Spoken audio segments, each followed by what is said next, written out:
The year is 3011 AP, the Age of Peace. Many of you have grown up with stories of great spirits who once roamed this world, powerful beings that helped shape the world. But these are just stories we tell children. What you know of the world is that it's an archipelago with two larger continents where most people reside. There are 3 moons that circle Luminor, one of them which is mostly a large rock, and 2 others that are circular in shape. These moons often cause an eclipse during each few days, while one day of the month, the 3 moons seem to do their best to disturb normal life, blocking the sun for most of the day. To the far north is a frozen landscape, harsh in nature as are its people, often referred to as the frozen unseen. To the west is a large desert called Cinnabar Sands, a wealthy, colourful place where many wondrous items originate from. To the south is a temperate land where thick, far-reaching jungles stretch out and explorers go to make a name for themselves. While to the southeast is a barren wasteland where most do not dare travel. And in the centre, on the North Continent, is Balfort Highlands, while the Roscoe Empire sits on the southern continent, separated by a narrow sea known as the Great Trade Divide. You all find yourselves heading either towards or already in the Roscoe Empire, a largely populated area, mainly human, but still very cosmopolitan due to its more central location. The Empire is ruled by William Roscoe III and his queen Annabel Delore, who seems to be a fair king who has no interest in conquering, although he's still fairly young for a king. Our story brings us to Elkinshaw, a wealthy port town of the Empire. The town spreads along the coast where large cliffs lead down to golden beaches that flank the port. The port side itself could accommodate many ships and often has no less than 20 ships in port. Trade with other nations is its purpose, and it does that well, as is evident of the buildings that are in town. Many multi-storey stone buildings surround a central, expansive town centre courtyard. These buildings have many embellishments to their architecture, such as carved stone figures at the edges of rooftops, or golden metalwork around windows and doors, a likely place for a trade guild to set up. Currently, the sun is shining on the land, now drying up after a long morning of rain. The grey clouds thin out, and the afternoon is looking like it's going to be a nice one. And so we meet our first individual, who is Belgarian. So Belgarian, can you introduce yourself, please? Hello, guys. I'm Belgarian. I'm a wood elf monk. I come from a small farming village of Appleby, and I'm part of the City Watch. I can't remember the name of the place. Okay, not quite a City Watch. Yeah. You are part of what's known as the Wisdom Seekers. Yeah. But I'm you used working for them, and I used to be part of the City Watch. Yeah. Okay. So you're aware of your business coming up into Elkinshaw, and currently you are just making your way down a kind of what is a very well-travelled road. It's a well-made road, capable of holding more than enough movement across it for a lot of heavy goods vehicles, which you would understand why. Although, as you're making your way across, you look up further ahead of you, and what you manage to see is some poor person has not quite managed to adhere to the road properly, and you can see a wagon surrounded with people that has just slightly missed the edge of the road and has slipped down into a bit of a muddy outcropping on the side of it because of the morning's rain. As you walk up, you get right up close. Are you going to go and see what's going on? Yeah, I got to see what's going on. Okay. So you get up close, and as you get up close, the wagon itself doesn't look like a standard wooden wagon. This wagon, you can see, you're surprised that it's actually even made itself into the ditch, although now that you're looking at it, there is lots of extra metal that's been added onto it, and not just patched on. It looks like a fairly good craftsmanship, like reinforced wheels, reinforced tires. Being armoured. Not so much armoured, but you can imagine it can take extra weight. You managed Oh, it. okay, right. Oh, yeah. And the different people that are dotted around you look like the kind of people that would have been travelling on this road anyway. But then as you look over, a really different, standing out kind of figure, kind of immediately kind of you see. And if I could have David introduce yourself. Okay. As you look over, standing fairly tall. Yeah, we're talking 6 foot, 6'10", 6'11", something like that. Very close to 7 foot. Oh, I said 7 foot. Yeah, fairly close to 7 foot. You see impeccably dressed gentleman. He's got a white leather clothing. It's hardly any dust or dirt on it. Well tailored, well put together.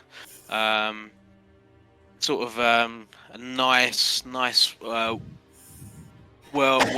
put together hat, in a sort of cowboy style hat. If you know, for those of you that know what one of those looks like. But the thing that sticks out most about this gentleman, apart from his height, which is quite considerable, is the fact that his face is metal, and he has a red sort of beam of light going around the top part of his head, just below where the hat comes down. He's got some sort of walking stick or cane, very well put together, very polished black sort of walking stick, and with the help of the people, not just standing and staring, he's trying to get this wagon back up onto the road, and then again, as you look a little bit sort of further down the wagon, you can see that where would normally be some sort of horse or mule, there's actually some sort of like dog, but when you know, even at a very quick glance, it doesn't look like a normal sort of dog. This is some sort of construct, metal construct, blue and silver metal, put together in a very intricate manner, and yeah, so that's your first glance of me, Samuel. I pet the dog. You can do, yeah. And he'll rub his head he'll rub his metal head, and it feels warm to the touch.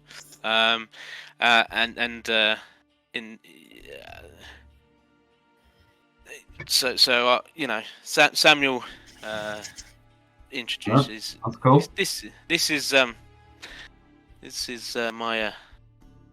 my beast of burden, my friend. This is Saber.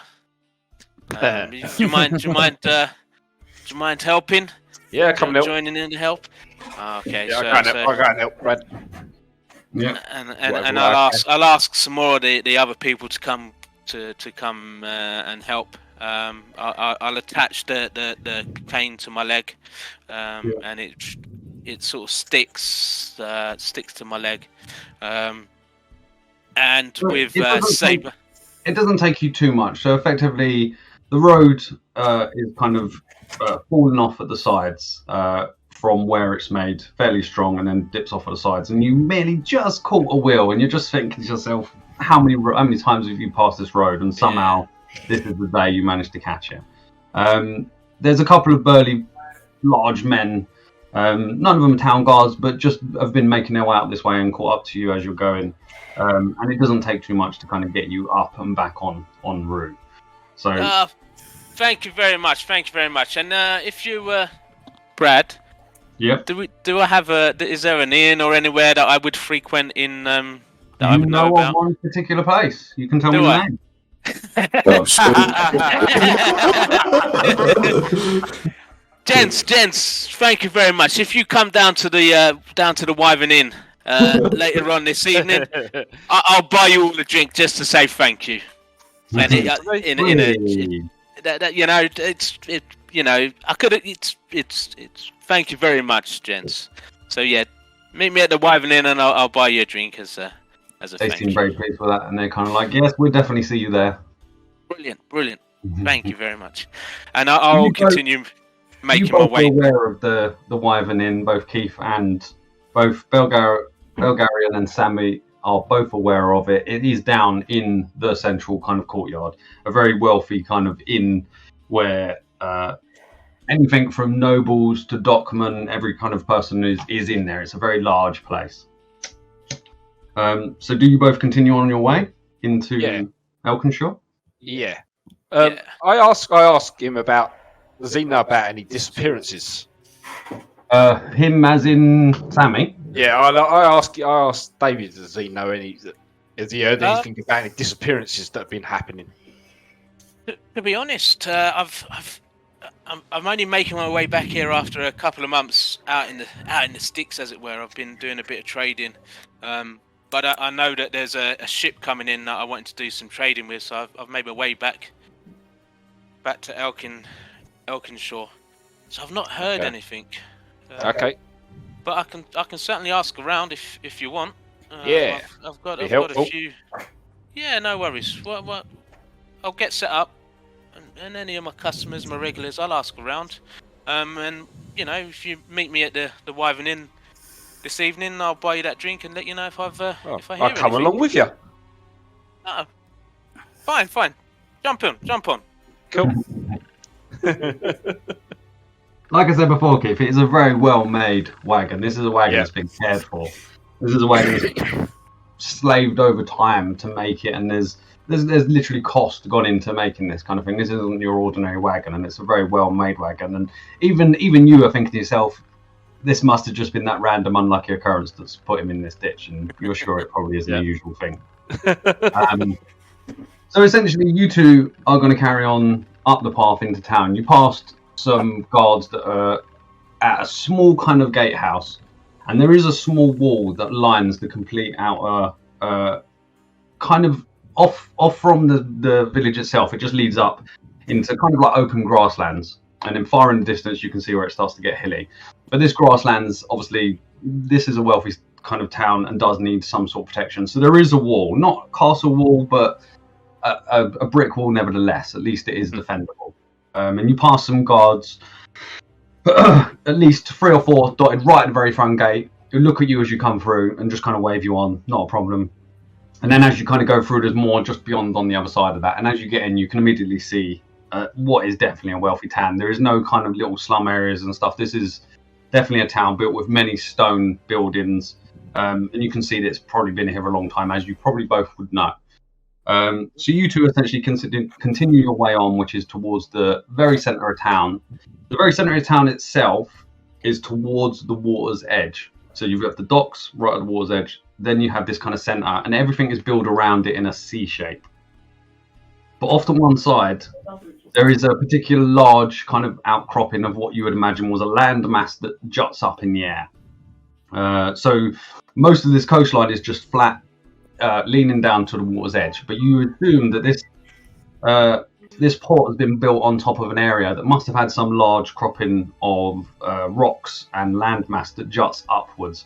And on the top of that, you can see a couple more houses, a couple of really big, fancy houses up there. But they're at least a couple of 100 yards away before you even get to that kind of the road that would probably lead up to it. Cool. So you two carry on down into what is the large kind of centre area of town, the main kind of courtyard area. And it is at this point we move to another introduction. And so we have one of you who will very quickly know who you are, who is currently on board a small boat, and you awake with a very painful headache. Very painful indeed. You've clearly been overdoing it far too much. you kind of get up, and as you go to get up, you forget you're in your boat, even though you've been there so many times. Bang! You bang your head as you get up, and everything's kind of moving around you. Stuart, would you like to introduce your character?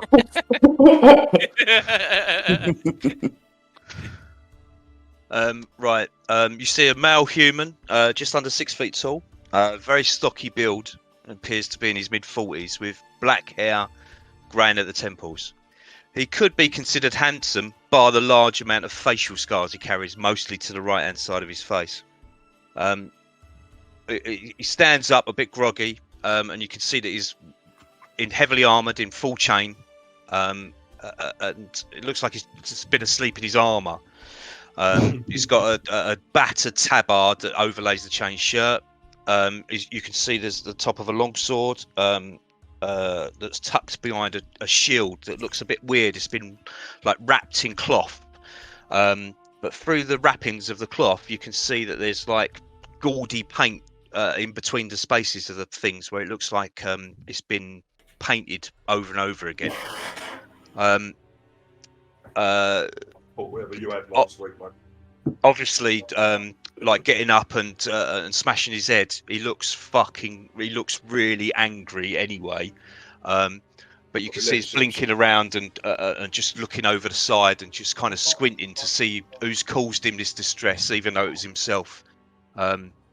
He looks like a typical sellsword warrior, but there's, even from a distance, you can see there's an underlying level of violence that he wants to hurt people. So, first roll of the campaign. First roll of the campaign, Stuart. Roll a perception check for me. This is going to be good. Camera's off on it, Stu. Yeah, it is, yeah. As mentioned, Stuart, with disadvantage.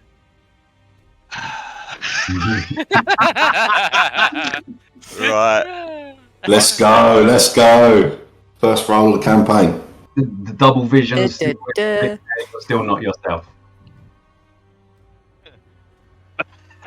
Perception with disadvantage. Mm-hmm. Right. First roll, got to be a good one. 11. 11 and 8, so 7.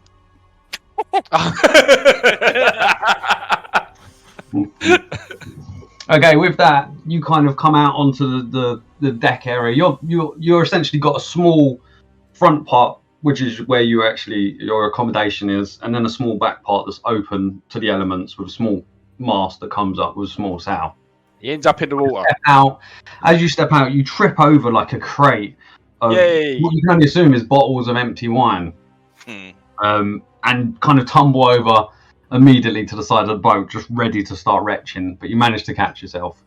As the bottles are rolling round underneath you, you're kind of fixing your eyes on them, and you can see one of the bottles. Just so everyone's aware, you're potentially on your own boat. The other guys are nowhere to be seen. But one of the bottles rolls over, and sticking out the top, a large note is poked into one on top of the bottles, which is very odd to you because these bottles were just in your doorway, which you thought was a bit silly to put them in the doorway anyway. But now you're thinking maybe they were moved somewhat, and you can see this large note sticking out of one of the bottles.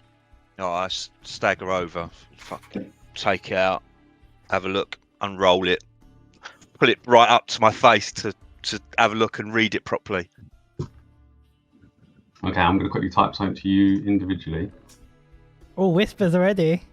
If I can not mess up my thing. Where do I see the It's a direct chat to you, so it should come up at the top of your. Oh, what, in chat? Yeah, like at the top of your servers, it'll come up as a direct message from me. Top left of Discord. Discord, I'm guessing. Yeah. In Discord? Yep, sorry. Oh, right, yeah.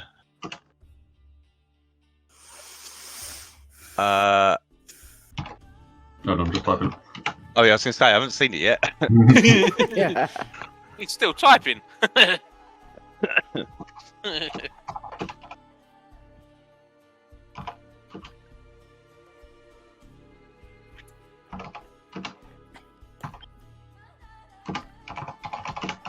Sorry, I should have pre-written this.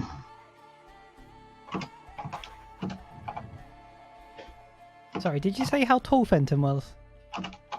Just under 6 feet. Okay. Yeah, I'm 5'10". Did you post my picture? And I could see that you've got. Yes. Right. So this is what you're gonna. This is what it says, Stuart. Matt, there we go. My glory. You're there. Right. Okay. And here we go. Here is Fenton. Oh. Yep. There we go. There's me Very boy. good, Stu. Liking it. Yeah, it looks good. So the note seems odd to you. You don't know why. There's no one here you've been specifically talking to. There's no sense to it, but here it is anyway. So I keep the note, but Yep. I just fucking start smashing the bottles up. Like I knew it. It's like just start. I start looking around. Where's like I immediately. You look around, and it is busy. It is very busy. Your small kill boat is parked up aside one of the jetties. Kill boat. That sounds right. It's parked up against one of the jetties coming out. That's a long extended one that does have a couple more kill boats behind you. Generally, most kill boats are rowboats, which these ones are. You assume to kind of go out to larger ships, but then you're kind of at what is essentially the western end of the large dock area. And as you look over towards the east, you can see a couple of large boats. The areas kind of just in between you and these large boats are definitely a couple of areas that are empty where more boats can come in. Just as you're looking up, you kind of start to look down to see around, and people are aplenty. There's boxes and crates and barrels and all sorts of manner of people moving stuff around. Even down at this end, it seems there's some purpose down there. You assume maybe a storehouse, something like that. And as you're looking over just for where this gap is, what seems to have missed your attention until this point and just completely takes you by surprise. As you kind of peer around towards the sea, past the open part of your keelboat, you're looking out to where essentially boats would be coming in, and you can see a massive 3-mast ship currently barreling in to the dock. At what you can only assume as a bit of a seaman yourself, far too much pace on it, and it is coming in fast. And you've probably got about a minute before that thing looks like it's about to hit the docks. What? Where I am? Probably not quite where you are, but probably at least 100 feet further down towards the west. Right. Well, East. I take note of that, but at the moment I'm more intent on seeing whether I can see if there's anyone looking at me from amongst the crowd to kind of see whether I've spotted the note. So I just kind of clamber over. I keep kind of going towards drawing my weapon, but kind of stay in my hand as such, and I just fucking clamber onto the docks. And I'm just like moving towards the crowd. So I'm getting away from the docks and the where the boat's coming in. But I start moving towards the crowd and like looking to see if there's anyone that's like looking towards me. Leering. Yeah, if there's anyone if anyone even looks at me kind of sideways, that's where I'm heading. Most people can see you walk up with confidence in your mind. You're walking up there. And you can see that other people are slightly backing away. To them, they actually see you kind of tussling up, real grumbly, hand-on kind of weapon, and people are kind of taking a bit of a steer around you to walk away. Also falling on my arse. no one is intently looking at you. Everyone looks to be more so trying to avoid you in avoid this kind of scene going on right now. I'm an idiot running out. So yeah, at the moment, in this short period of time, you're not seeing anyone making eye contact with you. Everyone's going about their business. It's very busy. There's no one who stopped still. No one just kind of, you wouldn't assume there's no one kind of stopped still on a corner looking and all this kind of thing. There is none of that. Everyone is walking with purpose. Is there like a harbour master or anyone that kind of looks after the docks as such? There is, but they're going to be much further down towards the east. Okay. So as you get up, you're on the docks. You look down, and for at least 1,500 feet, this dock goes down, and just loads and loads of jetties continuing out into the water. You look down, you can see, as mentioned earlier, you can see probably anywhere between 15 to 25 boats. Your eyes are kind of going, you're thinking, am I seeing more? You're not sure, but you're seeing a lot of boats continue down. But still, very, very close to hitting. You can see this boat is now very close. It's almost right up. I kind of moved to make sure that I'm at a safe distance away, and I take a perch on a barrel and just go, this is going to be fun. And I just watch. So I make sure I'm at a safe space. I settle myself down so that I'm not too unsteady on my feet. If I see anyone that's selling beer or food or something, okay. Now we switch to the boat itself. The boat itself is called the Shorebreaker, rather apt considering it's about to break the shore. The Shorebreaker itself is a very, very large boat, up there with the biggest of any boats in this port so far.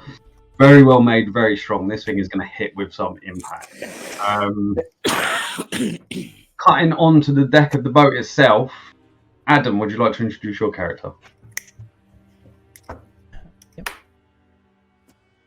Hello, I'm Quinn. I have dark pink hair that comes down just below my chin. Of course. I have a feminine face, human looking.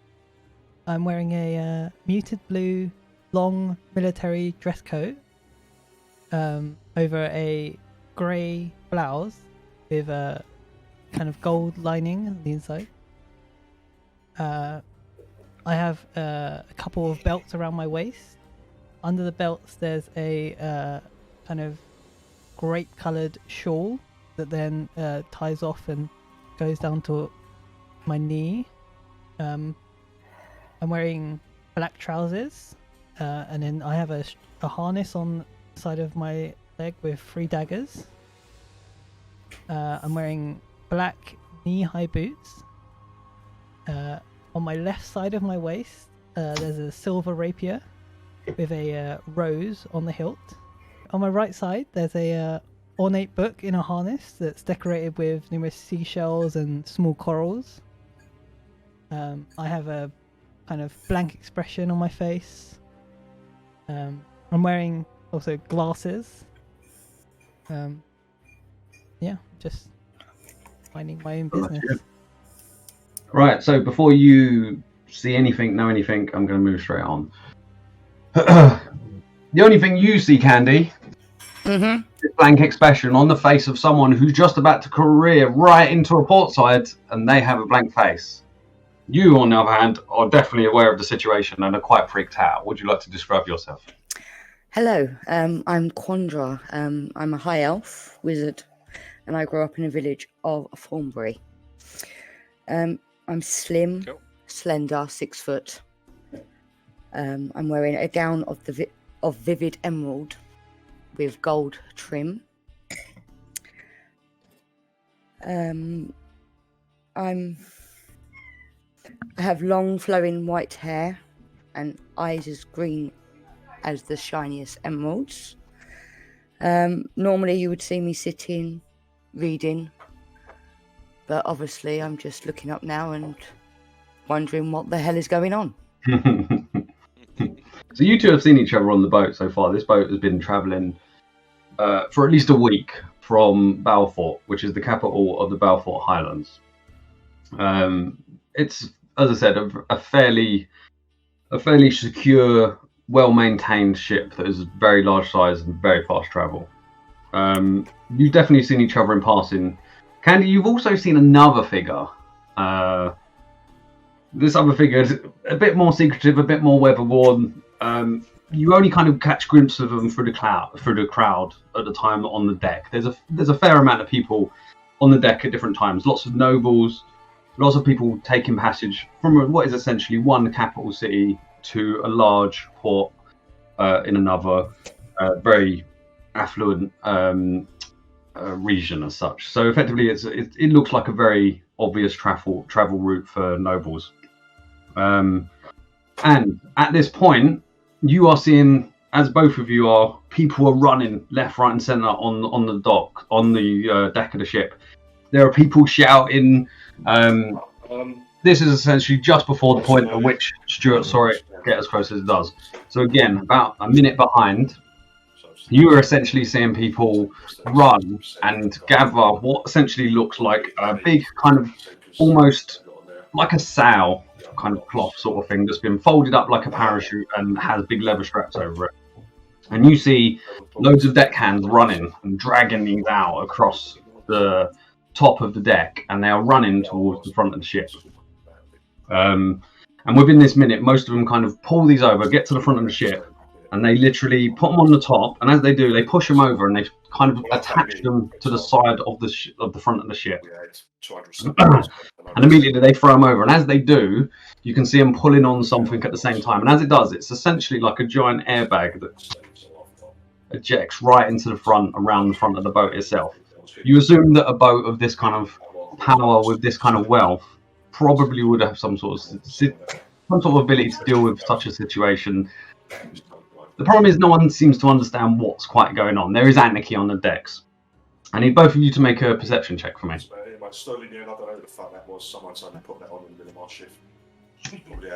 How do I change my dice? That'd be a 3 from me. Got that. What was that, Adam? A 3? Oh wait, no, 9. This dice has weird fonts. If I want to use a dice That's from here, 9, so 10 total for me. which one do I need to use? 10. Yep. No, go to your D&D thing. Oh, Yeah. Was it perception? Yeah, remember you can roll the dice in front of you. Yeah. So I'm going to do it on here. So are you ready? Yep. Did it work? Yeah. Yep. Got 15, okay. So just to check before I go on, you've so far seen 5 portraits of the 5 you've seen so far, correct? Mm-hmm. Yep. What's that? It's just the 5 portraits I've put them up so far. I just wanted to check that. I can see all 5, yeah. Okay, I so... can't see none. I've seen them, but I can't say. Are they meant to be up on Fenton? No, I've just put them up Yeah, I've seen them. Yeah. Yeah. It's just a picture I show you randomly. Yeah. So as they're throwing these large airbag type things across the front of the ship, immediately what takes your senses, Quandra, but Quinn, it seems to pass you by. You seem to be standing kind of just looking at the mess of the deck, of people running backwards and forwards. And for the most part, you're not really aware of what's actually going on. Quandra, on the other hand, you're aware of what's going on and you can actually see the dock coming up. It's almost as if Quinn is just looking in the wrong direction altogether. And Quandra, not only can you see the imminent dock coming very close, you can also immediately smell fire.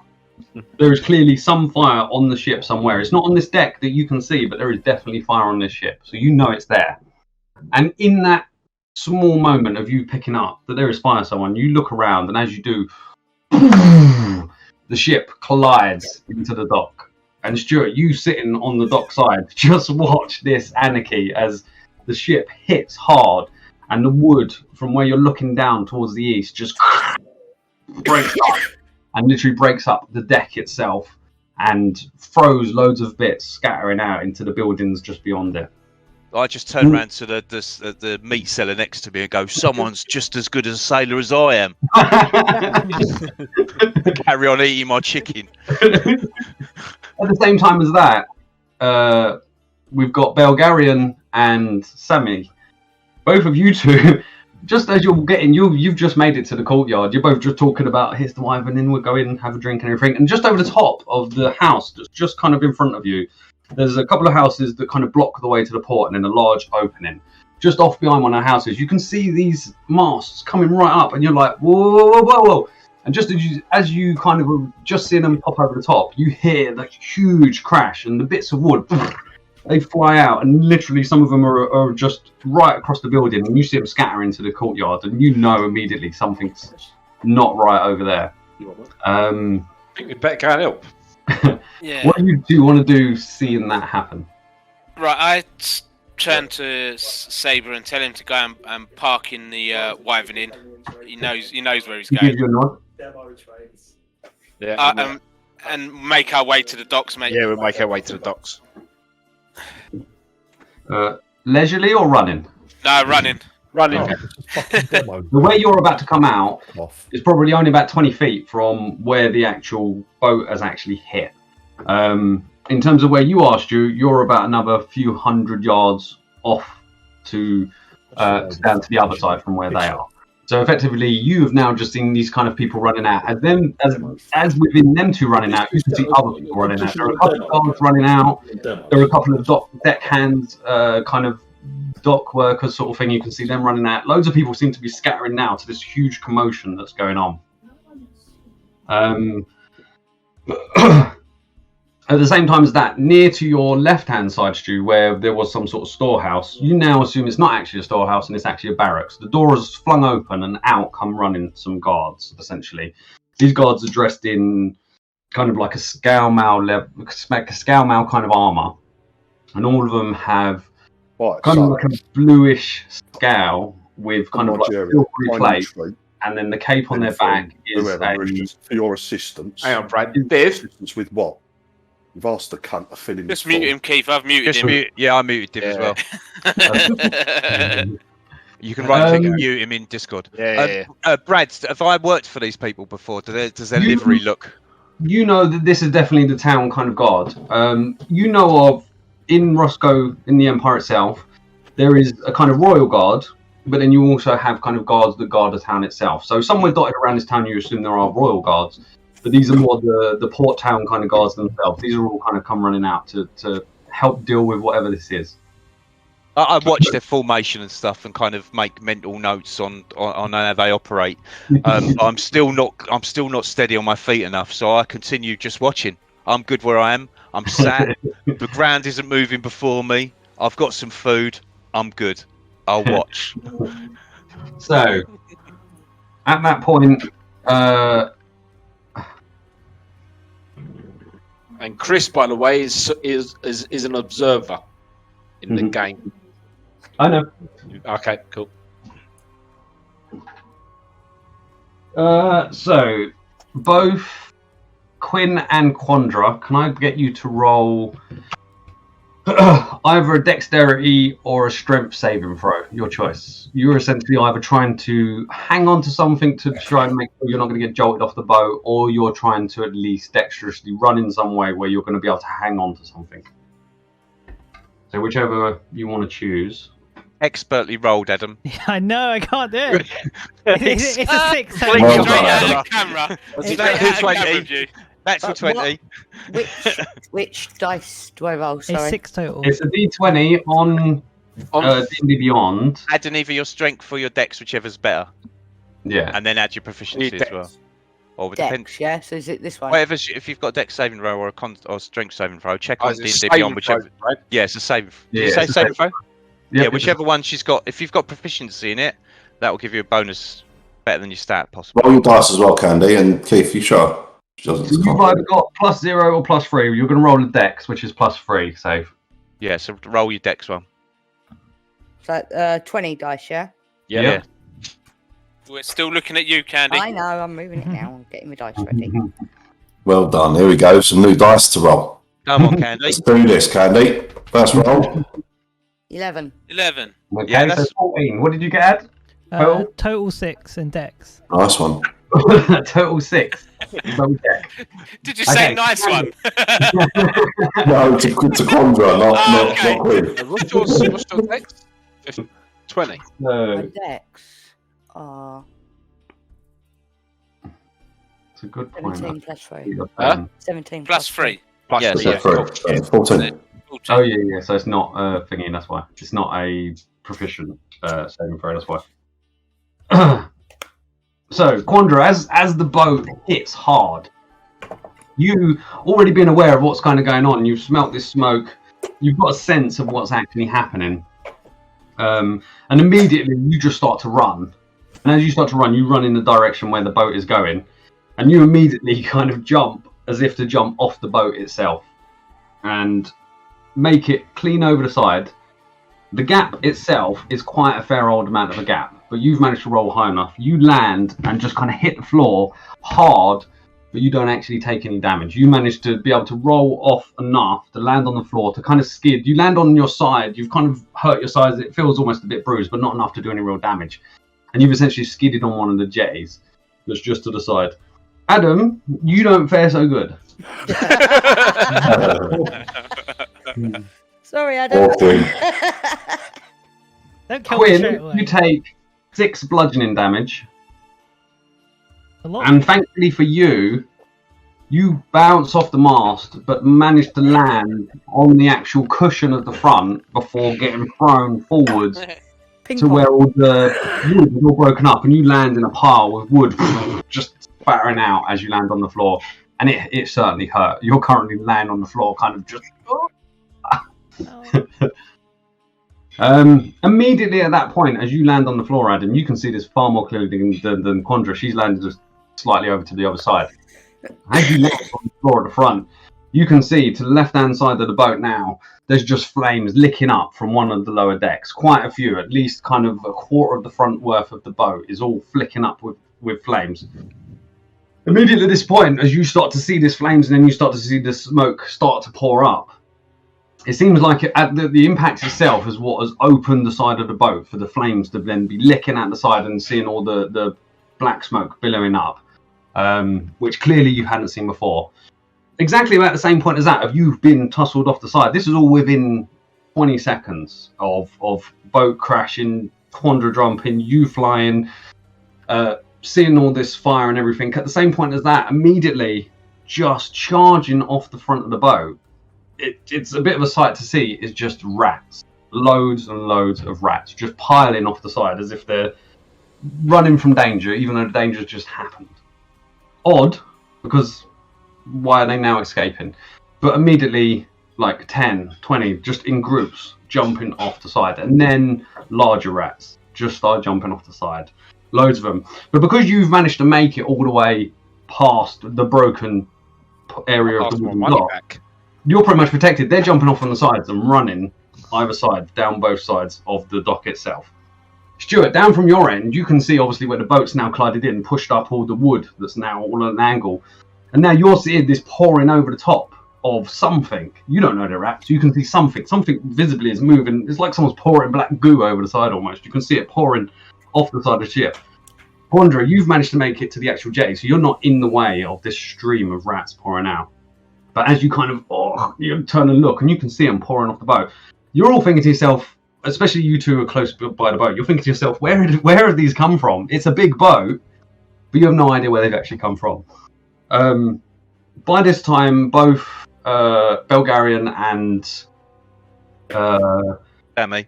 Belgarian and Sammi have both come round. You've both kind of run through this kind of large entranceway, all wooded kind of dock that pulls right out into the dock itself, from the stone courtyard into kind of this wooden kind of flooring. Really nicely done as you quickly run past. And you get there, and as you get kind of out into these docks, immediately you're seeing you are literally 10 feet away of where these are pouring out. These rats are jumping off the side. You can now see the smoke over on the other side of the boat, the black smoke billowing up from one side. And all these rats are all falling on the floor in front of you. Looking slightly further past all the broken wood in front of you, you can see them pouring down the other side. Could I get... Why not? Fenton at disadvantage, Adam, Quinn, Belgarian, and Sammi. I want all 4 of you to roll perception checks. Oh, I'm in trouble now. Let's roll some of you. 1. Just as I expected. Nothing. 2. 17. I see nothing. Adam, what did you get? 17. Boat? Are you as Boat? blind as I am, Sam? Oh yeah, yeah. Red eyes turn off. Your Knight Rider eyes have you've turned your Knight Rider eye off. Yeah, What did yeah. I get? I got a 1 from Fenton. I got a what from Belgarian? 14. 14. And from you, Sammi? 2. 2. And from you, Quinn? 17. Okay, 14 and 17. Belgarian and Quinn. Immediately, Pardon me. as you get there, Belgarian, you're looking down. You look down towards the right, and you can see where the wood is kind of up at this kind of diagonal, almost the shape of the boat itself, where it's jutted it back. The boat itself now is slightly settled back out again, so it isn't directly crossing your path. But the deck itself is definitely a huge mess. As you look further down, these rats that are pouring over on the far side, you can see as they come down, the larger ones, you can see what you are assuming is a humanoid body being carried out in that direction, and you see it go off down in that direction. And you're just like, is that? And immediately, as you're trying to figure out, is that what I just saw? Another one goes down again. And literally within the space of 10 seconds, there's at least 4 in total that disappear off that direction. None of them this direction where you are. And at the same point as you're trying to keep an eye out to look, these rats start running through your feet. Most of them are very small. Most of them are about a foot in size. All running through your feet, running up. Like some of them start running in behind you, back in towards the courtyard itself. Loads of them are running down towards, away from the boat itself. About this time, Fenton, you're actually now seeing the rats. You're seeing them as rats. They're starting to kind of get closer towards you. You can see some larger, some smaller. The guards themselves immediately go into kind of like attack mode, and immediately weapons out, spears down, shields up, forcing forwards. Okay. And just instinct in you, Fenton, is immediately, we're under attack. Attack. As the guards start moving forwards, you can see one of them come up behind. Except this one's wearing plate. Same kind of blue colouring. Same blue... Who did I lose? Egg. Okay. Eggnog. Okay, so this one, same blue colouring of the armour itself. Same kind of sheen of blue, like the scale mail. This one's wearing like a proper full helm. Kind of covering a lot of his face. Shield on one side. And long sword in the other. Big blue fancy cape that this time has some sort of big emblem on it. The emblem on it looks like a kind of a twisted coin in a sense, like for seeing from a side view. Big coin with a large kind of ship in the middle of it. So you kind of take that immediately as something you've probably seen before, which is the usual symbol of these kind of town guards of Elkinshaw. Okay. So essentially, with that, this guard comes out and he looks over to you and he seems to have a recognition with you. You, as you're looking back, still kind of, you now know that is the captain of these guards. You've spoken to him before. You kind of know him. You've drunk in inns with him before. And immediately he shouts over to you, "I need you in action. I need you to help with this." Oh, I rally to it. Yeah, like through the drunken fog, just get up, to arms, and that's it. Shield out, sword. I'm fucking in there. Yeah, and I go to, if I can, I go towards the bodies as well that have been taken. Do you use Sammi? Who's looking blindly in the wrong direction? He's looking towards you. Thinking, Yeah, I've heard the shouting about. I'll tell him. I'll shout to him to come with me. At the same point, when you was on the floor, you can also see these bodies being carried by these rats off down towards the left-hand side. Okay, so sorry, Brad. To clarify, was the guard telling me to go for just the normal rats, or was actually the larger rats with the bodies? No, he's seen you just a bit play, not really with it, and he's trying to snap you back into conscious. He's like, "Get down here and help." This is not normal. And also, he knows that you're capable as such. So, Quinn, what are you doing? So you're essentially just on the floor, and you're seeing these bodies being pulled off and taken out the other side of the boat. I think I want to get up off the floor. Can I try to anyway? Can I look around? Is there anyone around me? Or is it just me on my own? You immediately look over, and there's people starting to charge out of where effectively Sammi and Belgarian are. There's Sammi and Belgarian, two odd figures have kind of come running out. and then also some more town guards. So the same town guard with a blue scale mail run out where from this kind of mouth to what leads to the courtyard, they run out and immediately are looking towards the rest of their troop, which is up towards essentially where Stuart's character is right now. They're looking up there with all these rats piling in that direction. So they're looking to take out this, to stop this wave that is effectively in front of them. As you're looking, you can see that the numbers are starting to thin with what's coming off the boat. Off the left, the numbers have already thinned. The numbers are pretty much, they're now not jumping down. You can now look down, and as you can just kind of squint through the broken wood and stuff, you can essentially see just some legs and tussling and rats jumping every now and again, and they're kind of off. They're gone, kind of thing. And over to the right-hand side, you can see that there's all these rats still just thin in numbers and still pouring out down towards what is essentially the garrison. And as I said, you can see the two figures that stand out as slightly different. Plus the guards, plus some kind of dock help are all running out right now. The dock helps themselves don't look awfully talented at fighting.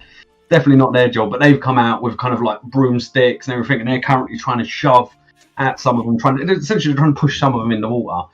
But immediately you can see them; they're just starting to get overwhelmed. There's rats, they're running over them, and they're just like.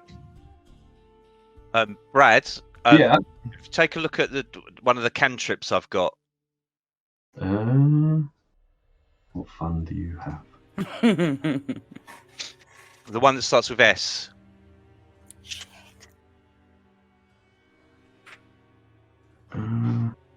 Yeah.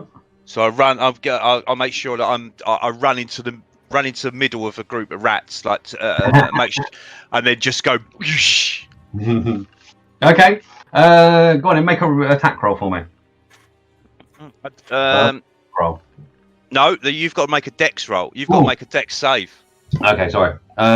What's the dex? What's your 15? save? 15. My save is 15, which is jolly good.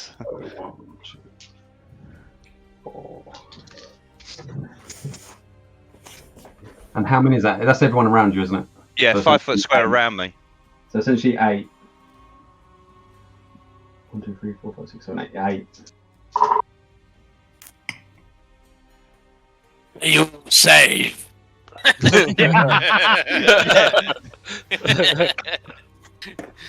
Dexterous. Five of them don't make it.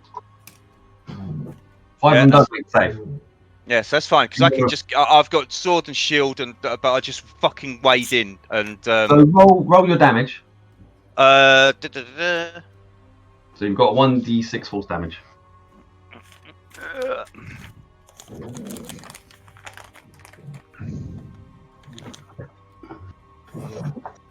Three. I sort off the. That's fine. There's none of the large rats are actually near you, and the small rats. Yeah, it's all the small rats. Yeah.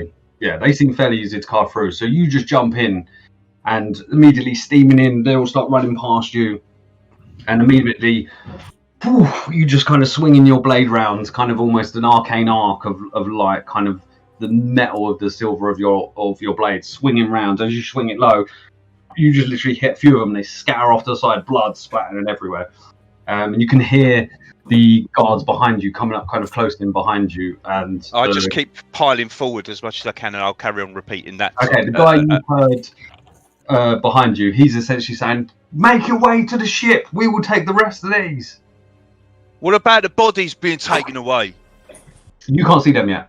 Oh right, okay, my bad. You're okay. not far enough to see it. Yeah, that's fine. And also, I rolled a 1 for my perception. Yes. So as Sammy pointed out, I can barely see the ship that's crashing. You missed the ship already. That was what your first perception check was. Yeah, exactly. Yeah. you missed. All right, Captain, I'm off. That's it. And I head towards the ship then. And as I'll carry on doing that, I'll carry on like arcane sword burst and smash him as I go along. Cool. I may get you to make a couple more rolls in a minute. Yeah, sure. Quinn, what was you doing from getting up off the floor? So yeah, I'm gonna get up off the floor and then assess myself. I'm very hurt. I'm gonna, You're definitely hurt. I want to go over and try and help the dock hands if I can get over there. Am I cut off? You're looking and you're thinking there's a lot of guards over there as well, and there's not many people you can see down towards your left. Okay. Yeah, I'll head So over do you to the left. want to go towards the dock hands, or do you want to look at what's going on in the left? Can I see over the left very well? You can still see enough. You've probably got the best vantage view. You're in between the triangle point of where the boat has hit. You're at the front of it, almost like the beginning lady of a boat, the carved lady of a boat. You're essentially laying on the floor just in front of it.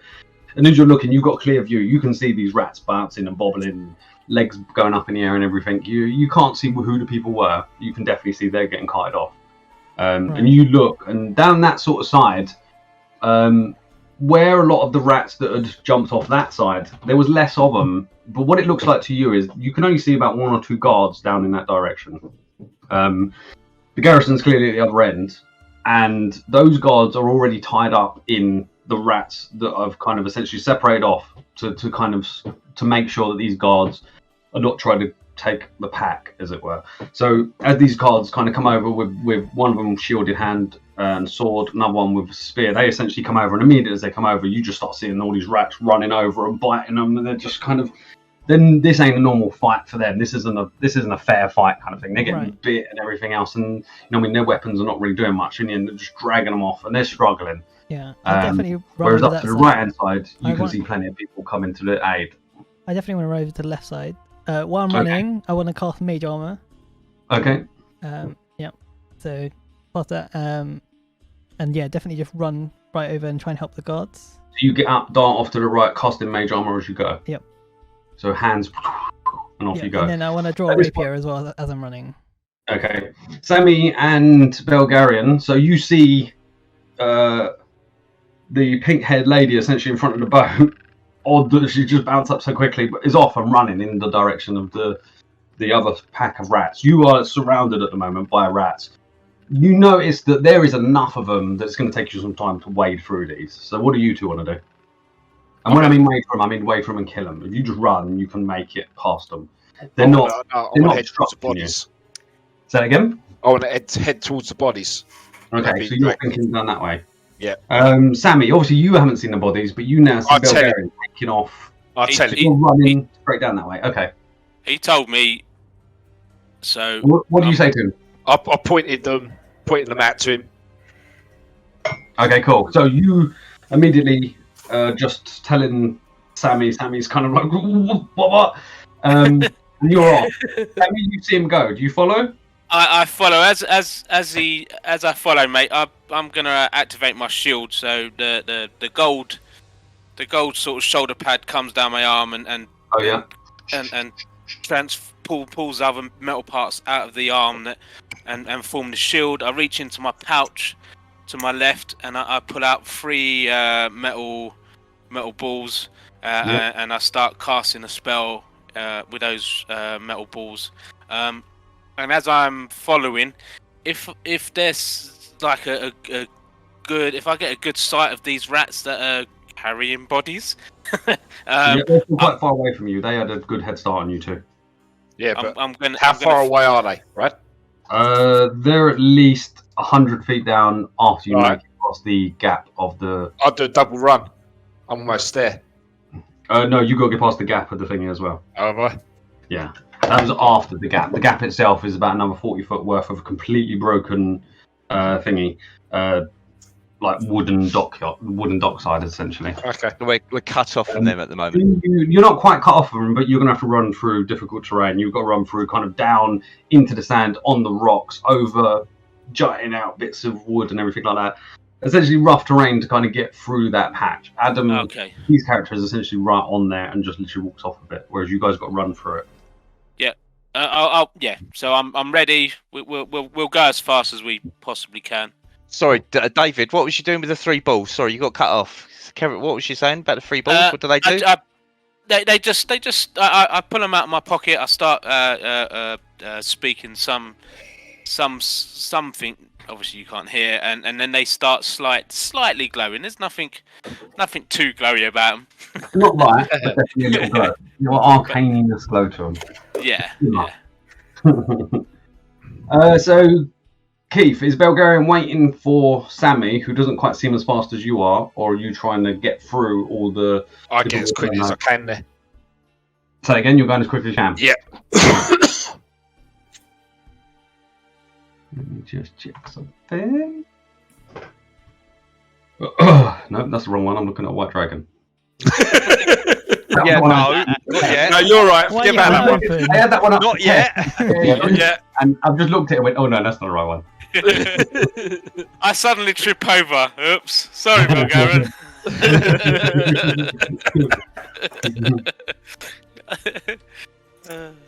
So, That's what you get, David. White drop on you. as you are starting to make your way through the difficult terrain, Keith, as you look over, you can now see the fire very clearly, very picking up across the side of the ship.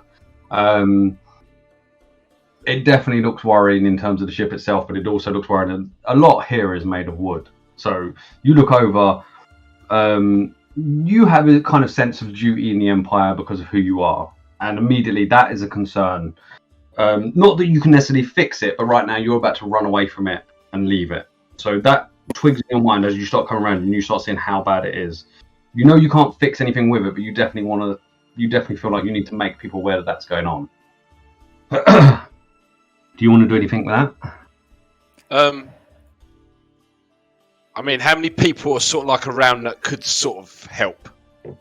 Over to where you've just came from, there's at least another 10 deckhands currently having a lot of difficulties with the rats, but you can see the guards and a big kind of burly, differently dressed kind of warrior sweeping through, and they're currently way down to you. They're about 50 feet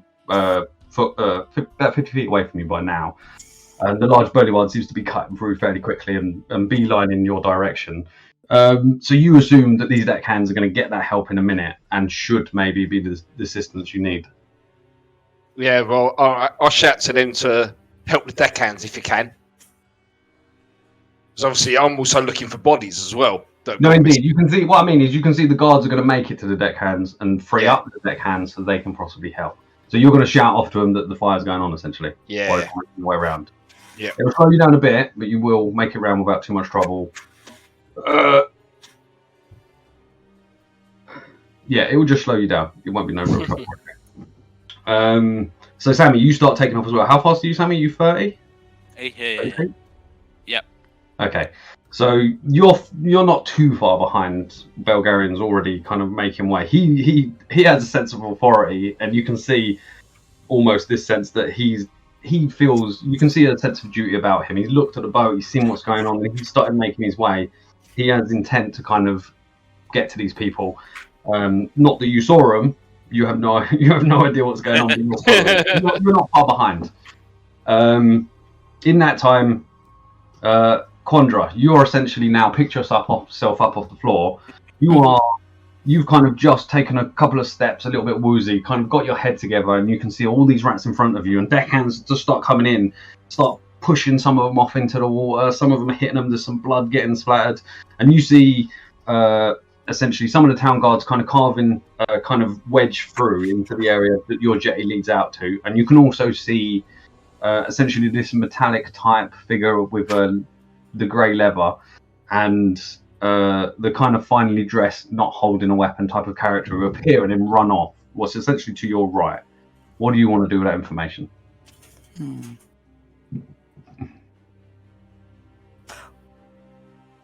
I want to know where the person's running off to.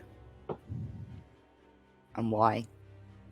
I would say roll a perception check from. No, hold on. Let me just check this.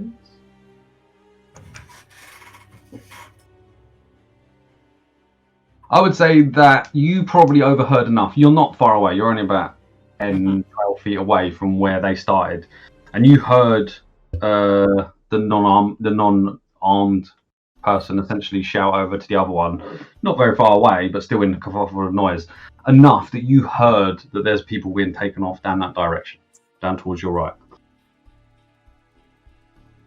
I'd want to go down to the right to see who was there and if there's anything I could do. So, do you want to try and skirt around carefully or just charge across these rats? You kind of feel like you might be better just charging across them, because if you go slowly, you feel like they're going to run on you all over you. But I could always use shield while I'm on my way. You'll probably be able to make it without that. The rats are very small and not very dangerous. They can pose a threat if there's enough of them, like there is Mhm. here. But they're not working in unison. These are just kind of scattered all over the place, making an absolute nuisance of this dot. Well, So you- I want to go see what the other people are up to, and Okay, so you take off There's after a- your 30-foot movement speed as well, aren't you? yeah, I think so. Let me quickly check. As an elf, she would be. Yeah. Yes, Yeah, yes. shit. Yeah, Right. You are 30 30 feet. Yeah. 30 feet. So you kind of take off and you kind of just start jumping over the top of them, almost kind of holding your dress up as you go, donk, donk, donk, donk, straight over them, and pretty much like kicking some of them out of the way as you go. And you're immediately kind of right around to the front of the boat, probably only about 15 feet away from the large kind of character with the cowboy hat and kind of long leather armor, essentially, Yep. or long leather gear. Fairly shortly after this, Stuart, you've been wading through. I'm not going to make you to roll again because you're just merely carving through cannon fodder at this point. Yeah, basically, You're it's like black Yeah. spectral blades just whirling Yeah, around me. you're just constantly. again, more of them taken out, again forge, more of them taken out. By about this point now, you start coming up to where all these big ones are starting to run past you. You manage to hit one or two of them with your swings, but they don't go down at that point. They're definitely a bit more tougher than the ones that you've just been cleaving through. You can hear the guy behind you who's now getting a bit more waylaid with the rest of this pack coming up to him. They're not trying to let any pass. They've now made essentially a semicircle on the dockyard to try and gather these up to essentially start mowing through them. At the same point, you can hear this guard over the back shouting out to you, "Follow the guys up ahead, follow them."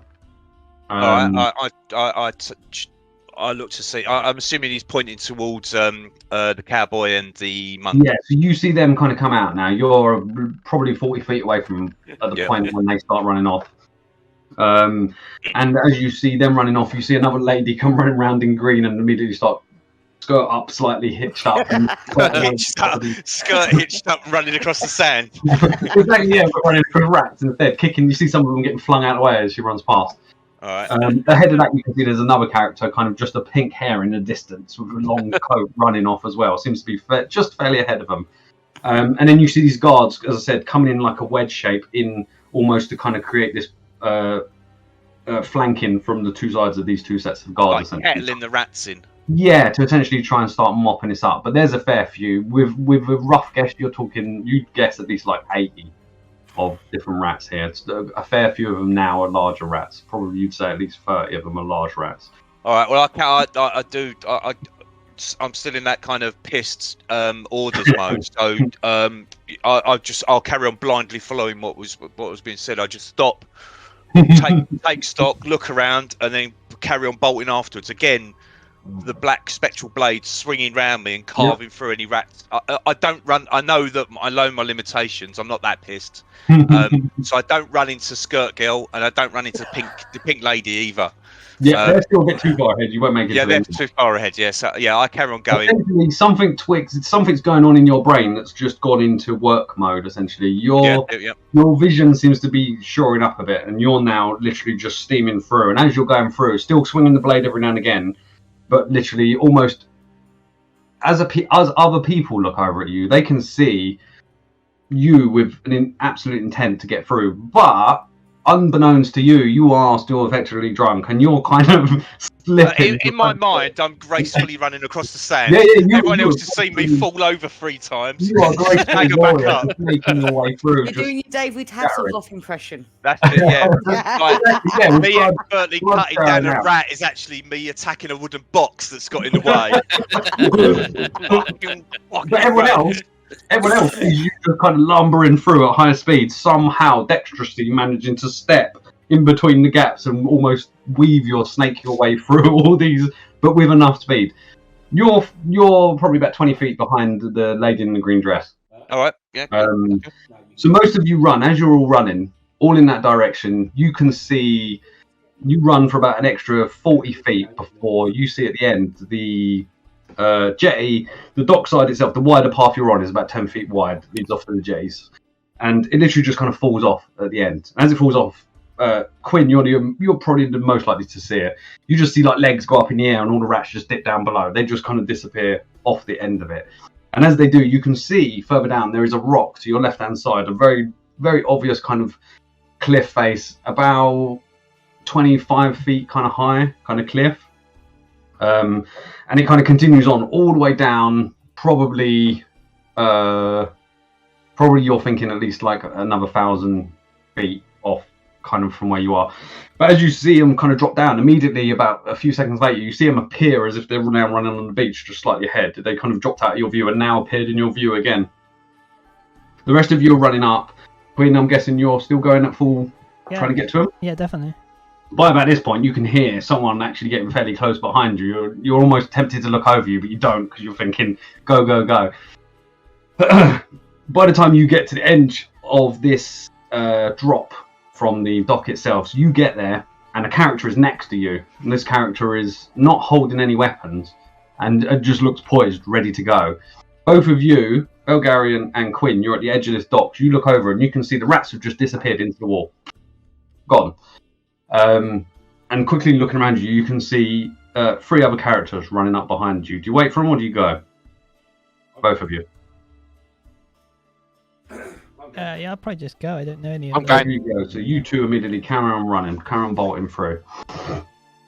So as you start to run, we are going to... Rat boy.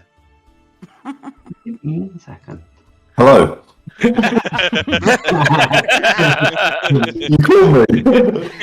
I'm not actually sure how long this is going to take for all of you to load. It'd be interesting if you tell me, because this is a big map. Oh, We got. As it loads up, It's happening. especially with the internet. My voice may get jittery as well. 52%. I need to go wee wees, and also I Yeah. think I need a coffee as well. So Okay, let's have a quick break here. Give it a chance for the map to load, because I could quickly Wicked. go. Well, Good plan. 10-minute break for wee and tea and that sort of stuff. wee and tea. That's We it. Good. Wee Just you tea. Wee and your tea. That's it. Yeah, So don't this is wait how- and tea. Dear.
I'm back if anyone's there.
Hopefully it's done.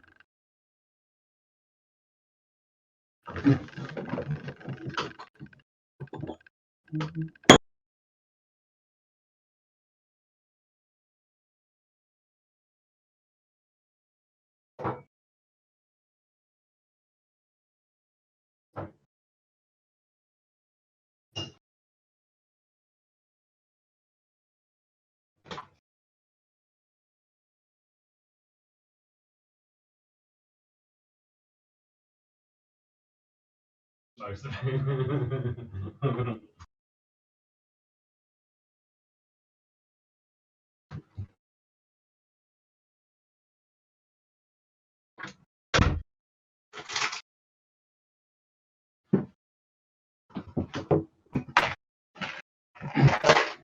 We got back at the exact same time. No, I was already back. I went back out again. Have you got the map? What? No, it's stuck on 99%. 99%, so it's close. So that's Well, good. since I left, it's been on 99%. Yeah, but that's because all of you are probably trying to get it at the same time. So Maybe, yeah. hopefully, one to go, then next to go, next to go, next to go. You'd hope Definitely a so. big map. I mean, mine went 99% instantly, and then it's been there since. So Yeah. Well, let's hope. I should have done preload. I forgot that. Oh, I keep forgetting that. I can preload them. I always keep forgetting to do it. that would be a good idea. Who do I not have through? Oh, I can black see screen. now I can see it. I can see the numbers shifting over. The numbers at the top. The letters at the top. I'm not sure how long that took. I didn't time it, but That's fine. If you've got it there, that's good. Yeah. It gives me a gauge. It's good. So you can use. You can't see anything yet. black Yeah? screen. Yeah. That's what it's supposed to be. Cool. If you zoom out, you can now zoom out. You should be able to see where your token is. How do I zoom out? Control. Wheel mouse. Just wheel. Oh, okay. Yep. I'm at 99% still. Oh, yeah, I see. Cool. What do I Adam was see? just was, and you just popped in. I see something. I see me or something here. Where I think it's you two, Keith and Candy. I'm waiting for you two. I think the others have got it. I can see this, but this You is two all I haven't can moved see. across yet. Yep. Which one is you? It doesn't have an image, but it's got. That's all I can Yeah, see. that's fine. I'm going to remove that. I'm going to bring a new one in. That's just because I changed your image. Same thing. No, Keith's has done it. I don't know why. Man. Yeah, mine's done it. Yeah. Has There you done go. it. You can see it now, Ad? Yep. Correct? Yep. Good. Ooh. How do you think it's going so far? Pardon? How's the game going so far? Yeah, it's good. I've got into my stride now. Fuck, this map is huge. It is. I prefer you not to make me roll for checks that I'm bad at, aha. though. Thank you. I did say you're not just going to start in a tavern. I can see someone. I think that's me. Yes, you can see a figure down bottom left. Yeah. Yes. That's you. You should be able to see only you. Yep. Yeah. Right now you're not on the map. I'm going to move you on the map. I didn't know who was going to get there first. So you're currently sitting in the box that has loads of squares where you all can't see each other, but you're potentially standing together outside of the map. So in a minute, I'm going to drag you on as you come in. Trying to be prepared for everyone doing things differently. Oh dear, this is fun. I don't I've have a got a map, black man. screen. If Is you that are what on I'm the black screen, that's how Yeah. you're supposed to be. Use the wheel Okay. mouse to zoom out and look in the bottom left-hand corner, and you should see your token. You won't see anything else other than the round token. Oh my lord! Yep, I can see a token. Yeah. This is a small map then, yeah? Jesus Christ, it's massive. Jesus. Can I see it? That's why I was happy with the suggestion of having a break now. That made a lot of sense. Right? Chris, you're doing well. Can I see it? Say again? Would I be able to see it? The map? Yeah. So when you zoom out, you should also see a little token, the observer token. Well, that's Oh one my thing God. I was going to ask. Is any of the body? Am I close enough to see if any of the bodies are awake? Can I see any movement? No, because because you're as you kind of caught up to Quinn, you could kind of see him disappear off the edge, but as you did, you're not quite sure if they were awake or if it's just the motion of so many rats. Some of them are bouncing up in the air. There's legs bouncing up in the air from some of the people. You're not sure if it's a leg bouncing up in the air because the person's awake or if it's these rats all bouncing all over the place, essentially. They look like what ants do when they carry something. There's enough of them carrying it, pulling it. And there's this wobbling motion kind of going on, so you're not sure. I can't move my token yet. Is that right? Yeah. Say that again, Chris. I can't move my token yet. That's right, isn't it? It's locked. You can see the little bat. Yeah, I can. Oh, you're a batty rat. Hey. Yes, Chris, a batty rat. Okay, cool. Sorry. I just realised you're essentially all locked into what is a little box. There's like a six-shaped box where none of you can see each other, so that's why you can't move. Yeah. Okay, cool. We're not actually on the map yet. I'm going to move on the map in just a second once I've got everyone here. Good time to pour a drink. All the sound effects, very good. Can you hear them already? I don't have sounds. But I can't hear none. probably where we are. Yeah, I've got to turn my sound down. The sound effects. Is it like the creaking of a ship or something?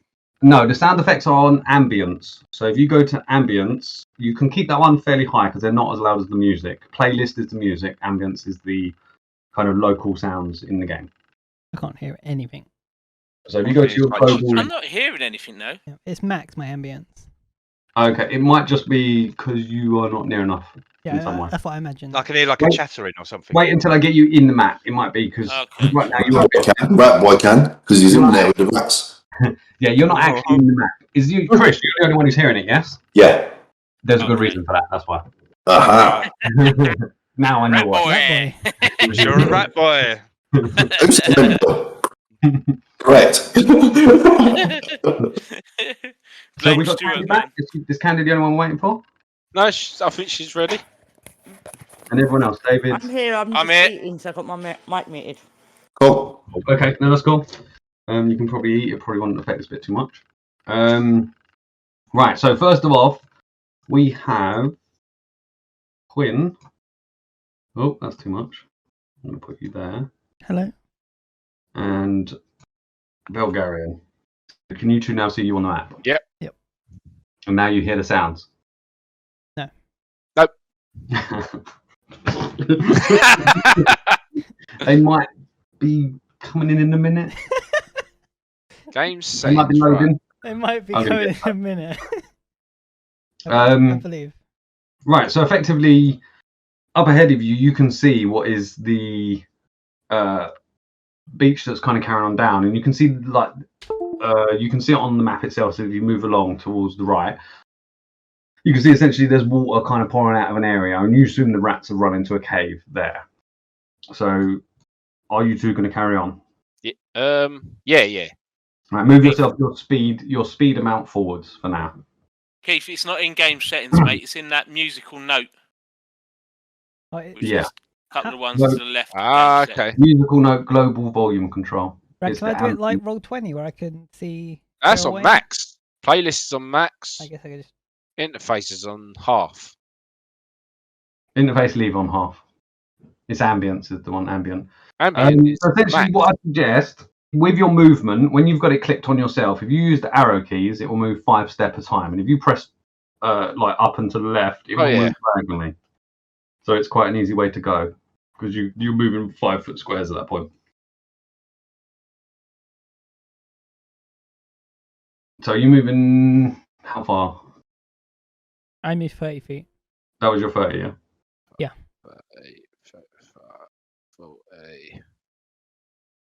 45.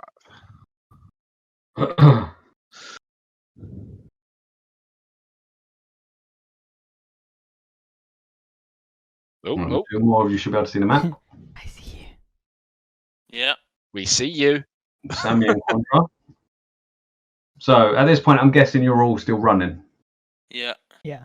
So all of you at this point make another movement on your speed.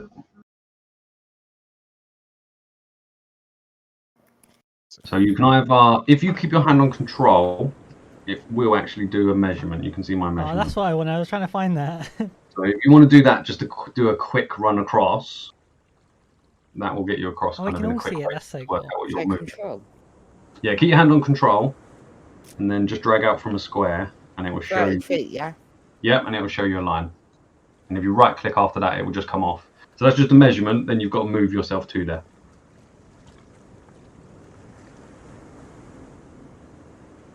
There you go. If that's difficult for any reason, I'm going to quickly show it with Sammi's character here. If you use the arrow keys, it would just do this. So it moves very easily, so you can use that as well. And you can Okay, each square yeah. is 5 foot. So. And now we've got... Can you now see Chris? Yep. Not Chris. I can, yes. Chris, can you I see? can. I can. Chris, you two can now see.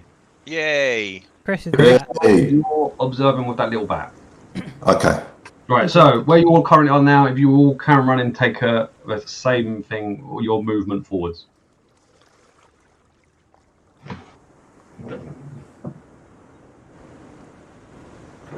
I'm going to wait there, because what can I see up? How much forward? 30? Yeah. That's five square, yeah? So Can 5, anyone 10, hear- 15. Anyone hear the sounds at the moment? So make sure you I can hear the can. sounds. You have to have Very loud clicked now. on the character. No, Still nothing. nothing. I can. Oh, I can. I'm not sure if I can hear some waves. Yeah. That's what you should be hearing. I've That's my alright then, I ambient can hear on that, high, just. My interface on half. And I can't hear anything, but... So at the moment it's waves. ambient? They are slight. Everyone says the 2 that it's not. It's the ambience. My Is it on ambience, 4? it's very Yeah, my loud for ambience me. is on Very four. Okay, cool. loud. Like, Like the sound volumes are going to be different from all of our computers, so I can only do Yeah. this. On the splash screen, I will put some sound effects on there as well, so that everyone can then try and work out a sound level if they want to. You're probably missing out on something. Right now, there's noise of sea going, and there will be other noises. So as we go along, we'll try and figure out how the sounds works best. But as I said, for now, just see what you manage to hear, I guess. I've literally turned mine up to full volume. I can hear something now. Yeah. I can hear it. That's what I'm I can saying, hear it there fine. The problem is volume's not the same across all of our computers. Yeah. There's going to be a very big variation. So it may be that some slider isn't up somewhere, or something else isn't maybe up, your or mixer. some program has controlled something that's put some part down. So I'll have a look into it in future and see if there's any way. If you're all not hearing it and only just, I'll have a look after it and see if there's anything I can do to improve that. Mine's really loud, but yeah. Yeah, well, that's what I'm thinking. So it potentially might perfect. be. It might be that I up it, and the people who are currently hearing it, you just have to lower it. Yeah. We might do that. Yeah. But I'll figure that out. So right now, Belgarian, you can pretty much see inside there, but that's pretty much what you see. So You I don't see don't- anything else. Like you're looking in, you can see the cave walls. You can see this Which wall way did they go? Did they go up that way? That's where you. That's at the moment. That's the only path you're seeing that leads in, and that's what you think where they went. I shout. You I'm didn't going get up any here. exact, because the wall to you as you was running up was like a straight kind of rocky kind of area all the way down towards your left, and you couldn't see exactly where they went, and there was no obvious stick out of the cave. They just kind of dove into the wall at that point. This is the first bit you've come across, so you're assuming.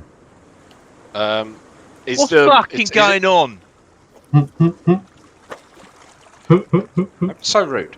No, is this water here shallow enough to walk on? So that bit there, what you're looking at, is essentially, it's not actually a river. It's literally just 6 inches of water that's continuously pouring out of this cave. Okay, 35. 40. So if everyone wants to make another move, Belgarian, the guy who just gone out of view, he's following the rats. They had a body with them or two Yeah, I or know. something. I'm just letting him know. Oh, okay, right. Oh, you're in front of me, aren't you, Sammy? Yeah. All right. Thanks, mate. So keep going on then. Yeah. Let's try and keep up with him. All right. Oh, that's got a bit louder now. And that's out of it. it is distance based. I'm gonna stay here and wait for the rest of you as they come in. I was going to see what's up here. Right. So Andy, you can- stop! I was ahead of you. So Belgarian, you can pretty much see what you're seeing now. So it has gone. You are now seeing in your dark vision, and I can see a light source off the right there. Yeah, a small light source flickering off towards that right. But also you can see the water. You can't see great because your eyes. You can see the movement of it. So the line, which is this line here, you can see this line as still the water pouring down that seems to come out at this end opening, effectively. This part you've walked into now is almost small beach inside a cave kind of thing. There's not water running directly where you are. Alright, I'm going to wait here for them not... Okay, so are you going to wait till they all pull up to you? Yeah. Okay, so the rest of you, if you want to move up as far as you want to move up. Yeah. Because obviously we're in a cave, so I'll sort of like talk back to them and tell them what I see. Oh, and I just see them run past me, I imagine. The rest of you hear some voice from the cave. There is a lot of sea noise, there is a lot of water dripping down. I can't see anything. You can't fully understand what you just said. Can't see anything. I'm gonna light my lantern, Brad. Okay. Oh, God. Let me... Brad. Sorry, yeah. Yeah. I'm gonna cast Armor of Agathis. Okay. How long does that last for? An hour. Okay, good. On your character, you can't see it actually. Where is it? Oh, that. There you go. You see it on you? It's got a little token on him. Yeah, can you see it? What? On your token, can you see a little symbol? Ah, yeah, little armor token. I put mine for Major. Monsters Inc. What is your thingy add? 4020? What? The Oh, lantern, sorry. Let me have a 4020? check. It's hooded, so... Might be more, so check for me. Yep. It is bright light in a 30-foot radius and dim light for another 30. Okay, 30. 30. Nice. That's bigger than I thought. That is a good light. Yeah, that's handy because I can't see anything Right, you've now got light. So, Sammy, you probably can see the light now flickering behind you. Yes, I can. So I'm gonna move up now. Yeah, I suggest Quinn, you move up. Yeah, I'm gonna. I've moved to there to see what's the fire. I'm gonna move with light. Fenton. As What Fenton you moves. see, because you can see there looks to be like a small campfire type thing, but it's definitely not on. There's no light from it. There's no embers or anything. It's definitely just out cold. Up on the rock is where the light's emanating from, and you can see a small little candle sitting in a little holder, like a little with round finger holes on it to be able to pick it up. That's what the source of light is. Okay. I'm just gonna go check down here. So the rest of you are in this cave. This cave is... Oh, it comes out to there. Okay. Above you goes up about 15 feet with lots of stalagmites pointing down, and then probably goes up a little bit more between all the stalagmites. Those of you can see, as it goes past the stalagmites, you can see a little bit more of stalagmites jut down, just loads. This is a cave that's been natural and has, over many years, just constant water dripping through it. You look at the walls, you can see there's water dripping down the walls, and it's all collecting into this kind of central area underneath you all. It's all coming out, all kind of flowing out the way you just came in. You can hear the drops of water everywhere. It's almost hard to hear each other because it's almost, you're hearing just all these noises of water and running water everywhere kind of thing. But essentially you're in this area, a small kind of little cave. The rats themselves, so far you haven't quite seen them as you've got in here. So you've made it to here. Did you go down that way, Belgarian? I had a little look down there, yeah. Okay, fair enough. That leads back out into the sand part. Where did they go, Elf? I'm talking over to Belgarian. I think up here somewhere. I'll point upwards, north. Okay, right, all stop where you are. I can do that to stop you. Oh, game I forward. see. So, Can we save it here? Yeah. Quick save, quick save. return to here if you Yeah, die. save point. Yeah, Right, exactly. immediately, Quandra, out to the left of your ear. As you're kind of looking, you immediately look, and the noise kind of comes over from your left, just slightly behind you. And as you look, because of your vision, you can see a lot of the other people in here are just seeing this kind of flickering light, not quite getting what's going on. Belgarian, you're also now starting to get wind of this. Around the cave is all these little holes, small little caves, all going off in different directions. Some above you, some down low, some at floor level. And they just seem to be jutted out everywhere. Generally only, some of them are only kind of like about a foot by a foot wide. Some of them about 2 foot wide. Not the kind of thing you would dare want to squeeze into. Some of the large ones you think you could. And immediately as that happens, I'm going to ask for initiative straight away. Hey. Wow. What dice is? So, Yay! I'm going to fight my buddies. so the way this works is essentially you can roll. At the moment, I won't roll anything. I'm just explaining. So essentially, right now, what I'm going to do is I'm going to drag over all of you. How many have I got? 1, 2, 3, 4, My camera's frozen. 5. So I'm going to drag over all of you, and I'm essentially going to add you all into what is the combat tracker. The combat tracker is the second one of the options, which looks like a little fist, little clenched fist. Be careful, I'm OP. You should see no active encounters. Correct. Yep. Yep. Right, now you should see yourselves in it. Ooh. Right, so what's going to happen here is there's a little dice in that window. Yeah. Now you Next to can your either name. click on the dice and it will roll your initiative, or you can roll your initiative with your dice. If you roll your initiative with your dice, you tell me and I add it there instead. Okay. I'm going to try rolling initiative on this. Yeah, I'll give it a go on here as well. 13. Seeing as that both me and you have rolled terrible, Adam, we've had real dice, and David as well. Where is the active encounters, Brad? It's the little fist, second one on the right hand side. You've got the little 2. Aha. Next one to it is the fist. Gotcha. If you right click it, it pops out as well. Yeah, if you right click it, it does pop out. You can have it as a separate. You don't have to Excellent. bring out the whole side thing, you bring it out as its own. Well done, Samuel.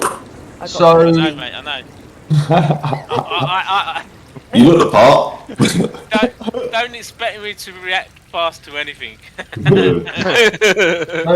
Quandra, I don't see the one for you yet. Are you rolling the dice roll or are you Yeah, I rolling? rolled it 13. 13, cool. Okay, I can add that in. Did that include any bonus for your dexterity, Candy? Yeah, Initiative. you roll an actual 13. Yeah, that's true. Let's see. That'd Did you be roll an 16. actual 13? Yeah. Yeah, so you've got in there. You've got armor class on your character sheet, Candy. You've got where it says armor class and initiative. That +3 is what you add to this initiative roll. You only roll them right at the very beginning of a fight to set the order. So you don't have to worry about anything now. I'm just going to change from your roll of 13. When I ask for initiative, you roll your dice and then add your 3 and tell me the total. You'd roll that. It'll done it for you. I know, but which one would it be on? That's fine. That's fine. As long as you. Oh, initiative, yes. We also need to make sure she knows. Who would like to roll a dice? +3. Yeah, we also need to make sure she knows this. So, Candy, what I was saying. So you roll 13, so that'd be 16. Right, okay. Okay. Yep. So, like he said, you just tell me the total number. So you roll your dice, add your 3, tell me the total number when I ask for initiative. So I'm going to add He's that come now. along as a new person and rolled really, really well. And Yeah. Showed her. Everyone, there it is in the list, right at the top. So, immediately, Rat Boy comes into play. Yep.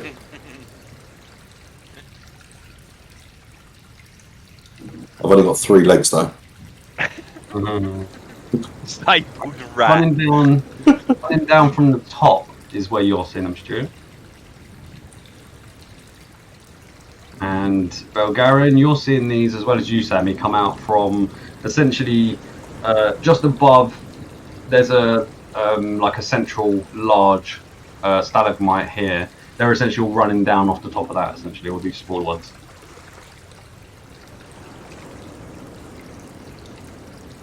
I'm assuming you're placing stuff because I can see you going to. I see your cursor moving. Yeah, I hide them all in the walls. Yeah. It looks like you're placing stuff, and then immediately you're going to remove a layer, and we're going to be surrounded with. Oi! Don't touch me. Behind you, Stu. Why Oh do you have shit. to open your mouth, Stu? Okay. So, these are the rats, kind of what you've seen. You're not sure if they've pulled off from the pack you were following, or whether this is what they do. They lure people in. They essentially just start running out all these little holes that you started to notice around the walls. They're coming out of all different directions. I'd say because you're already looking around at these different areas, you're not quite surprised. You know you're running into a possible attack. So this is not a surprise thing happening. This is all you lot are just like, whoa, and then all immediately fall into attack. So, first of all, I need to roll all of my people. Rats. I should have stun the combat after I pull all these in. Let me just try and grab them all. Well, trust me to be surrounded by 3 big ones. Yeah. Hey, leave the wizards alone. Like I said, front line, where is it? That's a big combat tracker now. Get them. Chris is a rat lord. Yeah. Comes out with. What the hell is all those dice? Working their initiative. Their initiative rolls. Oh yes, look at that. Oh, Right look to at the that! bottom. They're all double digits. I think we could be in trouble here. This, just so you're aware, first off battle slightly breaks immersion. This is essentially considered a medium battle, and you guys are fairly good. So let's see how this goes. First We're all off, dead. is this rat. Total, Right. total party kill. Yeah. I have half health to start with. All the rats rolled 10 initiative more than the rest of us did. So, Stuart, Fenton, the first one of the rats to react is against you, who immediately. All the dice, loads of dice. No, it's fine. I'm just moving my dice tray. Yeah. So Fenton. Sorry, I've got uses myself. That's a miss. 7. No, I've got armor class 18. That's what I'm saying. It's a miss. It's a miss. You say it's a miss. No. No, it's a miss. What, you wanted to hit ya? Yes. I done something wrong. It's actually a 9. No. It's gonna work out which one's which now. Yeah.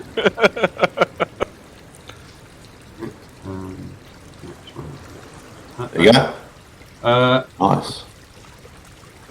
So next up is the next one that's standing next to you there, Fenton. Okay. Right, this one tries to hit. That's an 18 to hit. 18 Yeah, that's a on the hit. card? Yep. That one Yeah, hit. So. Right. So. Hold on, wait for it to go first.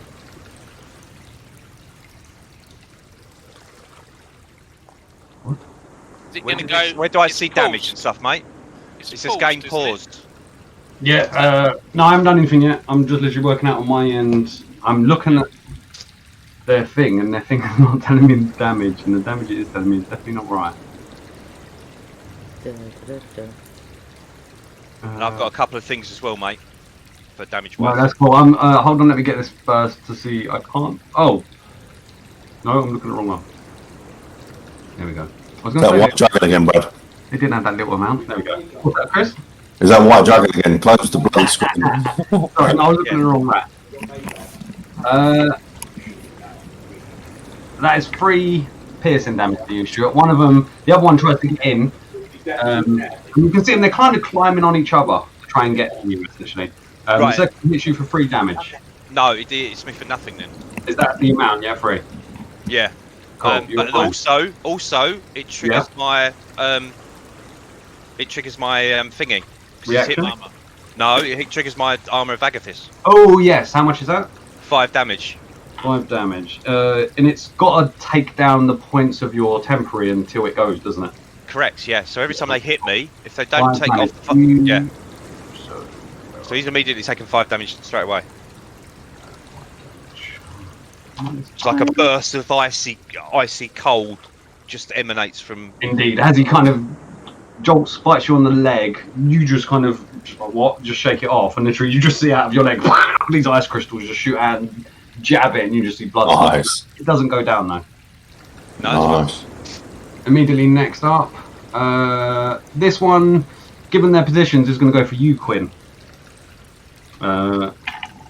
You can see that these rats are using each other as a bonus to be able to hit you easier. The most I'm going to tell you. That's a 19. 19 to hit. That's a 23 to hit. I think I'm just fucked. Wait, yeah, I just. Crit hit, it yeah. hits, yeah. Oh, you take 4 damage. Oh. 4 piercing damage. This one I'm kind looking He digs his teeth into your leg. Looking very bad. like very bad. Oh dear, poor thing. Right, immediately next one. Move on. Next one is near no one. Moves up to you, Stuart. Immediately takes a strike to hit.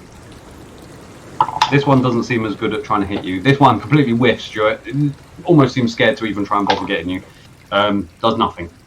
Next up is you, Quandra. You've just seen all these rats pour out and immediately start attacking.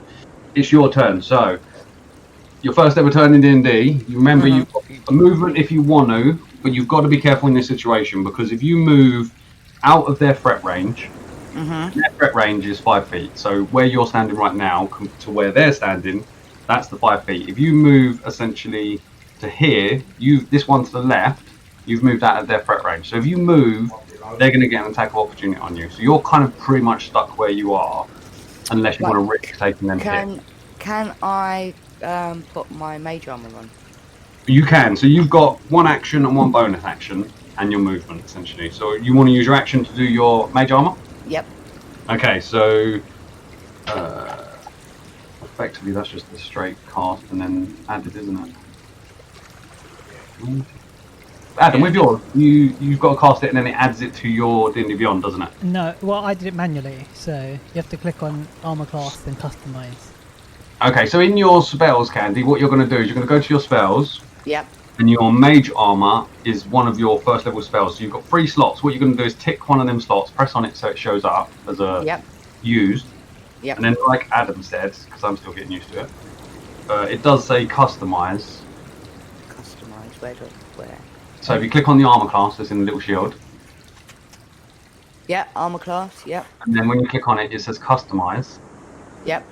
And then where it says override AC, how much does it add? Well, I did additional magic bonus, and I added 3, because that's how much you get from mage armor. Because it would already add your dex to it, so... 3. So it's 13... 13 plus your dex with mage armor, so... 13 plus your dex. Okay, so in here you're going to add 3, Candy, to an additional magic bonus. Yep. What, the override AC, yeah? Yeah, no, just below that you've got a third one and it says additional magic bonus. So just add 3.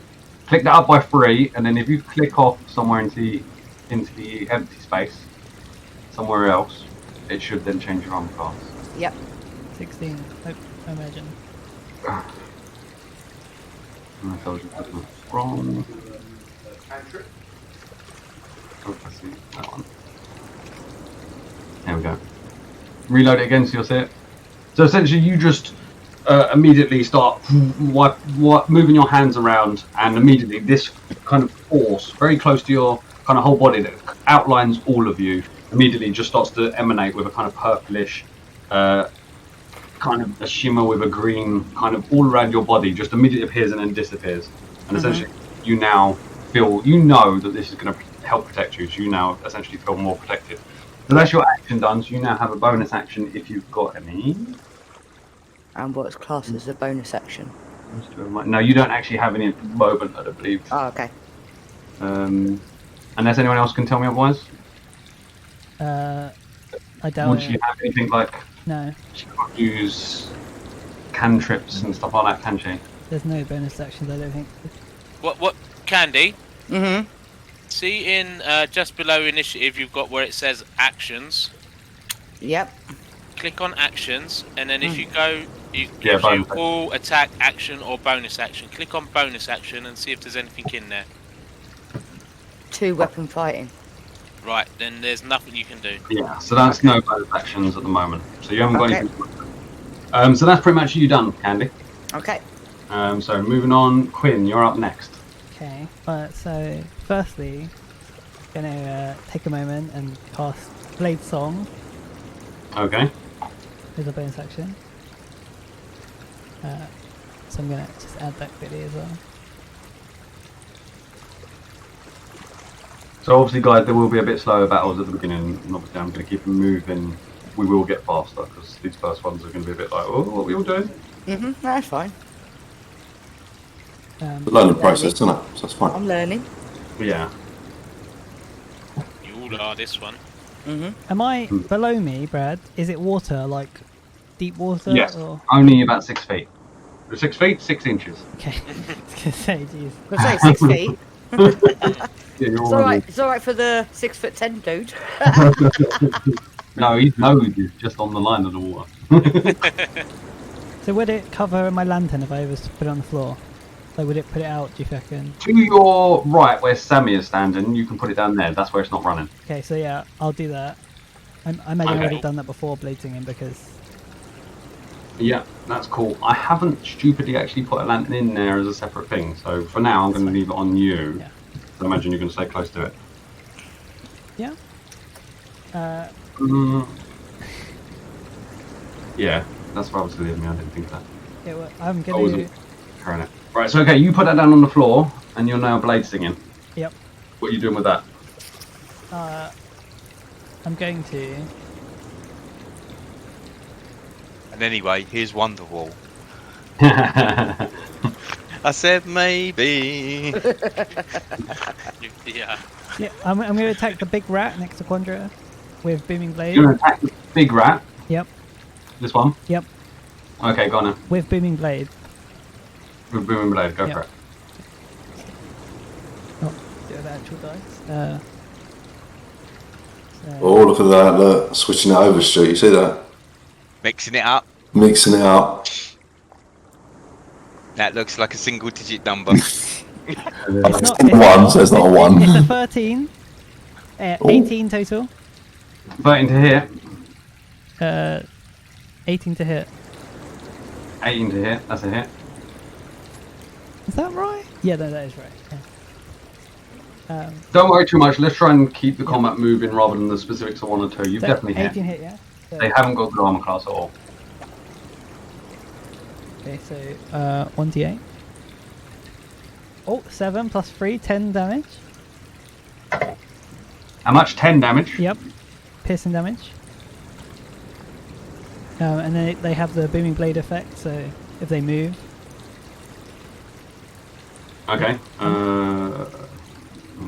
10. So that one, you kind of stab in and you kind of right through the side, literally your rapier sticks out the other side of it. Like severe, it is bleeding, but it is still somehow on its legs, but it's definitely looking real rough. A point to note for everyone else, you watch as this lady with the long coat, on her, essentially through her turn, she's not singing in the sense of blade dancing. Most of you have not really seen this, maybe some of you would have heard of this before, but effectively turns into like almost like a performance dance, and with the blade in hand is making kind of motions that are swinging around and physically kind of almost performance dancing on the spot, and then immediately just jabs the rat, just not even prepared for it, immediately straight through the rat, pulls out again, and immediately goes in again, swinging hands around, dancing on the spot. And most of you are just like, what? But at the same time, it's amazingly graceful. You got a bonus action? That was my blade song. I'm gonna move actually. Yeah. Below Fenton. Gonna do like a pirouette and onto that square. Yep, go on then. I can't. It's game paused. Oh, sorry. Yep. So I would opportunity You're attack. fine. You'll find none of them were in range. No, actually, that one was in range. That's an attack of opportunity against you. You ain't got anything against that, haven't you? Nope, that's attack of opportunity. Yeah. Okay. David. That's a 15 to hit. Misses. Okay, so you're good. Yep. What's the matter, Stu? And that's my full movement. That's my turn. That's your full movement. Okay. Person moving all around the bloody place. Oh, sorry. Sammi, speaking of, this big large rat next to you is immediately the next one to go, and is immediately going to try and bite into you. Ooh.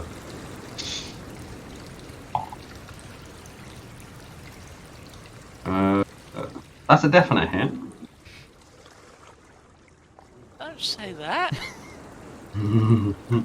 Welcome to D&D. It's a critical. Critical hit on the first go. Quick. 9. You take 9 damage. This one kind of comes out from this rock, and as it kind of does, it literally just starts climbing up the back of you, and literally just bites into the side. It seems confused at first because you're much harder than what it was expecting, but it still seems to tear into your side. Yeah, alright. It did. You sounded so happy then, David. It hurt. Yeah, right. Next one, Quandra, on you. Yeah, That's a 15 to hit. You've got 60 armor class now, haven't you? Yeah. Yes, yes. Okay, so you're fine. That one doesn't hit you. That one essentially goes to hit you, and as it does, it puts its teeth in, and you see the force around you kind of wibble at the point when its mouth, and it's trying to get it in, and it just can't see the force past whatever the barrier is. Doesn't manage to hurt you. Next up,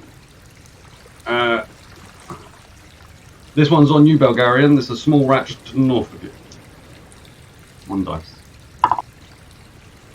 That is a 13 to hit. Belgarian? No, I can't hear you. You've gone off. He's faint. He's there. 17. Oh, there you go. 17. You're good. Yeah. You're good. That one doesn't do anything. So next one up is this one. This one is in no man's land. This one's going to run 5, 10, 15, 20. This one scrabbles up around here. Yeah, this one can move in to get you. They're only small, these things. They can kind of almost get on the same square. So this one comes in for a bite on you as well. Oh, nope, that one doesn't hit you, but that was less than the last one. Next giant rat up is this one here, Quandra, on you again. 15 again. And same thing, this one jolts in as well, and your shield now, you're just thinking, damn, I'm glad I cast that. yeah. Belgarian, you're up. Right, the one that's to the... First of all, what you can see is these little ones don't seem to be hurting anyone. The big ones are definitely taking chunks out of people. Yeah. I'd do the one that's next to Stuart's character. I hit him. This little one here, yeah? Yeah. Go for it. Make an attack roll.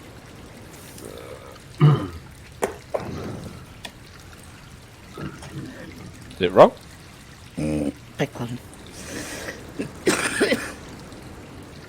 Did it roll? I haven't seen a roll yet, no. Click back into thingy, although it still would do it anyway. Yeah. There you go, I see a roll. Oh, sorry. Done it again. 2 rolls. I'm going to take your first one. Which one? One-handed, two-handed? One-handed. Hold on a minute. That's damage. You need to roll to hit. That's the damage roll. Should be another one next to it with a plus, like your plus to hit one. Oh, yeah. Yeah, but when I do that, it rolls both of them. That may be just in the option, something we can turn off. That's fine. I'm not seeing a 2 hit in one roll though, so try and roll the one that says to hit. Yeah, I've got a 1d6 plus 5, and then a 1d8 plus 5. No, you need to hit first, Keith. Then your damage. Next to it, you should have a plus like a middle. Oh, plus 7. Yeah, that one. That's the one. That's rolling both of them. Yeah, no, just roll it at the moment. Click on that plus 7 to see if I can see it again now. Yeah, because I'm now seeing the dice. So okay. 14 to hit. Right, okay. So that's good. We're all good. Cool. Yeah, that's a hit. That's a definite hit. So now roll your damage. So using this two-handed or one-handed? One-handed. One-handed. Okay, go on then. Roll your damage. Did it roll? Yep, it did. 6 damage. That one. Yeah, you just literally, you just put it the end of your quarterstaff straight into it, and it just squishes on the floor, blood just pouring out, trickling into the water. That one is dead. Oh, my sound goes off when I do that. And then I flurry and hit the one above me as well. I kick it. Is it a flurry of blows, meaning you get 2 attacks, or is it just your one offhand attack? Flurry takes the key point, means 2 attacks, or you get 1 extra attack. You automatically get bonus. 1 attack and Yeah, no, just the normal bonus. A normal one. Okay, got it. Right, roll attack for that. 15, that's another hit. So roll your damage. That roll? 7, yeah. Yep, that's a definite kill on that one as well. So again, you hit that one and immediately back down, and the same thing, managed to again get the other one on the other side of it, almost in unison, hitting both of them. So both of those 2 are down. So that's your bonus in your action. Any Yep. No, I'll stay there. Okay, cool. That's you done. on to this rat, which is up here. Stuart, on you. This little rat's going to take a bite. And it's useless. Fenton, you're up next. Your turn. Excuse me, lady. And I walk. I move down here onto that token there. Okay, so you moving away does provoke the tax opportunity from those 3 rats. So, first one is an 11, so you're fine. The other large one is 18. Yep, that's it. And that one is 3 damage again. You're fine again.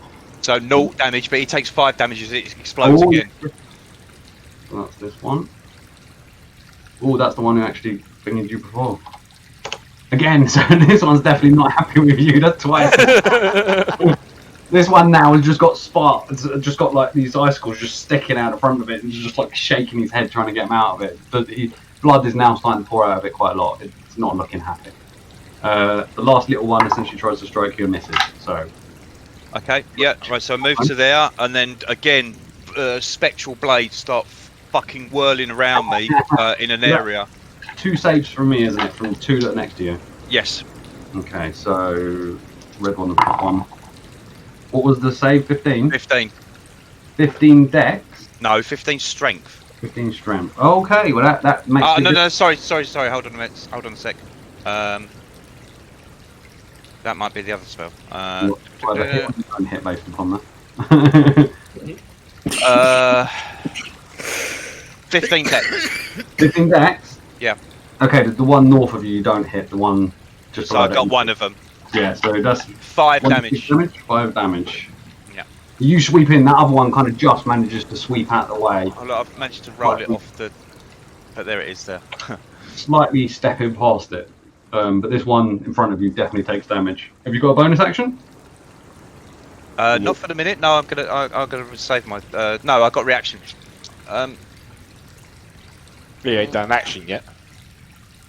No, my action was to cast Sword Burst. Oh, okay, right. And you're holding on any bonus action, yeah? Yeah. Cool. Okay, move on. Rat. The rat nearest to you, Adam, goes to move away after he sees Fenton running, trying to help with these big ones. You get an attack opportunity on it. No, I don't want to do it. Okay. So Fenton attacks you, comes kind of steaming up to you with some gusto and misses. It just kind of always skeeved in front of you.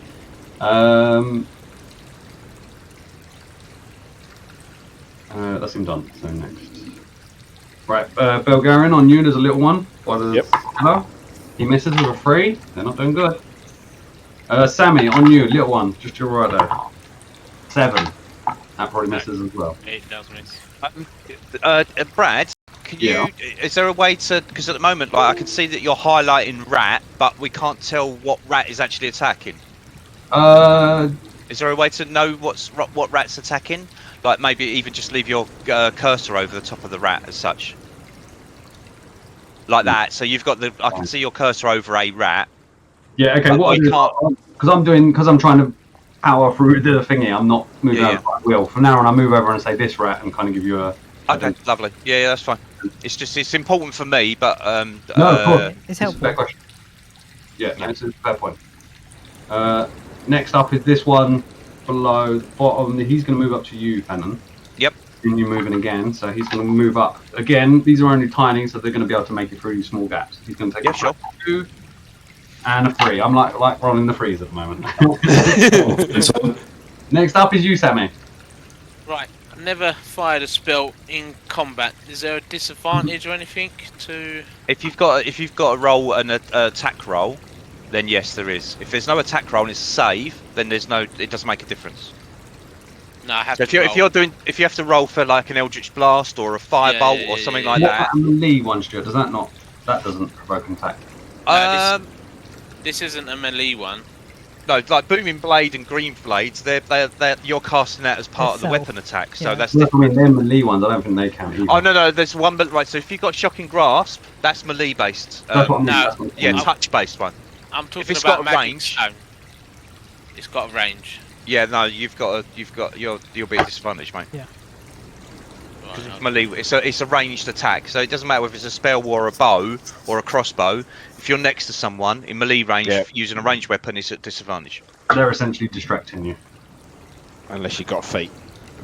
Correct. Yes. I'll stuff it.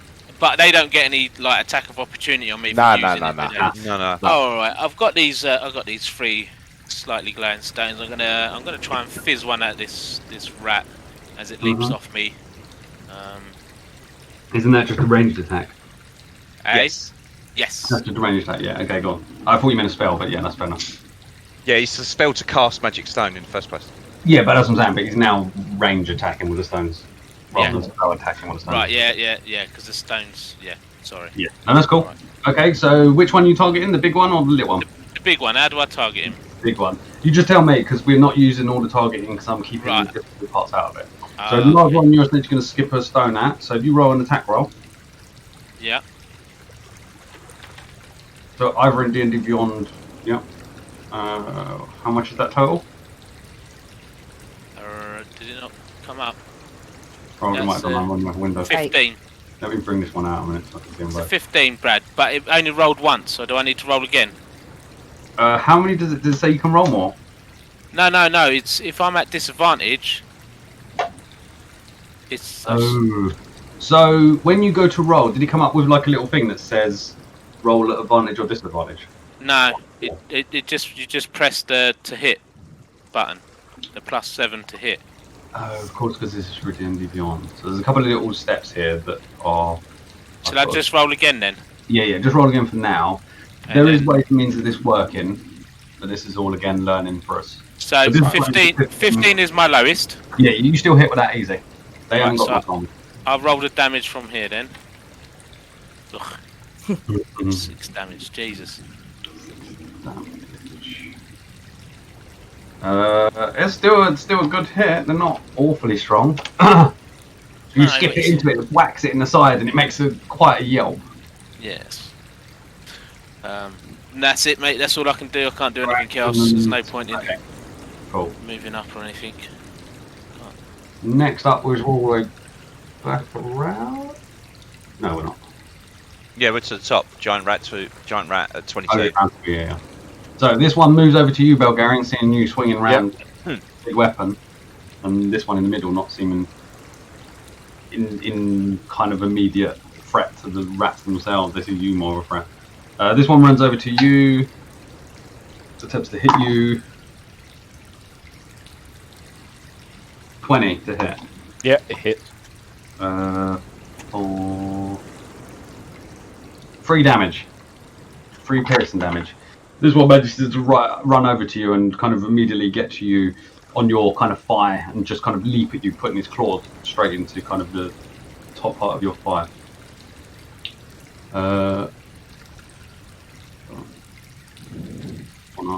This one. Sorry, Ed. Damn these rats, man, they're hard. This one actually doesn't have his friends around to be able to help him, so I'm going to just roll. He still hits there. That's a 20 to hit. It misses. It misses? How much is your armor? 21. Oh, okay. Okay, you're okay then. For that, the little one's going to come up and contest it. If this one hits... No, that one's a lot worse. 12. So that one misses. Don't I just jump? You jumped. You jumper, you. I'm going to leave that turn though, because he missed anyway, and I'll just skip him when he comes to him. So, I'm still trying to keep up with things myself in terms of what I've done combat. No worries, mate. So this one here, next to you, Quandra, this one's going to try... This is going to turn for you, actually, Fenton. You're looking rather scary walking up behind him. I'm laughing as I'm just fucking Then this one definitely sees you as more of a threat. That is a 18 to hit. Yeah, hits. Oh, God, they'll be in and can get blasted. 3, no damage. He takes 5 damage. It's a 4, it adds 1 on. It's a 4. Oh, I'm wounded. How much damage was that? He takes 5. That's your friend who's already got all the things stuck in him. Is he dead then? He dies. He goes. He kind of this time he's all in for it. He leaps at you, claws and all, and kind of grabs into you. And as he does, manages to just get enough in, spits a bit of blood, and just literally gets splattered off and almost tears apart with all these ice shards that just burst out onto it. Fucking vermin. I just sweep it off with myself and just. Right, Quandra, lady. I doff my imaginary cap to Quandra. Quandra, you're up now. Okay. Don't come too close, love. I say. Let me have a look a minute, 1 sec.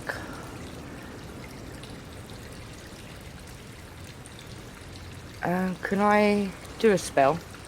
Yep. You can. Remember, you've also got the cantrips which don't cost spell slots.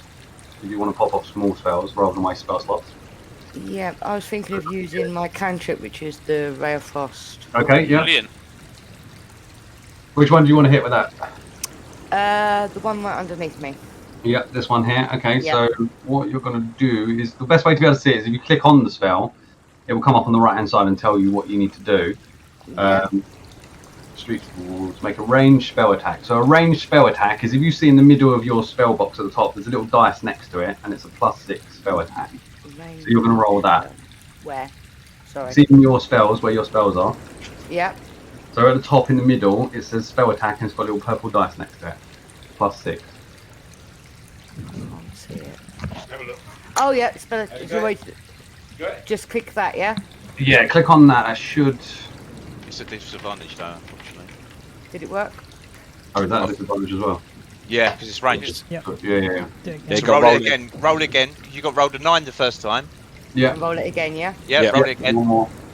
When you're at disadvantage, it means you take the worst Oh. roll. Oh.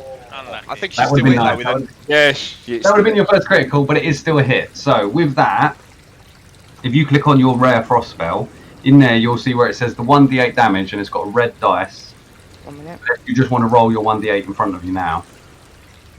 It's Uh, actually easier just to oh, roll it in front which of you. one? So a d8, it looks like a diamond shape. That one? Yeah, that's it. Right. 6. And then you add your spellcasting modifier on top. So what's your intelligence, Candy? My intelligence is... Your intelligence modifier, plus rather. 4. +4. There you go. What's that? 10 damage altogether. So 6 Yeah. plus 4. I don't know if it does the modifier on this one. This is a Doesn't it? cantrip. No, not on a cantrip, I don't think. Oh, not on that one. It's a straight up one. This is No, it's 1d8. just straight out 1d8. All right. 1d8 plus its speed is reduced by 10. Mine's How much was that? 6. How much? 6. I rolled 6. Okay. -6. Okay, that definitely hurts it. It's you hit it with a cold, and you just see kind of again icicles seem to be the theme.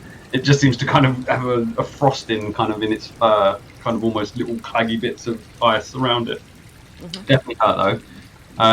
That's your action. What about you? Haven't got a bonus action, so you done, or did you want to move? To look for it if you move. No, I'll stay where I am. You can potentially move one to the left. That wouldn't cause you any trouble if you wanted to move closer to the warrior who seems to be battling night. I'm okay at the I moment. did, I'll I stay did where say I am. don't come any closer. Well, there is that. Stay there. I'm seem to be initiating people hitting their own teammates. Yeah, I've already pre-warned that. Yeah, no, I'm not moving anywhere. I'm quite comfortable where I am. Thank you very much. Fair I'll enough. Quinn, watch. Quinn, you're up.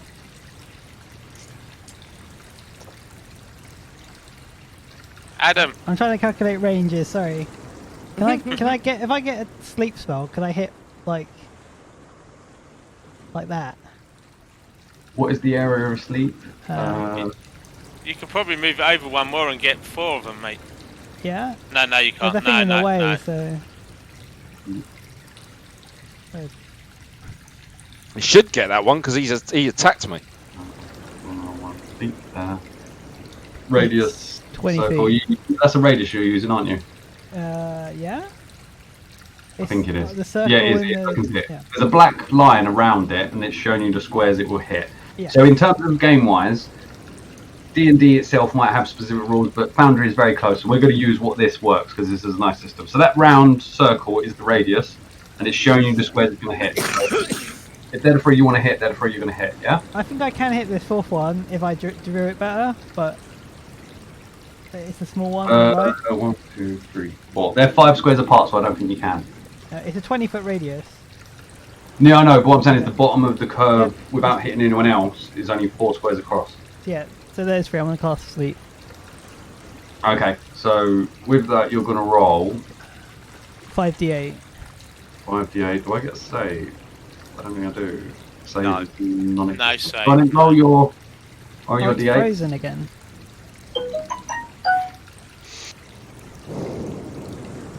Okay. 5. 6. 11. That's it. Yep. 11. Oh. 14. 20. How many is that? That was 5. That's 5. Yep. That's fine. Yeah. Fair enough, that's all of them. They're all asleep. Oh, okay. That was more hit points than they had. Sweet. Where's my sleepy button? Can someone cast sleep on me tonight?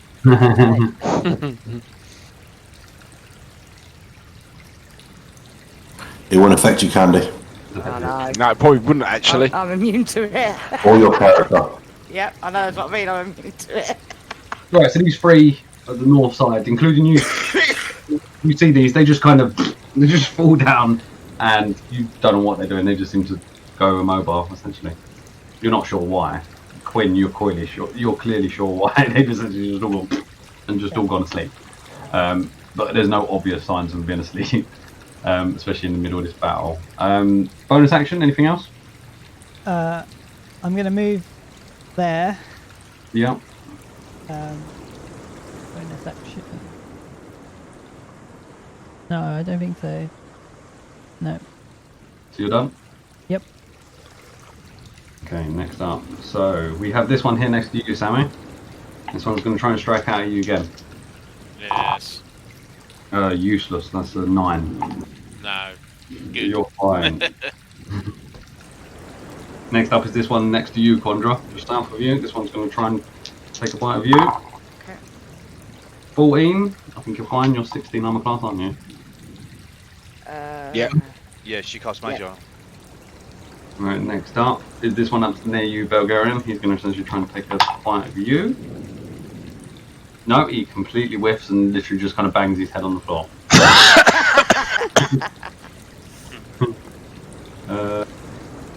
Okay, next one up is this one in front of you, Fenton. He's going to turn towards you. You seem to be the prominent danger.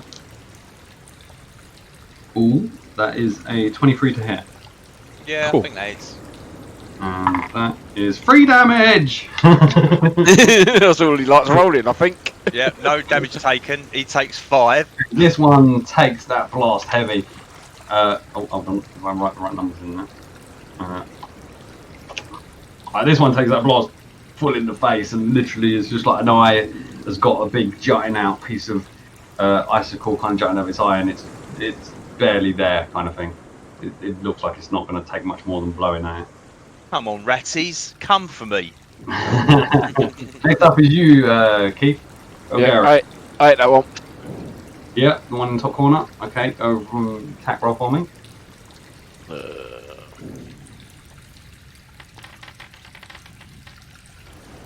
10, that's a small one. I think you do hit. Just. Yeah. They ain't got good armor at all. Damage that one goes. Again, you managed to. You just literally whack that one off, and it just scoots straight up in the air to the wall behind it, and you just see the blood You splatter. whack that one off. Off into the air. Interesting. And then I ate the one just below him. Flurry. Off into Each the air. to their own, mate. Each to their own. Yep, that's a hit. Roll damage. So that's this one next to you, isn't it? Yeah. 7 damage again. But this one, immediately turning back, just slapping right down onto it with the end of your quarterstaff again. This one, another one dead. These ones are fairly easy to take out. Okay. Can I move there? Whereabouts are you going? Yes, yeah. You're a bit on a rock kind of thing. You're almost standing a bit 1 foot on a rock, 1 over a rock, but that is fine. Yeah, I come down to there. Cool. And then you're done? Yep. Next rat is the one who's asleep. They don't get a Dave wants to sleep, do they? No, they need to be woken up. Yeah. So he's asleep. Fuck you, Fenton, you're rats. now. Alright, just come on, ratty boys. I've got my shield up and my sword up high, and just fucking again the blades spin. So DC 15 against the 3 of them. Oh, 1, 2, 3. So we're gonna go red, top, yellow, black, bomb. What's the DC? 15? Yep. 2 of them make it. Only the top little rat doesn't. 2 of them make it, little bastards. Only 2 damage. Holding well on the saves. My rats are doing well. That's enough. That one didn't have many hit points. That one's gone. And then I'm gonna get off, you bitch. So you're still on the. And then I moved to there. I know that little rat down the bottom is gonna get attack of opportunity. The bottom little mini rat. Oh yeah. I'm gonna take that. Yeah. And then rolls all over the place and eventually gets the 2. Rolled on just when he rolled off.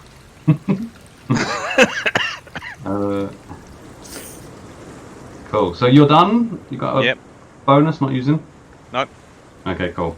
So moving on. Next rat is this one next to you, Sammy, little one. I'm trying to take a bite.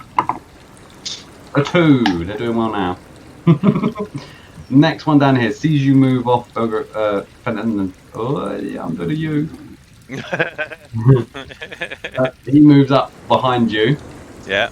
And effectively, yep. And he tries to take a bite. 14. But not enough. Oh. So. Champion.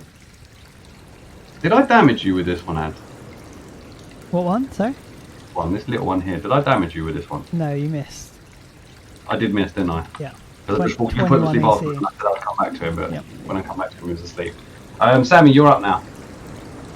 I'm gonna attempt to fire another glowy. Big one? Yeah, add a big one, mate. Add a big one. Okay. So I'll roll twice. Yeah. That's a hit. Nice. Cool. Nice. I like the dice. There we go. So 8 damage. That's 8 enough. damage. Oh. You've already hit in the other one. In kind of like on his side, it's kind of bounced along. And this one, you lift your throw, just conk straight on the head, falls straight down dead. Good. That one's gone. Soylent approves of your spell choice. Movement? That's what Soylent used for all of the first level. Is it? His magic stones, yeah. All I remember, Stuart, is you giving them out to people. Yeah. That's right. I'm Oh, it's healing. I'm gonna move down here to Yep. That's fine. get a better angle on these other big rats here. Cool. Yeah, you've got a good angle. That rock just in front of you isn't that big. It's only Yeah. a foot high, Cool. just round and low. Is that you done? That's me done, mate. Yeah. Cool. So straight back up to the next round. This one is snoozing. There's that one. This one is also snoozing. The 2 top big ones are snoozing. Quandra, it comes down to your turn. Right. So Well done, Quinn. I'm not moving.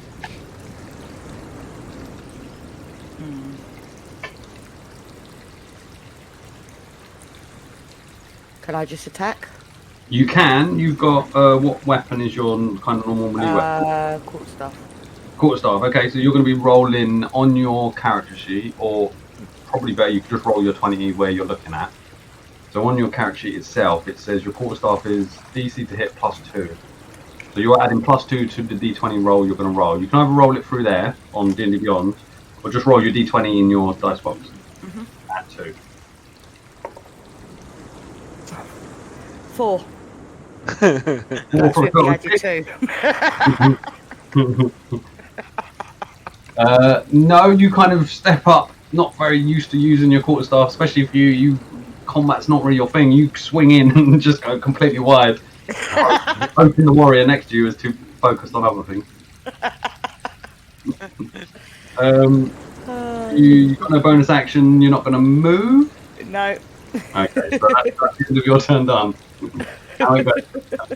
Quinn, you're up next. I want to do a somersault midair and then land and like skewer this rat. Which one? The little one. The little one, yeah. All right, give me fairly not too difficult acrobatics check. That's a 2, but I have advantage. So how much? That's 2, but I have advantage. Yeah. That would be 21. Yeah, you easily make it. So roll your attack. So, yep. 20. Can you? It's a 12, so 5. I mean. So right, you just everybody sees you with some weird flourish behind you. You just kind of standing from in the water, leap up, spin in the air, come down. Literally one hand on your rapier, just straight into it, and your blade literally goes into the sand by about a couple of inches. That one immediately dies, and now roll damage. That's some fancy moves there, girly. Thank you. Anything else? Yeah, I'm just gonna like move like over here. Yep, fair enough. Are you done there? Yeah, to lean against Cool. the wall now. Okay. Moving on to the next one. So this is the rat near you, Quandra. So it's going to try and take a bite of you. For a total of 11. You're fine.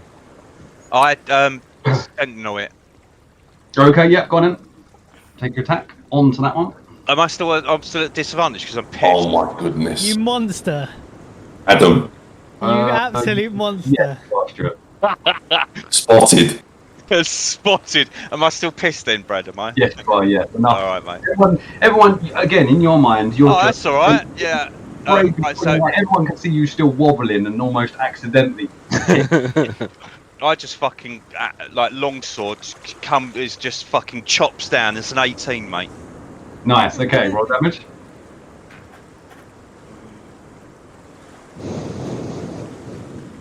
Rolled a what? You rolled a 1, didn't you? Yeah. Oh dear. How much you have? damage? 6 damage. Yeah. That's enough. You literally slice down everyone else. Again, in your mind, this is just dexterous to you. You're just nicely doing it, kind of swinging around everything.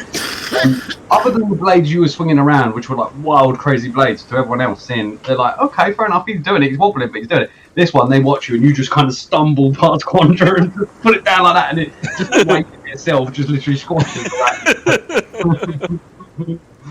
That one's dead. So, yes. What am I on now? This one. Yes, okay, it's moved on. So next one up, this is the one in front of you, Fenton. It's going to try and take a bite of you. Ooh, that one's a definite hit. That's a critical.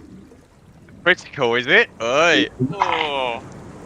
And you rolled a dice better this time. That's 7 damage. 7. Right, so 4. Not 11, 7. Yeah, 7. But then so I take 4 damage. It takes 5 damage from the thing, and now I've lost my armor of Agathis. 5 damage. Yes, this one's it takes already 5. taken quite a fair old beating. This one, literally, again, like the other one, just all in, jumps on you and immediately just splattered off into icicles. This one dies as well. You've created a Dracula, Stuart. Well done. Your armor has Yes, yeah. So yes, gone now. Yeah. Okay, so Belgarian, you're up now. Might as well go and take those ones out. That would be nice, thank you. I take the one out on the right. You get advantage, mate. Yeah. So one here. Make your attack roll.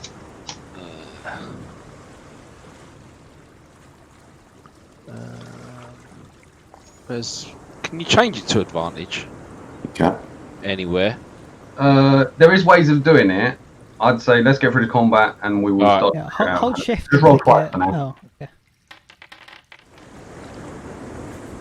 Yep, that's a definite hit.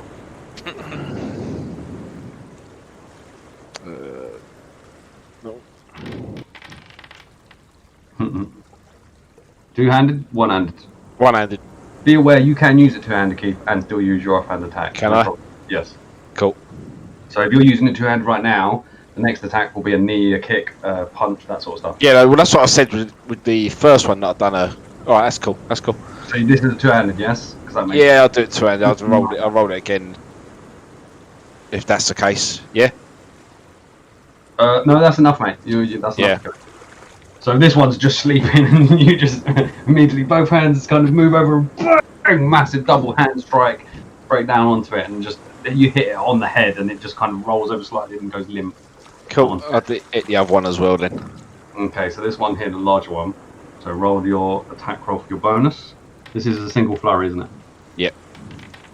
So that's 11 and 15. Yeah, that's a definite hit. One, not the first one. 7 damage. Is this one taking any damage? This one's also taking damage, so this one also goes down. So this one, as you turn around after smacking that one, you immediately kind of stand up, leg up in the air, and just chop it down on its head. And literally, as you stamp down, you just feel its skull crush under your feet. That one dies. That's that. You done? You've got movement. Yeah, I got. Cool. Still loads. A perception check for me, Keith.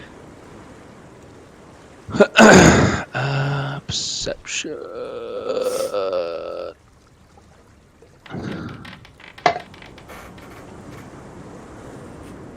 Up to the north of the cave, where the cave splits off, you can see it kind of goes out in two different directions. Around to the left, you swear you can hear the noise of like a really low grumbling growl kind of noise that definitely puts you at unease. I relate to these. That's Fenton's stomach, I think. He wants more I'm chicken. still hungry. He got disturbed eating his lunch on the beach today. This is a nice warm-up. A waker-upper. So the next one is the one who's asleep. He doesn't get go. Next up is you, Fenton. Yeah, I just stabbed down at this one on the floor. I just like trip up a little bit, lean up against the wall, and just kind of stab down with my longsword. Almost. Yeah, 18. 18. Is that a disadvantage roll? Yeah. Can you see that I've rolled? No, that's fine. I'm not always looking at that, but that's fine. Yeah, I've rolled 11 and a 12. Cool. Okay, you hit roll damage. Even his ones. I don't think you can't not kill these ones. These ones are fine. 6 damage. Yeah, that's enough. That's way more hit points than you need to have. So that's the last one down. The last one, I'm just going to say, Keith, you turn around and put your foot on it, and that one dies. So now you find yourselves all these rat bodies around you. Yeah. I'm looking around at everyone. Anyone looking like really badly beat up? Quinn is very seriously. I'm on the brink of death. Okay. Quinn is definitely looking very, very hurt. Quinn is holding her side now that the fight has stopped, but also has blood pouring out of her from different scratch wounds. So I'll just go up to her. Ma'am, I can have a look at that if you want, ma'am. Oh, please. And I'll go up to her. I'll cast Cure Wounds. Cool. Wow. So I'll pull out my little Go on, David. my little tools, like like my tinkering tools, and there's a sort of Pour a sewing oil kit into a there, wound. It's not a robot. and I start sewing up the wounds, but rather than as I'm sewing up, it sort of it starts to really knit together well, and no, just take. Sorry, let me just roll one. Sorry, Brad. That's fine. Go again. There we go. 5. So Nice. you take 10 hit points back, mate. Oh, As I pull the last needle out, the wound just sort of disappears, and where there would have been a scar, there's no scar. It's perfect. Well, that was a good dust up. Has anyone got any beer? Immediately as you say that, Stuart, and you're all taking stock of this, the rats laying around on the floor, blood's seeping out now, seeping down out into the beach area, all underneath you, kind of through that. That eventually starts to run clear, but as you're there, Belgarian, you can still hear this grumble, and at that point of you kind of turn around and tell everyone else, all of you hear from that kind of up towards the left direction, you hear the roar. It sounds like an actual roar, like a lion, a loud roar. And it literally echoes in the cave. You all kind of stop for a second and think, what's going on? Where's the girlie with the light? I can't see. Yeah. As we all start moving up, I reach into my my little pouch again, and I pull out another 3 stones and Cool. get No them problem. ready.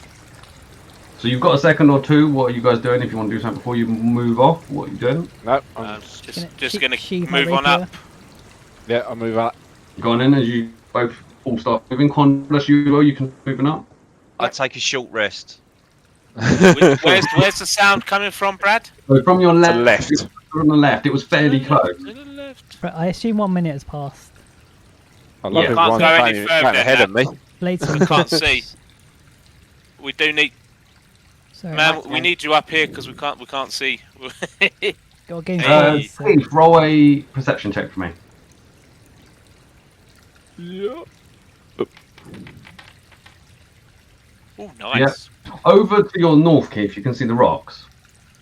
You can see sticking out from them rocks. First of all, just by the rock, just here in front of you, you see a large boot, a fairly well weather-worn boot. And then just beyond that, you can see some legs kind of sticking out beyond the rock. And you see a leg with a foot, but it's not really a foot, it's more of a claw. It's a bit odd. So you was expecting a foot there, but it's not. And then there's another leg with a boot that you see, and it kind of disappears off into the rock just in front of you. Okay. Again, you can still hear the rumbling noise of that growl. Do we all see that? Only so far. I'll say what I just saw. I can't see fuck all down here. Fucking useless. I'll move up to here. Okay, so it's literally just here, Keith, where you moved off from here. Cool. Right, okay. I'm sticking with Quinn because she's got the light. Yeah. Yeah, do you move past it, Keith, and these guys go to it? Or Huh? do you move past it and these guys go to it? I'll go to it, mate. I'll go to it. Yeah, go. I'll go and keep an eye on up here. I'm gonna go to it Okay, as well. so as you walk up, let me do this a second.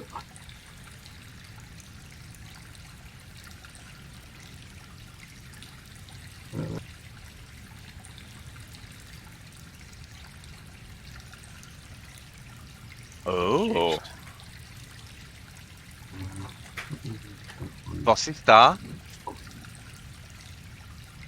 So, you can see that there's kind of, as you move up behind, there's definitely a body jutting out of rocks, and there's all these kind of rocks that are just laying on it. You have no idea. You can only assume that one of the bodies that was jutting along seemed to have bounced over the rock, hit some rocks, and more rocks have fallen down on it. And you can only assume the rats have just looked at him, just carried on, and just left this one by the wayside, essentially. See if we can get him out. As Quinn and Sammi, you kind of step up. Yeah. Essentially, you can see the rocks covering it. You can't really see it other than these boots sticking out the bottom of the rocks, but you can still hear this growling, and it is coming from this. I'm gonna try and Yeah. pull the body out, mate. Hello? Okay, so you manage to reach down. As you do, you kind of put your hand in, and as you do, you find something what you thought was a hand, but definitely has claws on the end of it. But they don't seem to grip into your hand as such. It just seems a bit weak at this point. And you're just going to pull that up? Yeah. Okay, so you pull that up, and Chris, can you describe yourself? Or have we lost him? He's muted. He's been talking away. Yeah, exactly. I've done it already. He's done already. Did you not hear that? Yeah. And that's me. This is me, yeah. So what is presented to you is a black feathered 5-foot kangaroo named Leonidas, who is wearing a black long cloak, which is furred. Okay, underneath it is a very weathered chain of chain shirt and trousers.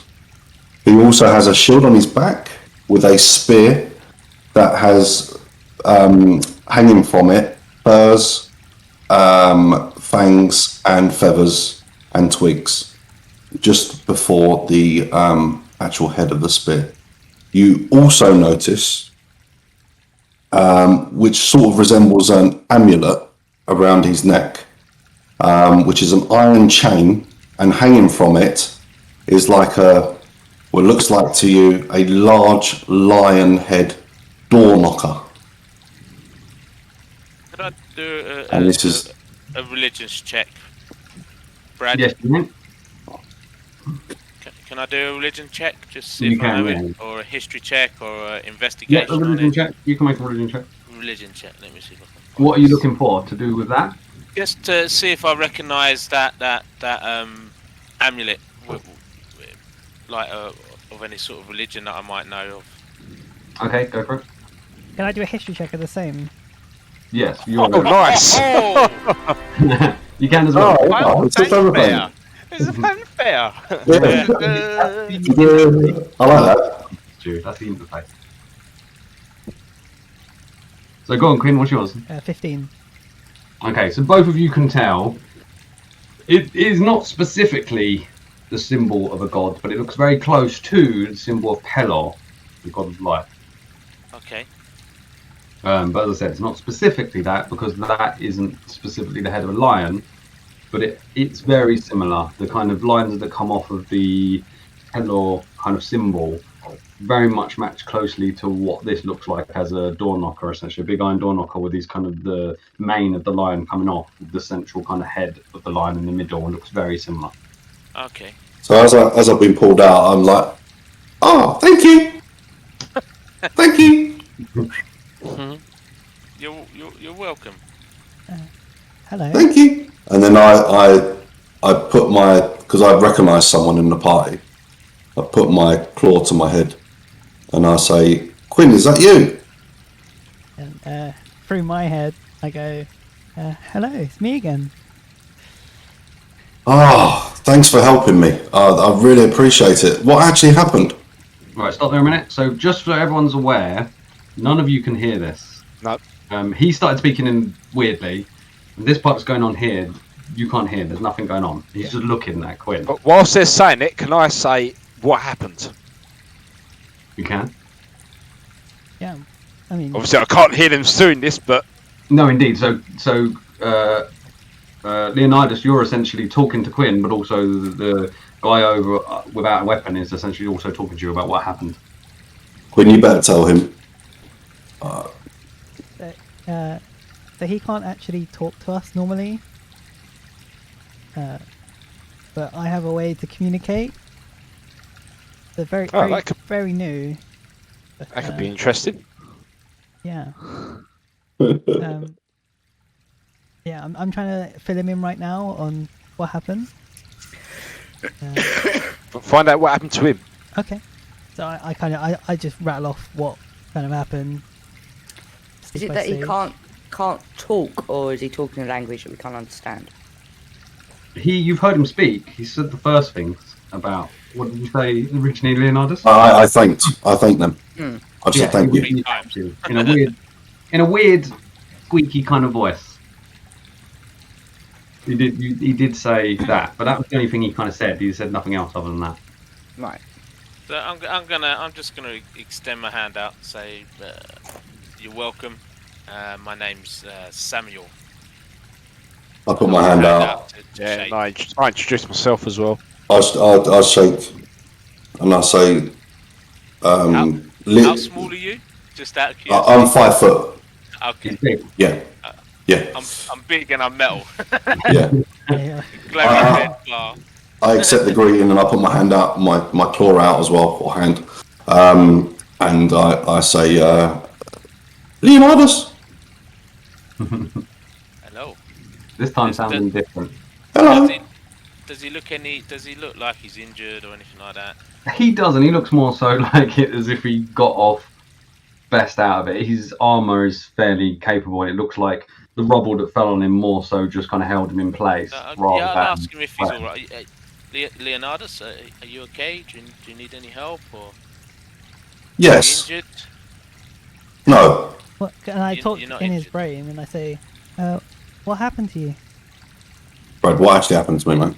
So When we crashed. he was on the boat, and this and everything started. You saw the fire, immediately turned around to run. At the point you turn out to run, you see just out of the part that leads down to the underdecks of the ship. Immediately, the rats started running up, and they were just all over you before you even got around to turn. You saw Quinn just staring off in the distance, and you did see other people running about. But immediately they just hit you, and immediately you was just up on them, and you was just kind of fighting them off. But there were so many of them that they just dragged you straight over the side of the boat. And again, you was bumbling along. You was awake, and you bumbled all the way along to here until essentially as they rounded this rock. So many of them all kind of on the sides of the rock. Because you're bouncing so many places, in the end, when you hit the kind of side, the right-hand side of this rock face, it fell on the floor, and as you did, you kind of slid down the rock, dragging loads of rocks down that all fell down and essentially on top of you. Okay. Wow. But your armor protected you for the most part. Okay, cool. Do you want to search the rest of this cave, Quinn, or are we going to get out of here? Did we see any other? We saw other people get dragged away, or was it just him? Yeah. Or at least 4. You know, you count Well, there are more people who got carried away, so I think we're gonna follow the trail. Although we have heard a mean grumbling. You seen anything to do with that? What, in what sense? What grumbling? I mean, we don't know. So it sounds like someone's really hungry. That was me. Oh. I was threatened, so I was trying to get them away by making frightening sounds. Interesting. Yeah. And I mean, what we're doing if we're just like staring at each other. Yeah. Well, I'm gonna have What's a. going I'm just gonna on? have a look down here. I'm just standing I there. repeat what you say, Stu, in the same accent. What's going on? Is he taking a piss? You hit You your taking a piss? It's your voice. Fucking, I've taken. Right, that's. I fucking you taking. I bring it up. No.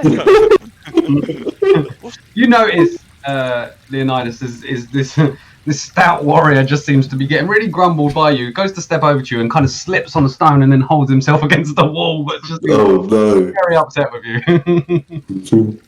Quinn, what's he doing? I'd be mindful of this one. He's looks intoxicated.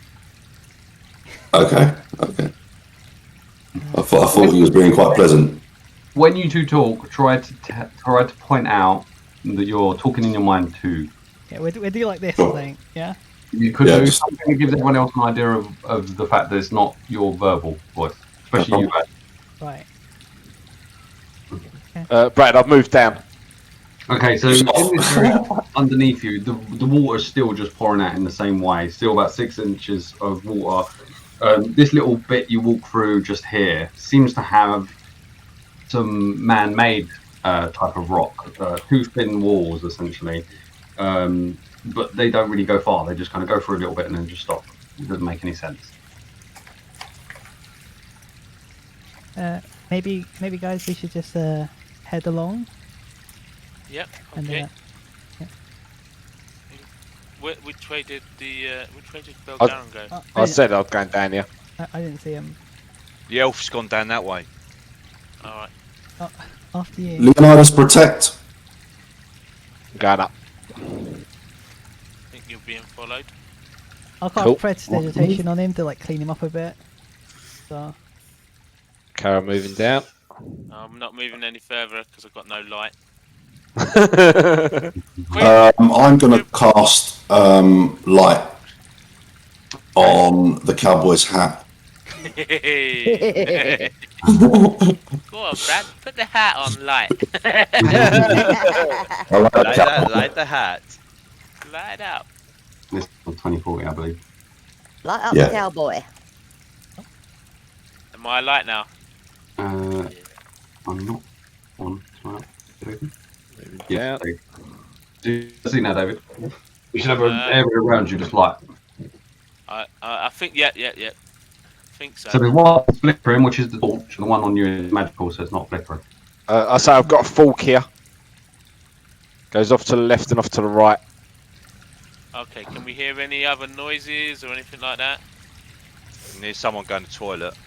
Brad, can I have a look? Let me just have a If the rats, see if there's any markings on the floor where the rats maybe dragged somebody. It's all water, isn't it?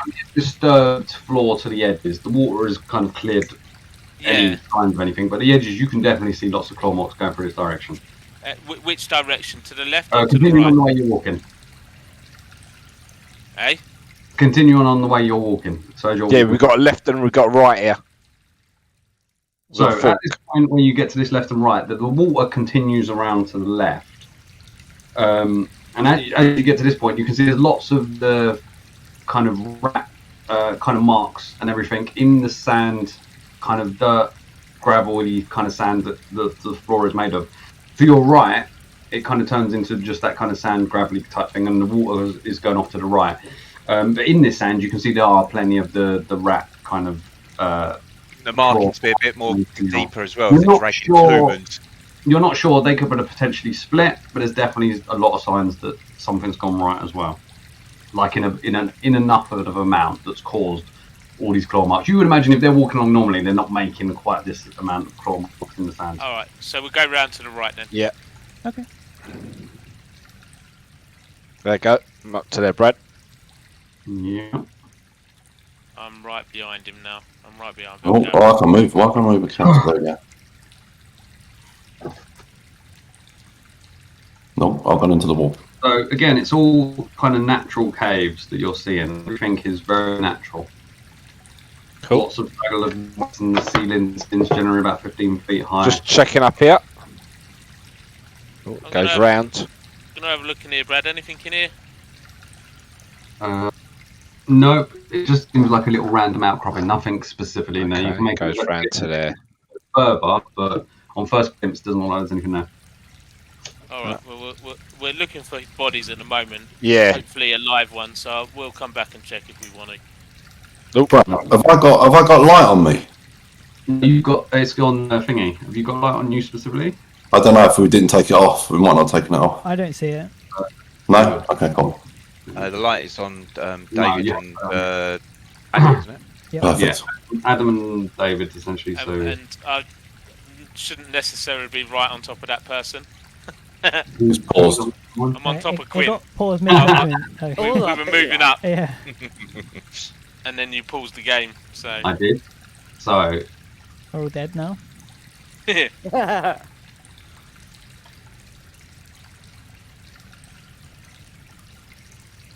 Have mercy.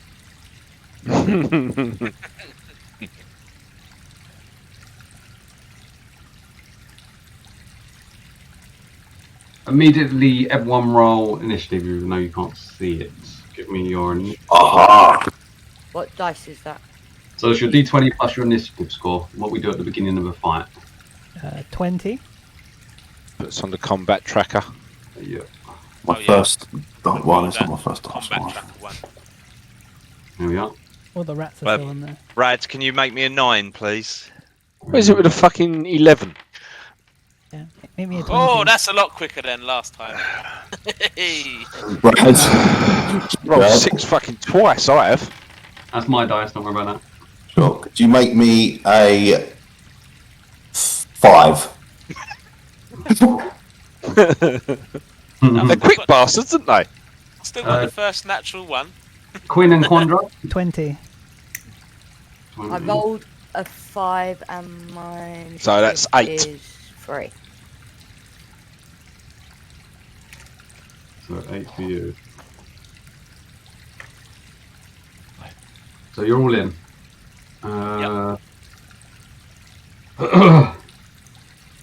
Alright, so you round this rock, and as you do, Keith, you're kind of coming round. You see a little bit to your left just as you kind of move up. It's a little small gap. The gap you move past over here on your left is potentially enough to be able to fit through, but it's probably going to be a squeeze through rather than an easy walk through. Mm-hmm. As you round this rock, immediately in front of you, you immediately spot at least 2. Can I shout out? Little rat. Have I got time to shout out? I would say you wouldn't need to. Most of these guys hear it. As soon as you kind of peer around and you'd get eye to eye with the rat is immediately hissing at you very loudly. Okay, cool. You've kind of surprised it, but it's not actually a surprise around because you're not. No, actually, yeah, I'm going to give you a surprise. Oh, okay. Yeah. So So I can move up and hit it? Yeah, so you're going to get to react and essentially... I think so. Though you don't get to react. What have we got? You don't get to react. You don't get to react. So, like the ones that beat Keith can have reactions. Yeah. So Quinn and Sammi, you're essentially able to have reactions because you were before Keith, but you don't get an action yet. Keith's going to get his action, essentially.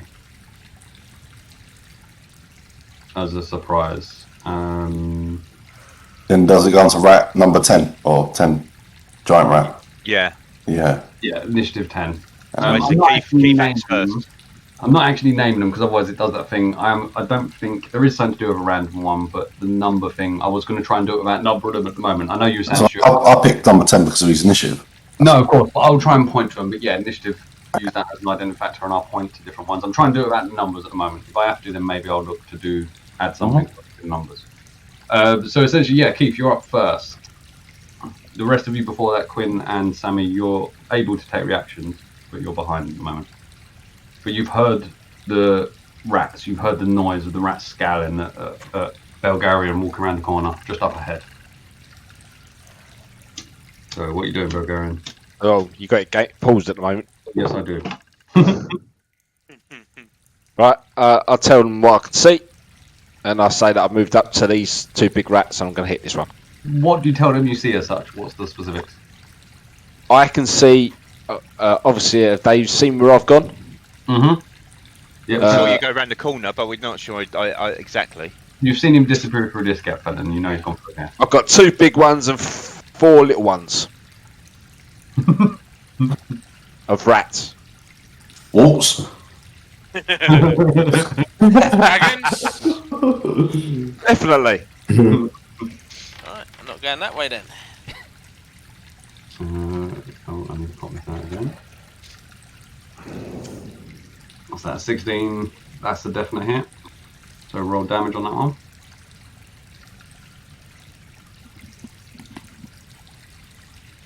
Did it roll? I haven't seen it yet. The damage roll we're expecting.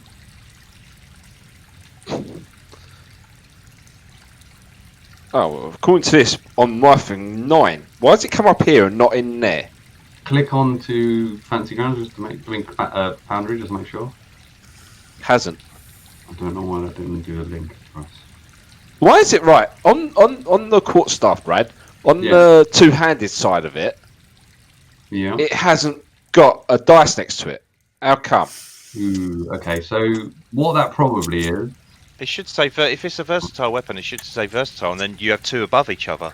It doesn't have damage. It doesn't have a thingy, but the reason why is if you click the one damage, it comes up with both, essentially. So if you're using it one-handed, that's there, and then the one underneath it is the two-handed. It both comes up together. So you press that for whichever one, basically. Is that the one you press now? Well, I've got 1d6 plus 5, and then below that I've got 1d8 plus 5. Yeah, that's if you're using it two-handed. So if you use it one-handed, you do 1d6. You roll the 1d6 part of But it. I'm doing it two-handed because he said I can. Click the 1d8 then. No. Listen. There's only one Every button. time, it rolls both the damages. Oh, okay. You whichever one you're doing is the damage that you do. Oh, okay, right. So there you go, look. So you see the two now in the... Yeah, I see. Right, yeah. So effectively, we know it's two-handed because you're doing two-handed, so 10 damage. Oh, and that's his hit points. Have I taken him out? You come around and it just hisses at you, and you immediately just run up with your quarterstaff, both hands, and just shove it right in its mouth, and it digs right in. And it's just stuck. You're just like shaking it off. Can I still do a bonus? You can. Oh, okay. Bloody hell. You can, even though your quarterstaff is half buried inside this one, you can quite easily turn and kick the other one in the face. 19, that's the hit. Cool. So damage. Did it roll damage? Yep, I've got it. So damage. Alright, so that one you just turn around while trying to jimmy the quarterstaff out of that one's mouth. You kick the other one right in the face. It definitely kind of hurts it, shakes his head. Is that you done? Yep, that's me done. I didn't speak in combat, annoyingly.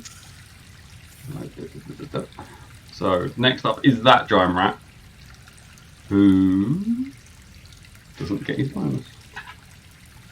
He tries to bite you. Cool. He misses very wildly, just kind of snaps at you, but is nowhere near you. After probably still trying to get his bearings after you've kicked him in the head so hard. Next up is you, Fenton. You're roughly within view. You can see he's gone through this gap ahead, just here. I can't see fuck all. Girly, cowboy. So, can one of you move up? You can attempt to move up a bit and see if the light's still coming. No, I'm going to delay my action until one of them move round with a light source, and then I'll move round. I'll move my movement once they've moved. Okay, so you're going to move up with them as your action. Yeah, I'll use my action. I'll delay my action to move once one of those two has moved round. Yeah. With a light source to illuminate the way. I'm pissed. I could barely walk along straight with it in the light, let alone in darkness. So I'm not moving anyway. As well. You've got 30 foot movement, haven't you? I've got what? Sorry. 30 foot of movement. Correct. Yes. Okay, so whichever one of those two move up, you're going to move up with them. Correct. Okay, cool. So you're done for yep. now. Quandra, you're up. You're fairly near the back. I'm probably just going to move up a bit. Yep. So you've got your 30 foot movement is your movement, but then if you want, you can use the bonus action to take a dash, which is another 30 foot if you want to keep moving further. So take your 30 first, up to 30 foot first, and see what's that. Yeah, move your 30 feet because you may be able to see what's going on, and then you could do something. Yeah, because I've got dark. Right, I still can't see. I'm going to use the bonus action and go another 30 feet. So you can still move 10. In these caves, this is something I've mentioned before, is I don't like the metagaminess of you having to have difficult terrain for moving each other in this space. Yes, I know it kind of is the kind of thing, but I don't like the fact it starts to turn into a weird thing. So in these tight caves, I'm going to say that doesn't count. In normal big rooms, it will count, but for in here, I don't really want it. So thank move you. Normal for each other. I've lost you, Quandra. There you are. Okay. 20. 40, so you got 20 more. The diagonals count as 5 as well, so you can just go diagonal, that's 5 as well. So is that right? Where was you? Was you here in this middle bit, or was you here? Here. Yeah. There, where you are now. And 15, so you got 5 more feet if you want it. I think you can see them from there, can't you? Yeah, I can see them now.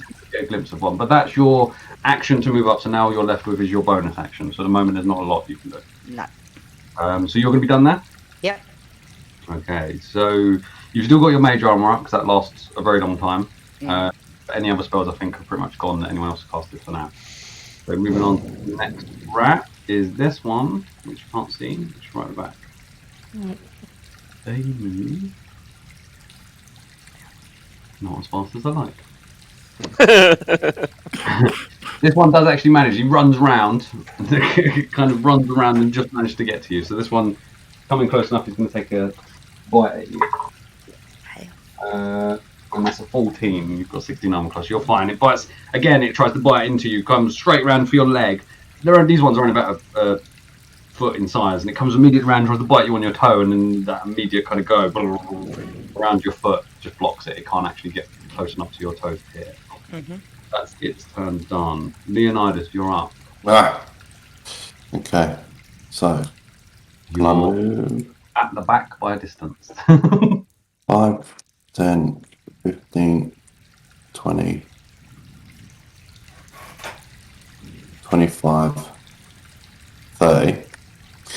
I hold my holy symbol, and with my claw, I pluck a feather out, throw it up in the air, click my finger, and I hold sacred flame.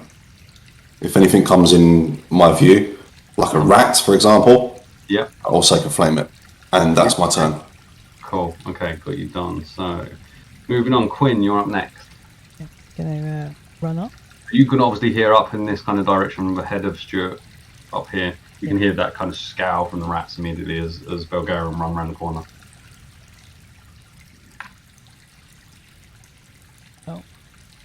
Okay. Sorry, Brad, my actual vision's behind us, yes? I'm looking behind us. If anything comes sort of from behind us, yeah? Yeah, that's fine. So, I'll go to here. Yep. It's 25. Yep. And this little rat in front of me. Gonna get one of my daggers out. Okay. Going to do a spin, and then off the spin, I'm gonna throw it like underarm. Yeah. Kind of. Exactly. Go on and roll an attack roll. Range attack. Yep.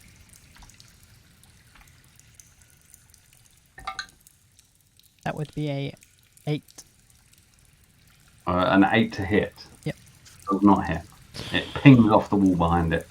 Looks at you. Kind of, huh? I keep track of where it is. But, Okay. Is that my full movement? I believe. Fenton? Oh, of course, you're moving up with him. Yes, I'm moving fair here. enough. Yeah, that's it. What was that, Adam? I move here. That's my full movement. Okay, cool. You're done. Fenton, are you happy with that? Yeah, that's. I think 1, 2, 3. Actually, can I get through this little gap here? You can, but you'll be squeezing it. It'll be the squeezing type rules. You'll be at disadvantage, and they'll be Okay. Yeah. And then I get right. So 1, 2, 3, 4, 5, 6. Yeah, I can get to there. So I squeeze through there, and I'm into this bit here. You're double disadvantage to hit. Yeah, double disadvantage. Yeah, and this one gets an attack of opportunity on me. Oh yes. So There's no benefit. I don't get to zap him with ice. It's just a. It hits you for a critical. Does he? Oh my god! Dead from Baby Rat, I believe. 2 damage. How much? 2. You've now realised you don't have to worry about these. Even on critical. Critical hits. I just look down at him. Pathetic. So you're done, aren't you, Quinn? Yeah. Can I just mark my daggers that it's there? Yes. Okay. Sammy, you're up next. I'm moving up. I'll pick his armor while he goes past. Ting ding. Definitely make a clang. Yeah. Sturdy clang. I'll fling a stone at that rat, mate, as I'm moving up. Okay, give me a spell, a ranged attack. Oh, no. Your stone literally skips off and lands right where the dagger is, starting to make a little pile. Yeah, no worries. That's my go. Okay. Maybe next time. Rat in the water. There's still rat up here. Moves up to you, Keith. Yep. Tries to take a bite at you. 13 to hit. Nope. You're safe. He stayed there. Next rat is this one. Let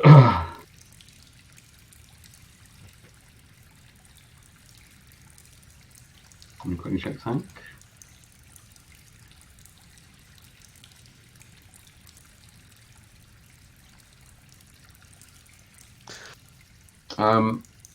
I'll double check this later, but I believe a tiny creature can move through your face. Yeah, it's one size smaller, so. Yeah, this is tiny. 5, 10, 15, 20. It runs out through your legs, Keith. And it turns around and bites you because you're the one who just slapped the other one in the face. And Yeah, cool. 12 does not hit. Gets +2, but he still wouldn't hit. Yes, okay, yeah, of course. Next up is the next rat. This is the one in front of you, Fenton. You are smiling at it. It rolls a 2. It looks up at you with sheepish eyes now.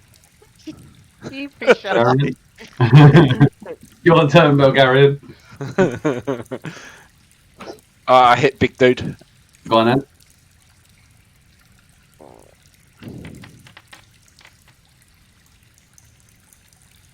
That doesn't hit. What was that? A 1? Oh god. It was a 1. It looked like a 1, yeah. So as you swing round, you literally kind of bonk your quarterstaff off the rock to your left, and kind of almost falls out of your hands, and you're kind of catching it in midair. Thankfully, no one else can see it. Quandra kind of sees you fumble, but they don't quite see you do it. It's the same one again with my fist or kick it. Yeah, it's up to you. I can't tell what your dice are. Your dice doesn't have proper symbols on it. Yeah, I know. No. Was Natural 20. Was that natural 20? Yeah. Yeah. It had a weird symbol on it, so I thought it might be. Yeah. There's a number on it, I guess. How'd you do critical? So you're essentially rolling damage, but this is not automatic. So you're going to be rolling your doubles. So if you're rolling your damage, just roll it twice. And for people obviously rolling, they're rolling it twice. Wow. You so picked the most obscure dice. Paul. Oh, no! I can't even tell what they are. them. You had 5. Yeah, Keith, Yeah. you had 5. So 5 plus 5 plus 4 plus 4. That is the amount. And what am I doing? That'll be 18 then. Yeah, 18 damage. There, you just absolutely. You just get annoyed from the fact. I removed the 4. you only have to. You only had the thing once. Yeah. You only had the damage. Oh, You only had you my only had strength one. No, 13 dex then. once. Dex once. 13 Dex then. once. 13's still easily enough. Yeah. So essentially, after just grabbing it, you get really annoyed and just kind of take it out and smash it in the face after you've already kicked it in the face. This thing didn't have 4 hit points anyway. And as you literally punch it, you feel it kind of skull crack, and it just immediately falls to the floor, limp. So that's your bonus and your action. Yeah, that's me. Movement. I'll stay there. Okay, cool. Fenton, you're up next. You can see the sheepishly looking at you rat who around him. Okay, I can't. Oh, because the light source is there. That's why. Okay. So for Alright. this, Stuart, I can't. you do get minus the difficult terrain to move through them because they're still a thing. You can move through them because they're big, but I believe you still get the difficult terrain moving through. That's fine. You're an enemy. I just because I can't see in the darkness to the north and the east and whatever. Again, the dark sword blades just fucking whirl round me. So me rolling saves. Yeah, dex save 15. No, that one fails. The one. Is that a 1 again? You did Yes. fantastic on that. I think you need to retire that dice, mate. Oh no, Stu. That's fine. That's easy enough to kill. That's 3 or 4 in a row? Yeah, I've rolled. You I've rolled swing three. around. As you swing around, not being able to see, your blade kind of just tips off some rocks. But as it does, it kind of comes down lastly and just slices him in half. He's easily dead. Yeah, on the no, it's spot. not my sword. It's the sword blade. Is the spell. It's the spell. So Isn't sort it of your like blade that does it though? From the no, spell? no. It's I think it's like spectral blades that whiz around me. Okay. Where's the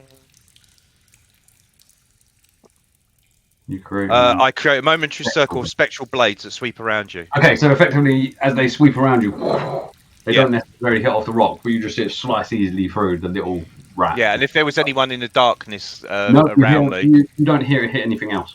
You just hit one slice. So that's your. any big ones left? No. So is that your action and your move? Yeah. If I've got a bit of move, I feel my way through the darkness to try and to step You over. can see that towards one. Yeah. Yeah. You can see that one. Yeah, I come over to it. Hello, little fella. Yeah. You step across, expecting there might be something there, but there's nothing there. Yeah. Bonus action. Oh yeah, you won't be able to see it. No, that's fine. Nothing. Cool. Okay, you're done. Quandra, you're up next. One rat up to you, one rat to the north. The rat in front of me, I'm going to cast magic missiles. You do know that these are very weak. Oh, Yeah, okay. it's not That's worth a good waste. spell Okay, to hold on to. Yeah, okay, I'm going to try and hit it again. It would be worse than it was before.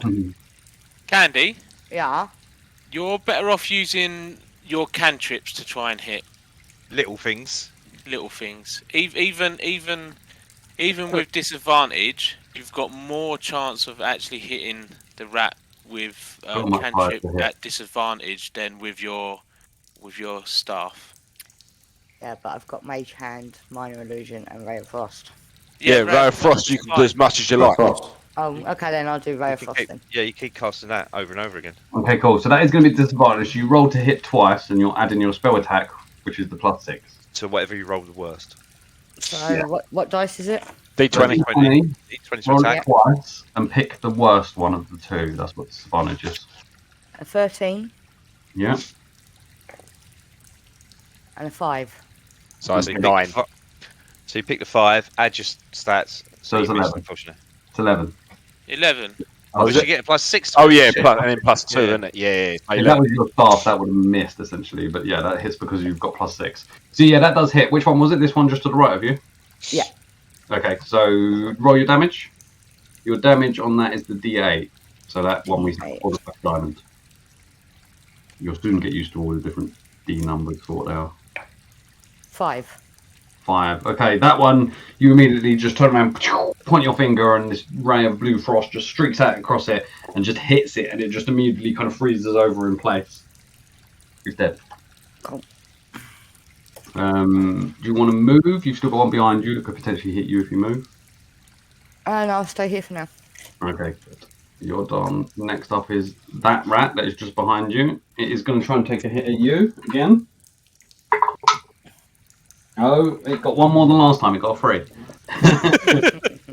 This one kind of close enough for you. It's just like, so that's that done. Leonidas, you're up next.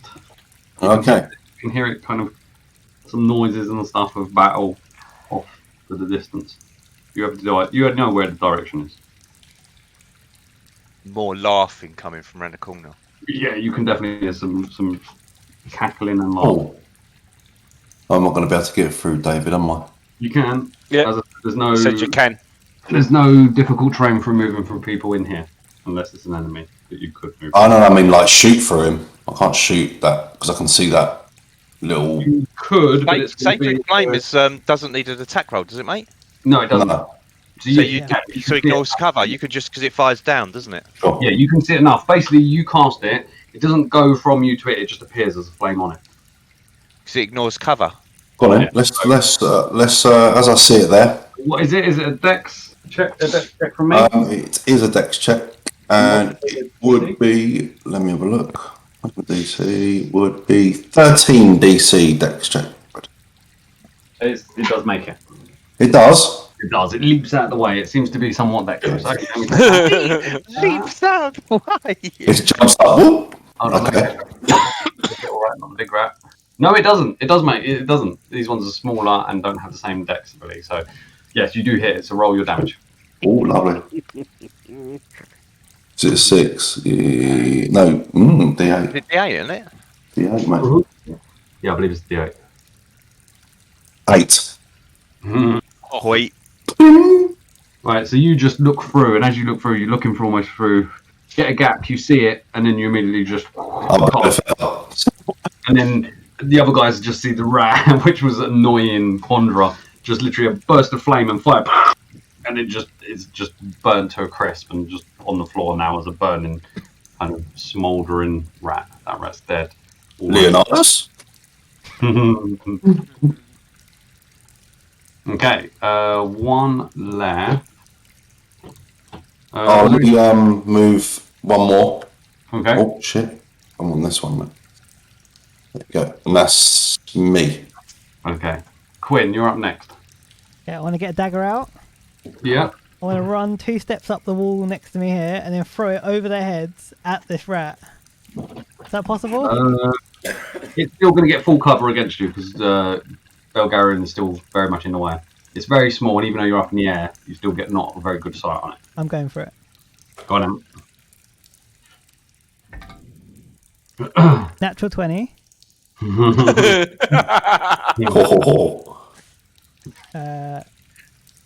Okay. Yeah, it's dead. It's. Wait, roll your dice. Where's your dice? That was so a 1 doubled. Is that right? No, you rolled the dice again. You dice rolls. So 4 plus 3, 7. That's easy enough to kill it. So as you kind of run slightly up the wall, you just manage to get a bit of an angle. You can just see through Belgarian, and you throw it. Belgarian, this dagger just appears through your arm and just like straight into it, and it just shot on the floor. I put a thumb up. You look around in definite respect for how did you fit that through there? Well done, girly. And that's that combat over. I'm gonna go and get my daggers like straight away. Okay. Like, rush I pick up the dagger and hand it back. Okay. That was a nice shot. Yeah. Very nice shot. Thank you very much. I'm gonna carry on walking down, guys. Okay. Lead on. To that. Okay. Cowboy. One question: how are we doing for time? Obviously, we're looking at 11:15. How are we doing for time for everyone? Well, I'd love to play on, but I can play on for a bit, I suppose. Yeah, me too. That's Yeah. right. What kind of time do we think? What kind of thing are we thinking? Give like 11:30, 3:15. I mean, I'm good up until 12. 12. 12. I see 12 then. 12. Yep. Okay. Is that right? Yep.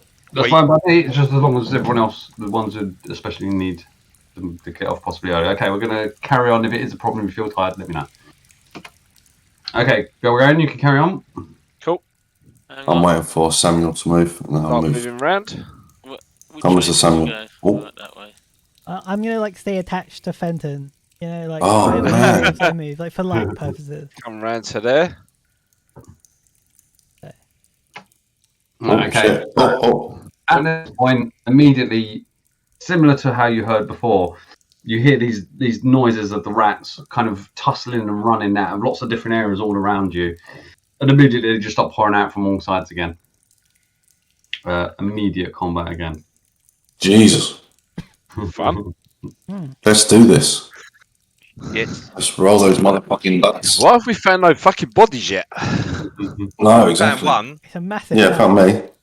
I just looked back at the map. It's massive. A big old fucking cave. Oh yeah. Roll initiative, Badger. Give me just a second. I'm going to put everything in. Okay, cool. Don't like when he says pull everything in. That, you know. Yeah. Not a fan.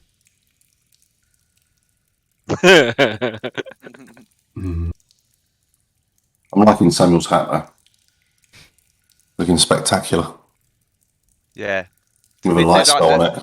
Did the style on or Knight Rider?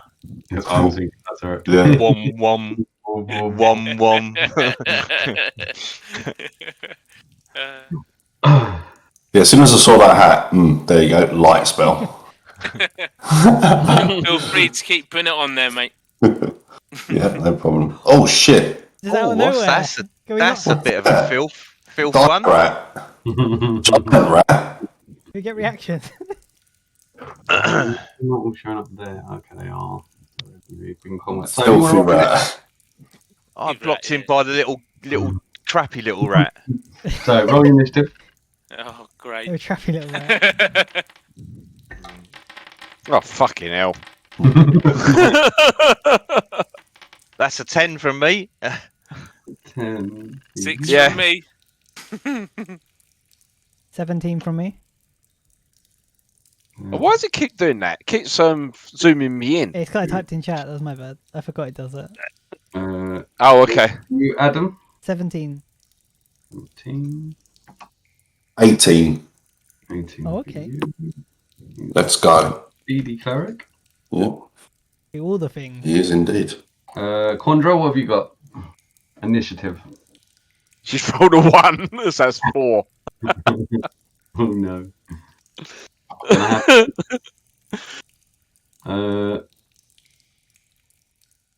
So let me check. All of those are in. You guys are all in. We're good to go in combat.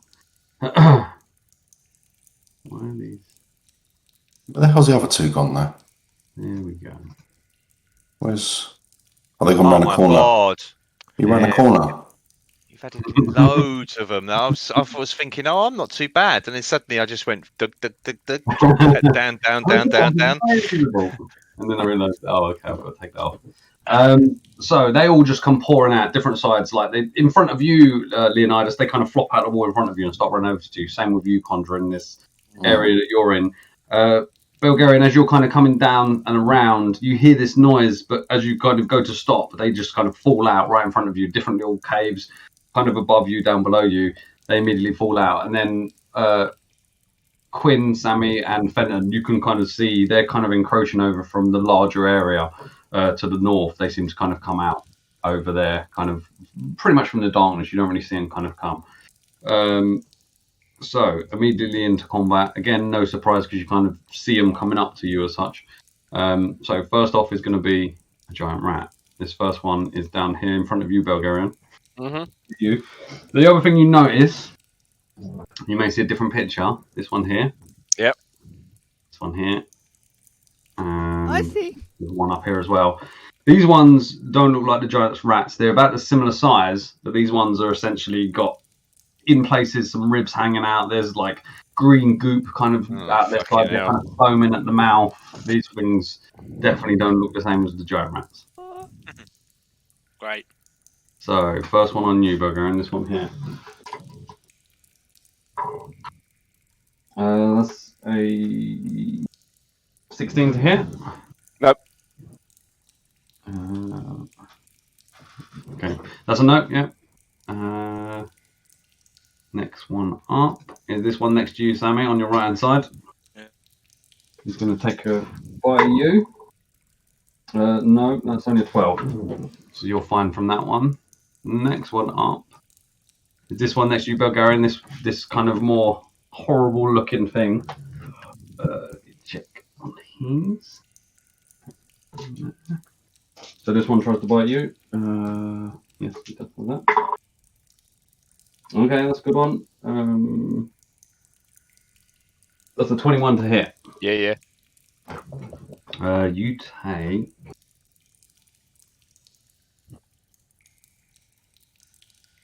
You take 3 damage, and I need a Constitution saving throw from you.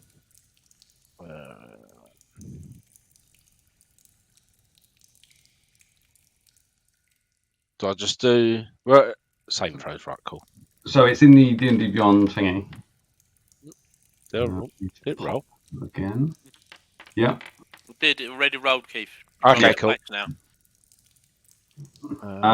So the first one is the one I'm taking, and that does succeed. You're fine. So this one bites you, and as it does, this kind of foamy mouth and everything, it kind of manages to bite in and draw blood, and the foaminess kind of just seems to seep around your wound once it's taken its mouth away.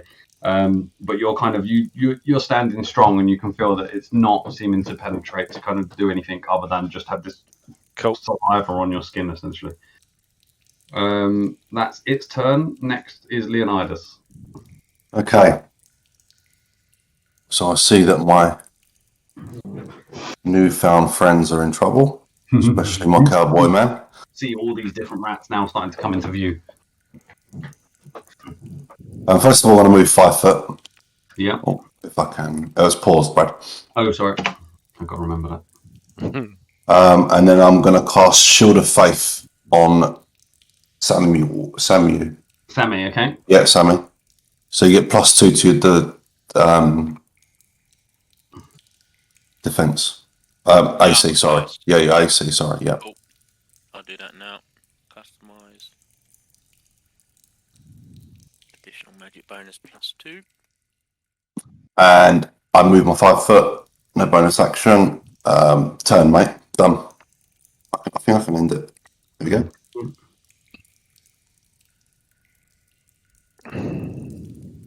That's that done. Right. There it is. Sorry, I'm still getting used to Wet Out. No, that's all right. You've got that on you. I've got concentration on me as well, Brad. I've got that noted. Concentration +2 for him. It is just a +2, isn't it? Correct, yeah. +2 to AC. Cool, okay. And that's you done? That's me done? Yeah, I've moved it to Quinn already. No bonus action, movement, 5. Quinn, you're up next. Is it? How did you move it on? Is it the bottom of that bar? Yes, it's the bottom. Yeah. Okay, so if your goes, you guys can do it. Sometimes I'm going to forget and keep doing it a bit later. To move through this small rat, is it difficult terrain? If you move through it, it's difficult terrain, but you can do so. You can kind of step over it. If you then move out of its threat range, then it will attack you. Right. I hate rats. Can we talk during combat, Brad? Yeah, so what I said was that if you're going to talk, not long conversation, but No. Effectively, if you talk, what I'm going to do is I'm going to take your talking action as you're engaged with environment action. So like I was explaining to Candy earlier, is that you effectively get 4 things on your turn. We often do it wrong in our D&D. It's not a free action and it's not a move, draw when you move. There's essentially 4 actions. The 4th action is engage with environment, which in some cases is speaking, it's opening doors, it's dropping weapons, picking something up. It's all the other actions effectively. So if you speak, I'm going to take you speaking in between goes as that. I can still react and still do. Yeah. But it's just going to be that 4th action. So if you then try and open a door after chatting when it's not your go, I'm going to take that as that action. Okay. All right. I'm just going to say, stay there, Quinn. I'm going to move through you and get in the middle of them and chop them up. Cool. All right, that sounds right. Yeah. I'll be slightly lenient as well. If there's a slight response here and there and stuff, I'm not going to take that as that action. Okay. It's more so silent, like what you said. Okay, well, in that case, I'm just going to pull out my rapier. Okay. I'm going to booming blade on the big one here. The big one right next to you here. Yes. So give me. What am I? Is it a me? No, you attack? It's just me to attack. Yeah. Go on. Another natural 20. Oh, nice. That's twice in a row. Very nice. Booming blade. So that's a definite hit. So damage dice times 2, essentially. Let me get the special dice out. 2 damage dice. Wait. Criticals are starting to show. That's a 7 on the first one. Okay. So 7 as a roll. Yep. Yep. Okay. So that's 7. Yeah. And a 4, so 11 and then plus pledges. plus 3. Plus 3, 11, 14.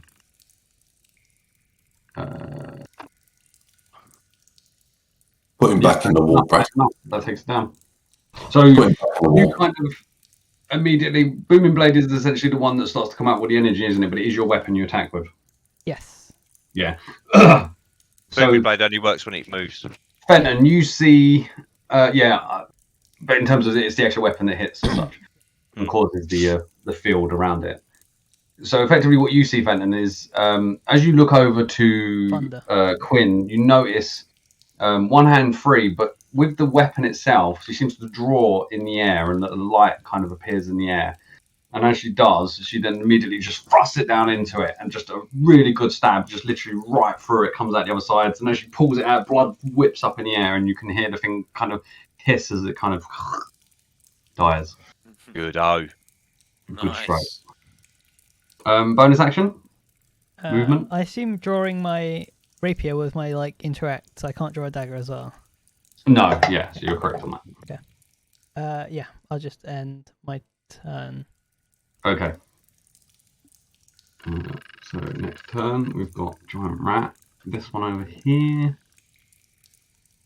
Sorry, can I draw? can I draw my dagger as a bonus action? I assume not. Is that again? Can I draw my dagger? No. No. Because otherwise it messes up other things. Right. So Fenton, this rat moves around to you. And immediately tries to bite over its little friend there. And does absolutely useless. That's an 8 or 9 to hit. Nope. So that one completely fluffs it. Right, against you, Sammi, this one just to the north of you. Giant rat. Can you try and take a bite? Oh, that's definitely better. That's a 22 to hit. 22 to hit. You hit. Yeah. Yeah. That hits? Yeah. Okay. Yeah, just about. Yeah, I thought it was good. That's 3 piercing, 3 piercing damage you take. This one manages to kind of get right up on you, and even though you feel this extra defense, this one kind of really nuzzles in and kind of gets to kind of fire and bites hard. Okay. Next up. Next to you, Leonidas. This one just north of you. This one kind of little tiny one kind of runs in for a little bite. 12. Nope. Miss. He completely misses. Yeah. Step out of the way of that one. Next one is this other one in front of you, Belgarian, just here. Yep. This giant one is going to try and bite. That's only a 14. Nope. No, that misses. Fenton, you're up. Right, I move round to there. Okay. And again, swings the swords As you Why move, does Leonidas keep popping up in front of my face? someone press the button. Stuart, as you move forward, that little rat's going to try and take an opportunity to attack against you. Yeah. That one misses. As is Don't bother, mate. I say as I although that one's a kick critical, out. the giant one. The giant one definitely hit you with a critical. Oh, the giant one hit me. Oh yeah, I forgot he was there. 6 points of piercing damage. Oh, that hurt. That's on a critical. Yeah, so I'll take 3.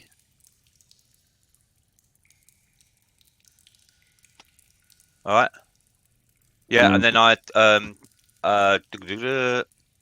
bosh, sword burst. Okay, so these are essentially the spectral blades.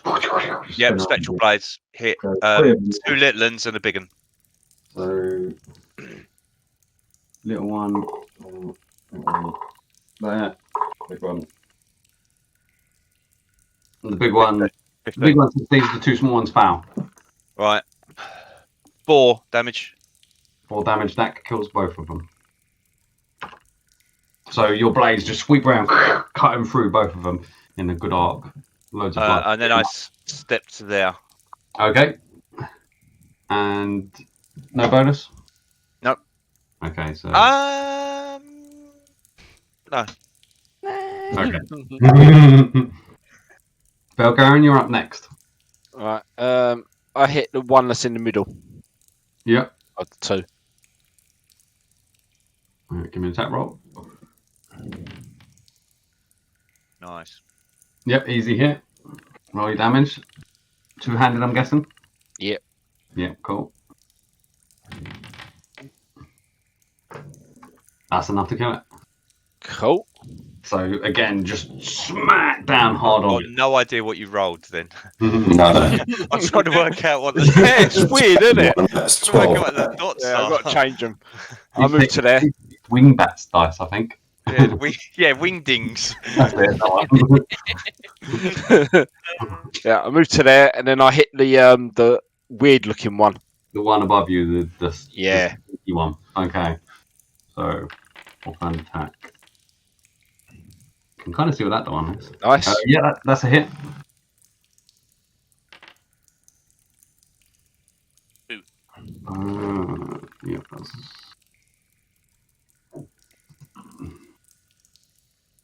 Okay, this one is looking fairly hurt. You essentially punch it in the sides and you feel ribs crack as it does. It kind of chokes out loads more of the kind of saliva all over the floor. Definitely looking quite hurt. Anything else? Hang on. I think you're done. Any more movement?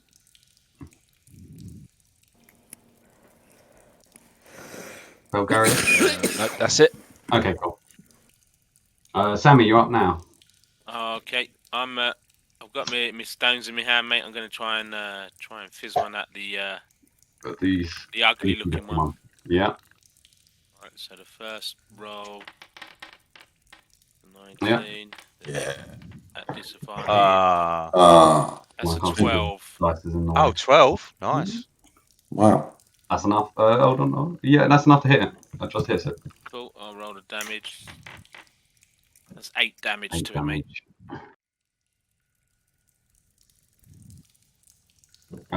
So you throw it and it kind of bounces off. It hits it on the head. Definitely kind of shaking its head. It's not dead yet. Cool. What was that? 8 damage. Yeah, 8 damage, mate. Yeah. It's looking fairly hurt though. It's definitely conked it hard on the head. It's a bit woozy. Cool. Nice little flick out of the stone there. Any bonus actions? Movement? No. I'll stay there. Cool. Okay, so you're done. Next on to the giant rat. This is the rat that you just hit that is now woozy.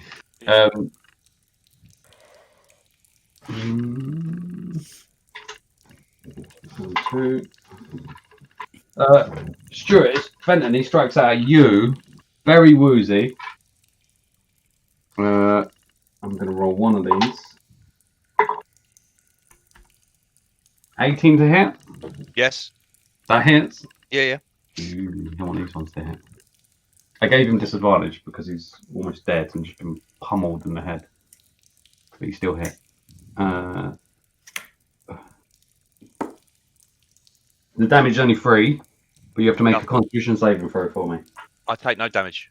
It doesn't get through my armor.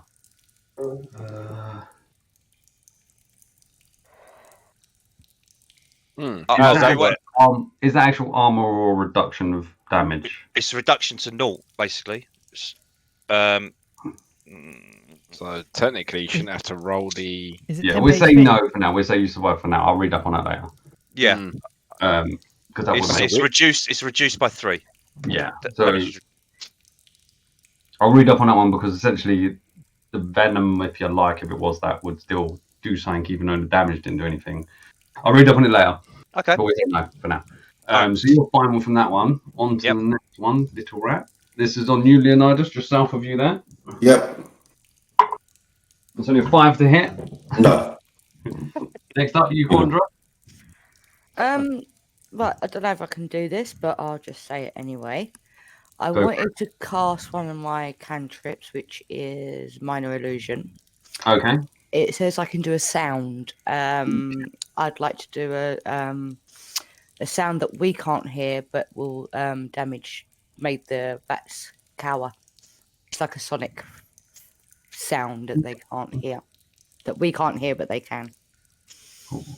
Like a dog whistle. Yeah. Yeah, sort of thing. I know rats they don't like high pitched sonic pulses.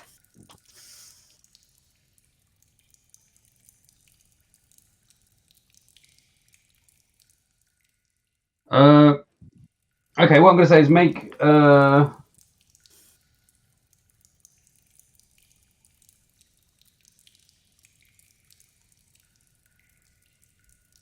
Yeah. Didn't they just roll a... doing like anything like that, would we?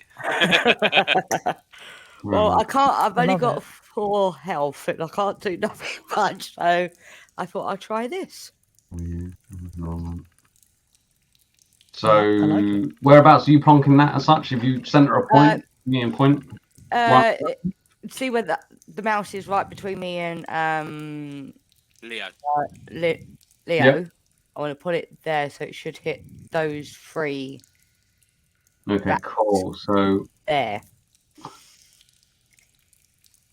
Bit of save against the illusion, wouldn't it? Pardon? There isn't a save against this illusion. Oh, I know. Oh, okay. The creature can determine intelligence check. It's also a minor illusion. I'm going to roll against your DC of an intelligence check for the 3 of those. So I doubt they're very intelligent. Click on the right ones. No, not them.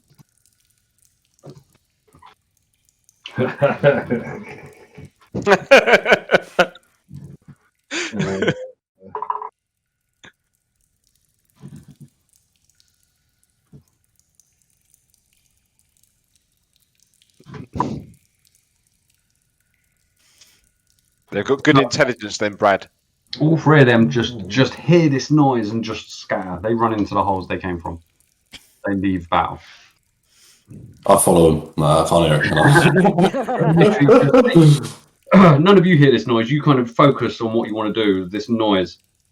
And it isn't until they just shake a bit and then just run that you realise that that's actually just worked. And they just straight back down the holes that they came from. I'm going to take my reaction. Sod it. I love that. Go on, cool. If you want to. If I was going to do it, I would just do an unarmed because I've not got a weapon out. Yeah, I was going to say you've already got fists available. Yeah. Okay, let me have a one-armed attack. Unarmed attack. Might as well have some fun. Little claw out there. Punch the rat. Yeah. Actions unarmed is okay. Oh. 12. That's enough. You hit it. Okay, 3 damage. That's 1 damage. As it goes to run away, you turn around and punch it, and then it just kind of stumbles as it goes, but it still runs off. It's not enough to kill it. Okay, cool. You definitely punch it in the butt as it runs away. Hold on, did you say 3 damage, Chris? Because yes. Brad said 1 damage. Oh, yeah, 3. yeah, because it's added in your thingy. No, that's enough. Yeah, as it goes to scamper up the wall, you kind of punch it in the butt, and it kind of falls back off the wall, slides down the wall, and you just see blood. Punch it in the butt. Wow. Butt puncher. No, you do kill that one. So 2 of them run off, essentially. One of them laying splattered on the wall over there. I say to the thing, good. Is that you done, Quandra? I'm just going to move up to... Just move up one. Okay. Just give a little bit of light. Cool. Okay, you're done there. You don't give out any light. You can see. I can see. I can see. Yeah, you can see. You don't give out any light. So. Yeah, I know what's there. Oh, cool. Okay, so straight round to the next round. Giant rat. It's this one next to you, Sammi. Yeah. All right. Gonna try and take a bite. This time it's a 20 to hit. Yes. That does hit. Yes. It's a touch to the face being shit. I'm class 20. Brad, I intercept it. What's your intercept do? I can remove the damage. Okay. A certain amount of damage. What do you have to do for it? I have to roll a shit D10.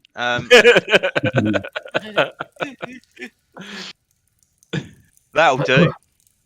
I basically turn. I somehow I'm stocky, but this is fucking massive 7-foot robot in front of me. I slightly push him to the side and fucking just put my shield in front of the rat, in front of the blow.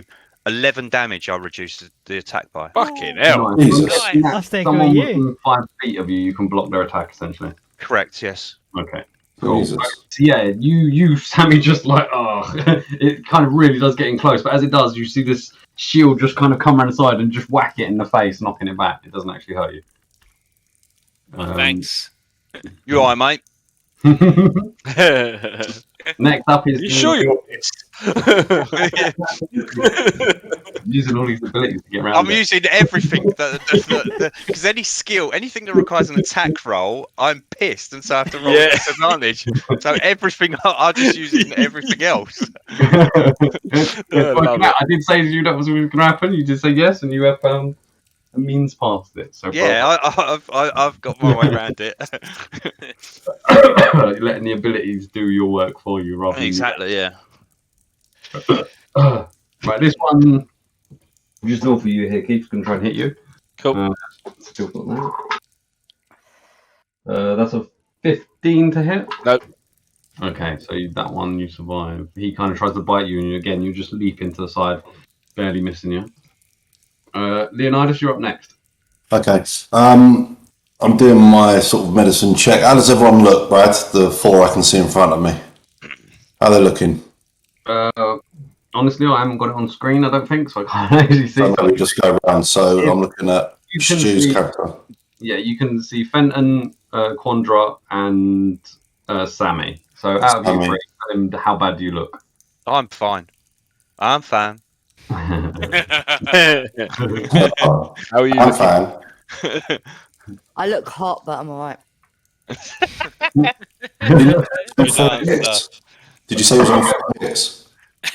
Just on fire. So you're not that good. I can also see Lady Glasses, Quinn. I look amazing. Okay, yeah. Quinn as well. I look How amazing. bad are you looking? I look great. You look great. Yeah. I'm a little worse for wear. Yeah, Sammy's probably the one that looks. I'm gonna do it. I'm just too excited. I just need to do it. I'm gonna channel divinity. Make sure I get it right. Yeah. Channel divinity. I think it is. What? I believe that's the right one. Yeah, channel divinity, and I'm gonna do my action and take the Balm of Peace. Palm of Peace. Yeah. So I can move an extra 30 movement. Yeah, so go with that first. That's not your 5, 10. Is that, what's that? Fine, that's 15. 15. 20. So 20, 25, 30. Yep, right next to him. Okay.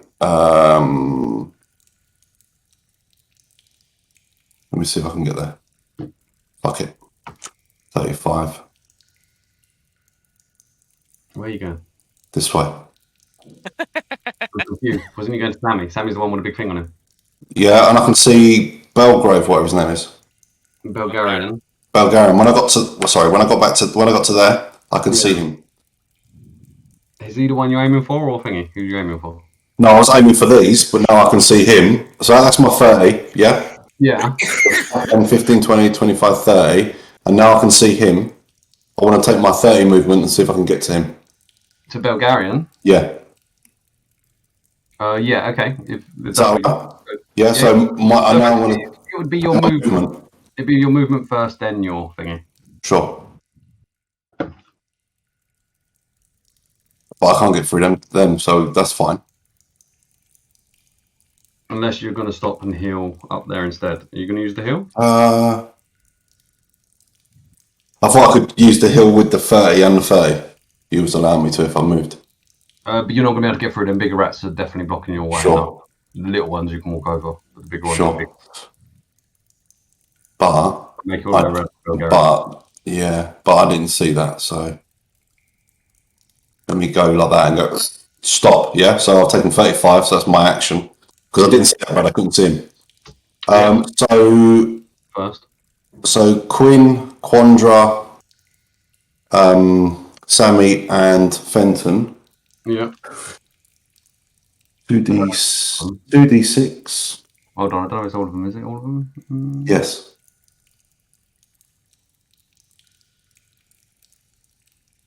As long as I'm within 5 foot of them. If I go past 5 foot of them.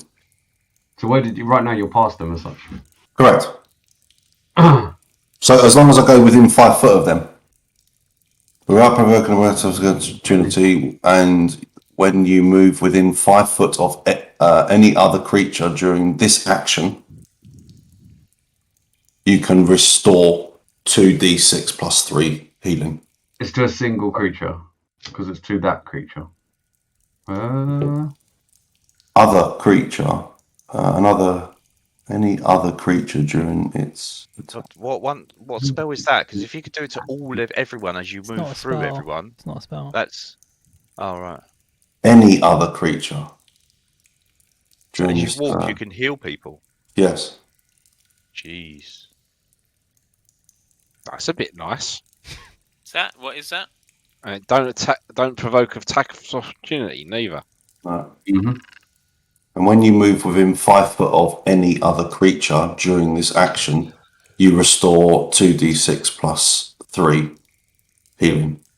Yeah, it does sound like it. Say yes, that's fine. I'll double read up on some bits just to make sure, but yeah, I'll go with that. Yeah. So all them 4 you've walked through. So essentially, what you kind of guys see is he just turns into like just as if he's walking in the park kind of thing, and just casually walks straight past Quandra, walks through, and as he walks through, there's just this burst of energy that kind of hits you, and you just feel calm, and just immediately you kind of start to restore health. You start to feel better. So roll your dice, Chris. Oh my god. As all of them. What did you roll? So one for all of them, yeah?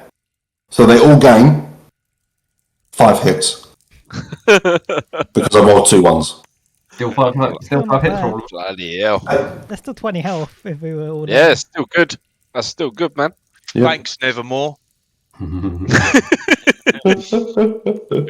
Oh, is that why I am? Nevermore. Nevermore, quoth the Raven. Yes. It's a famous fucking poem, you Philistines. Poetry at the table? It's poetry, mate. Not allowed. To those 4. Fenton's going, it's fucking poetry, mate. Look it up. I'm going to continue doing that. I see the rat there. Which one? This one? Yeah, I see the rat there. I stop, and then I pass my go, and I don't move no more. Okay, cool. So that's you done. Quinn, you're up next. Okay. Gonna pull out a dagger. Mm-hmm. And I'm gonna run around here. Where? Around here. Yep. And gonna do some cool like spinny flip thing. Go whoosh. Okay, yeah. Kind of spin in the air and jump down with your dagger. Exactly, yeah. But dagger or your rapier? What are you taking with? I guess I could use my rapier. Yeah, It's yeah. got to be. Are you using? If you pull out a dagger, you're essentially wielding a light and a non-light weapon on you. Yeah, I don't want to do that. Okay, so you I'm don't just pull gonna out do the my dagger. rapier. Yeah, I'm just gonna use my. Okay. So, yeah, So you spin in spin the around, air. rapier and ready to strike. Go for it. Brad, do we have flanking rules? You do. Flanking is +1 for either side, and if you get around it all 4, it's +2 for everyone. Right. Okay. Yeah, that's my ultimate goal, but I would attack here because I'm doing some cool shit. But it's natural 1, so. Roll a natural one to You attack. land after your spin, and your leg kind of slightly gives way, and you catch yourself. You don't manage to get the strike off. I do You a just cool, kind of go cool to combat strike. roll to try and compose myself. Is that what you're going to start? Yep, and I'm going to.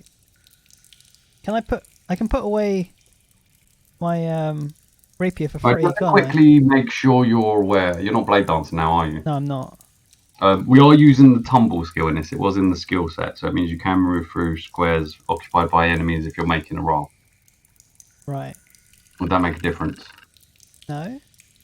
It would also mean you can jump over your own, like, friends and foes, that kind of thing. I can jump over them. Yes, tumble.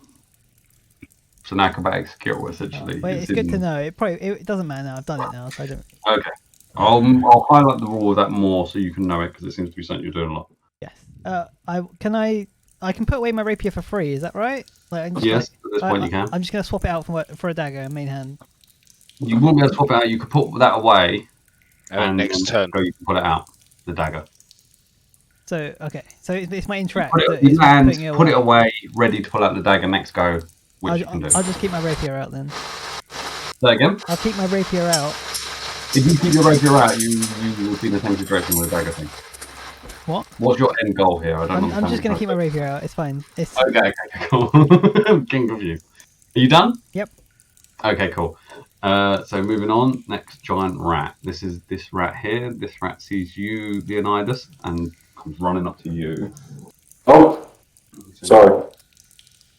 He goes for an attack and he misses 7. He just kind of comes up, stumbles up this rock as he comes up to you. Doesn't manage to hit. Next one is above you, Sammi, just the one to the north of you here. This one's going to try and strike you. That's a 17 to hit. Doesn't hit, does it? Sammi, 17? I think he said his armor class was 20 at the moment. It's 20 at the moment. Yeah. Sorry, 20. Cool, okay, that one doesn't hit you. Moving on to the next one. Oh, don't double click it. You're there. Okay, so I didn't press the next one. Next one's next to you, Belgarian. Just to your right hand side there. That one's going to take a swipe at you. All 4. Definitely doesn't hit. You don't even know what that one was doing. It just looks like he's convulsing. I rolled a 1 and a 3. Fenton, you're up now. I'll give this one a chop in front of me. Okay. The greasy, horrible looking one. Yeah. So just an on off. Give me an attack roll. 11. Is that a disadvantage attack roll? Yeah. 11 to the big one. You do actually miss. You kind of just scrape your blade to the side of it, just not quite hitting it. Yeah, well, I didn't think I was going to hit with an 11. No, you just missed. They ain't got good armor class. You just about hit it. Anything else? Nope. Okay, so you're done. Belgarian, you're up next. Strike the one above me. Okay. Too far. That is a hit. So Cool. roll damage.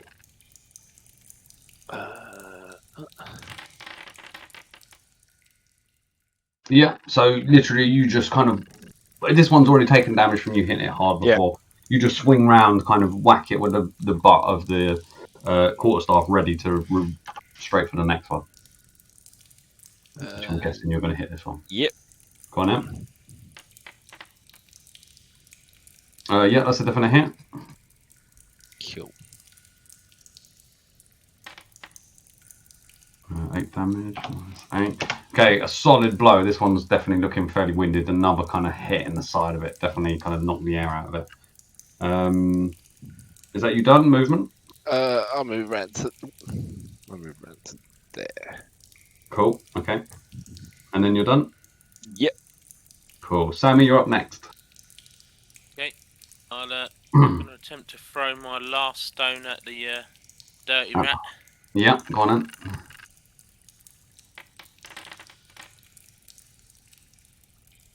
No, you just missed as well. Okay. You almost hit Fenton's blade with it. At that point, I'm gonna take my cane out, mate. Okay. Press my button so the bottom part pushes up. So Fenton, you see he's kind of looking a bit upset at the stones, and he kind of reaches to the side of him, kind of unhooks what looks like a walking cane, and essentially kind of you see him fiddle with it, and then it just goes the long stick of the cane just seems to retract inwards, and the top of it fans out into what looks like a mace. That attack is +1, by the way. I don't know if that matters because it's flanking. +1 from what? Flanking. Flanking. No, there's no, he's got the one on the top hidden. Oh, sorry. I was going for the dirty rat. Yeah. Hidden weapon. I like that. Yes. Are you done with bonus or a move, Sammy? Anything? No, that's the end of my game, mate. There you go. Cool. Next one is this rat. This rat's going to take a strike out against you, Stu. Targeted you last time. That is a 23 to hit. Yep. Ouch. Roll well, they can hit. That's 5 damage, 5 piercing damage. Right, okay. Oh, that actually hurts. You've also got to make... so that one actually hits you, doesn't it? You've got to make a constitution save. Okay. Right, so... should be good at this. Let's see. This is not a disadvantage, is it? No, this one will be normal. Your body is not going to refuse it. Dake. No, sure. 10. 10. Oh, yeah. God. That is enough. Oh, wow. That is the DC. I've rolled a 5. That does succeed, doesn't it? Rolled in the right amount does succeed. Yes, Yeah, I thought so. Yeah, so you just make it. The DC is 10. Filthy it's not going to be 15 at this point, guys. I'll kick it down. Yeah, so it essentially bites into your skin. It manages to get through your thicker kind of skin, and it really kind of gets in there, and all that goop kind of gets over your leg, and you're just like, oh, and then you kind of feel it. It kind of, you start to see this kind of this diseasiness kind of goop all over your leg, and it almost starts to seep into your skin. You can feel the kind of pain from the bite, and you're kind of just. And you wait a second and you feel, okay, that's not doing what it's supposed to do. I'm all right. You're now starting to wonder, is the drink doing anything? Yeah, exactly, yeah. Maybe drinking makes me immune to poison. Okay, Quandra, you're up.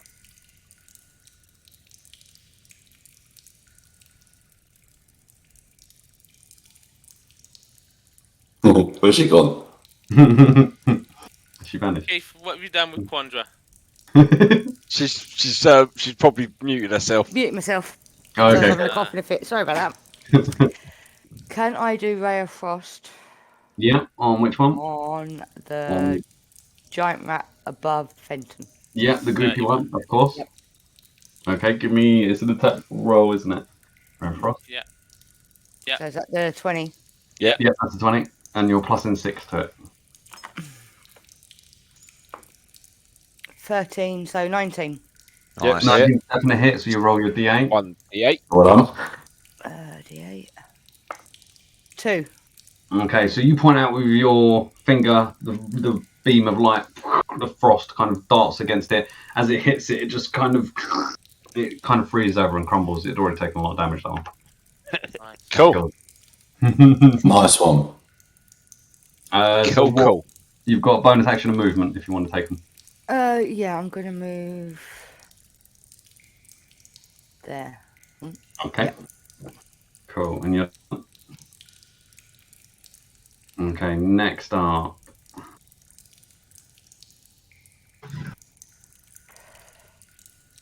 Right, this one turns to you, seeing you walk up behind it, Quinn. Don't know why I did that, because that makes it worse to hit. Dice rolls. Nope, that one fouls by a mile. It turns around, kind of looks at you, kind of goes to kind of bite you, but just kind of stands a bit frozen at you surprising it behind it. That one doesn't hit. He rolls like a 6. Leonidas, you're up next.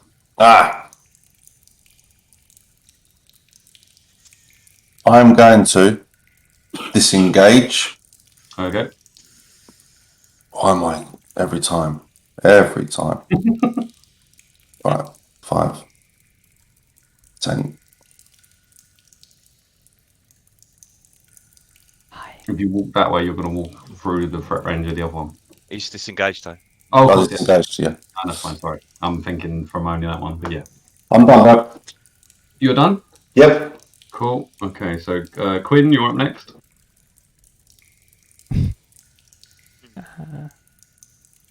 Okay. I am just going to use Booming Blade. Okay. In front of me. What's your thing when it's flanked, Brad? Is it +1 flank, plus normal. 1.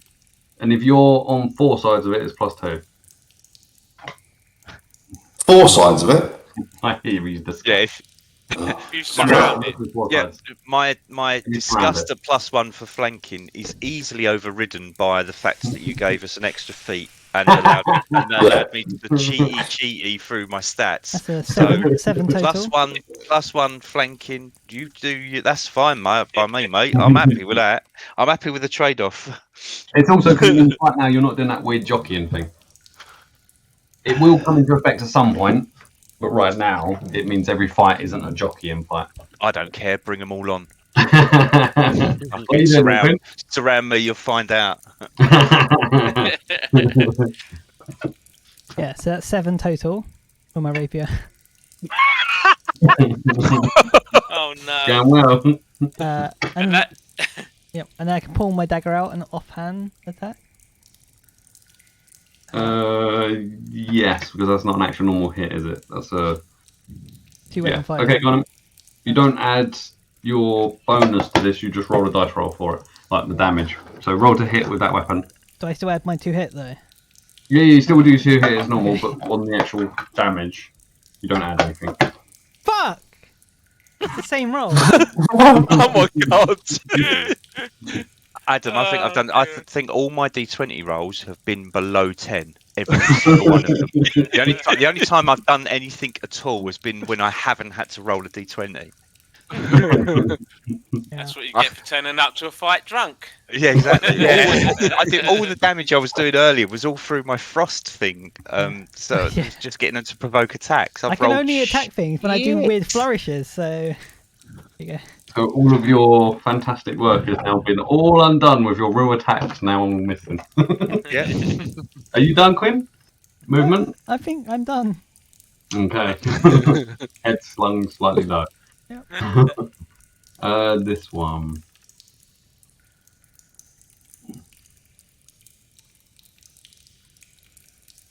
Okay, Keith, this one sees you somewhat surrounded and moves down to try and take advantage. I saw that little mouse movement by someone. Second, you Belgarian. Or was that slyly pointing at Keith? Yeah. I saw that. 17 to hit? Yeah, hits. That one hits. 5 damage, 5 piercing damage. That one manages to kind of catch you a bit unawares, runs up the back of your leg, bites you in the back of your thigh.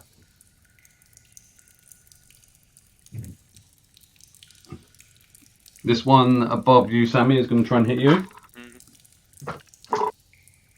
Oh, completely misses. I sentinel it. One of the 2, got it. Adam. See if you can equal my one. You're listening to this. Yeah, you're making notes. Natural 20. Was that? But I'm a natural 20 and a 13, so that is a 20 altogether, mate. Yeah, that's a hit. Monster. It's critical. Joke. Dirty. Just Oh, yeah, I wanted to roll a critical. Yeah, for the whole first 8 damage. 8 damage. Uh, This one hasn't been hit yet, so this one is still my up, Fenton looking notes are better the up. largest. So You roll against you? You got critical, did you not? no. I'm at disadvantage, mate. Oh, okay. Because I'm still pissed, so I'd kind of just lean on Sammy and just go. I haven't realised yet. Give me some guidance, Stu. Yeah. Negate it. This one's actually critical. What? What? On Belgarian, this one's a critical. This lower one here. Oh no, I can't. Go on. It's Ciao. 6 reactions. Yeah, it's my reaction. I sentineled to the other one, so I can't. and I also, can't thingy this one. Belgarian's about 30 foot away from you, mate. Oh, Belgarian. Sorry, I thought you was talking about. Belgarian, yeah. Except my apologies. Only 6 damage, kid. Oh, okay. Rolled low. only. Yeah. 6 piercing damage. This one again. So the other one bites you from one side. This one. I thought that was going to take me down. What's that? I thought that was going to take me down. No, it could have done, but no, it's definitely starting to gang up on you. Fenton, you're up next. You can. Sorry, hear... mate. I lean back on Sammy. So I'll dare a minute, mate, and then I just lean down and stab him again. Just give him a guiding hand. What's that? Guiding his sword to hit. Yeah. I've rolled Just two 13s, no 20 again. Yeah, just that way a bit. Yeah. You 10 damage. Right Same damage. That's enough to kill it this time. No, 10 damage this time. Oh, okay. 10 damage is easily enough to kill it. You just kind of, Sammy kind of slightly pushes your hand slightly sideways, and you just skewer her straight through it. Cheers, mate. Right, and I'll stand there. Okay. Right, now I've got my reaction back again. Come on. Cool. Chop, little fucking ratty boy. That's your go done, yeah? Yeah. Okay, so Belgarian, you're up next. Right, so if I use a key point, how many attacks can I do? You can do 3. So you do 1, which is your 2-handed one, and then you do 2 unarmed ones. Okay. Yeah, good then. Sounds like fun. The one below you is the one that's looking fairly hurt. Yeah, I'll hit the one above me. Yeah. 2-handed with that one? Yep. Okay, attack roll. Hope this works. That's enough to hit, yeah. Damage roll.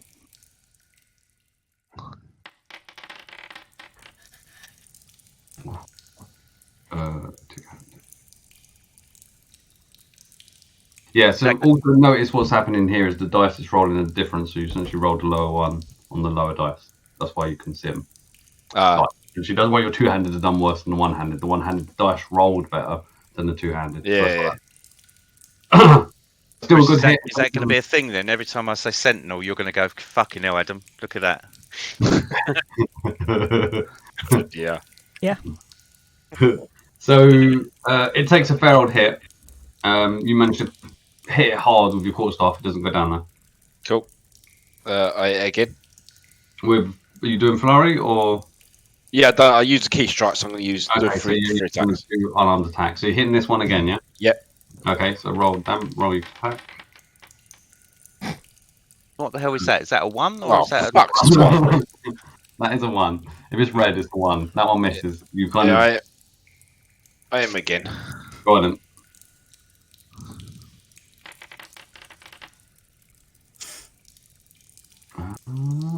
Enough to hit that one. That's one up. No, don't think it is. That one as well. Fuck's You sake. go kind of into flurry trying to hit them, and it seems to have put you off a bit. The damage is definitely getting to you. You got movement left? If you want to use it. Because they get attacks. Yeah, indeed. Okay, so Sammi, you're up next. Yes. So I'll try and hit him with the mace. Go on then. Give me an attack roll. Oh, fine introduction for the maze. Hey! Right, roll your damage. So you may have to roll the damage twice because it's probably not going to be automatic. Yeah, Do it, so that's 5 damage and then another d6. So we'll take that as 8, 11. Huh? No, that's Oh, I see. You just rolled the thing. Yeah, I get you. yeah, so that's 8 8 damage altogether. Nice. This one hasn't been hit, so that is a fine blow. You take it out and just wouldn't hit right on the head. And again, there's another one who's just looking very dazed, but it's still up. Cool. That's That's rubbish. it. That's my go. Quandra, you're up next. Okay. You can see Belgarian to the south of you, definitely starting to look fairly wounded. Yep. Fairly wounded, I'm fucked. To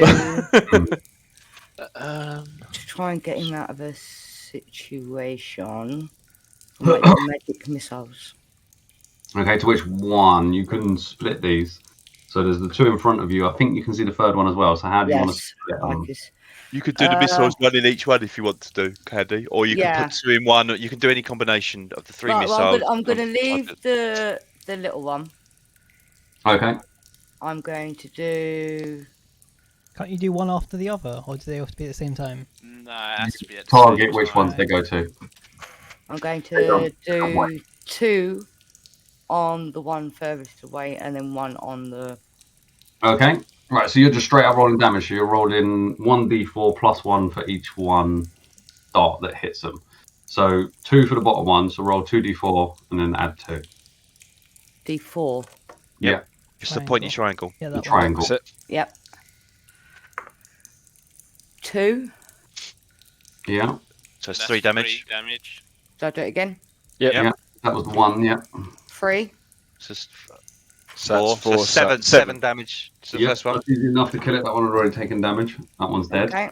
You've got one more on the top one up here. Same dice. Yeah. 1. So So 2 that's damage. two. That isn't actually enough to take it down. It's still up. That floods into the side of it. The first one, 2 dots hit it, and it's immediately just kind of thrown over to the side as they kind of splat into it, blood splattered. This one hits it hard, see some blood jolting out the side of it, but it's still moving. Okay. But fine hits indeed. And then I'm going to Nice one, Candy. Yeah. And you're done. So next up is this one. Quinn is going to go for you. And it wobbles all over the place. That is a 21 to hit. That hits. Yeah. I intercept it. Okay. Is that roll your damage? Your thingy? I take 5 damage off of it. That's fine. That's enough. So you don't take anything. So again, he manages to thrust a shield in and whacking it in the face. Just Allow enough. me. And I'll just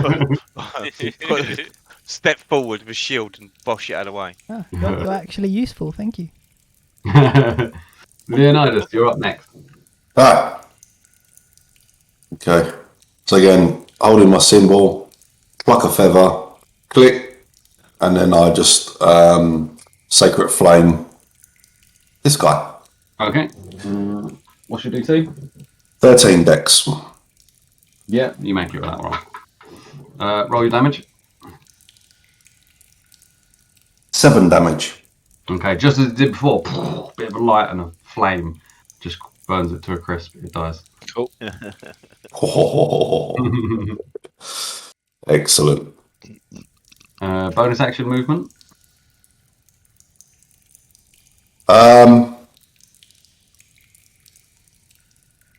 Move. No, I'll stay. I'm Stand done. over there, birdie. I point to this. Nevermore. Stand over there. You do hear him, Chris, if you want to react. I'll do that to him. Absolutely.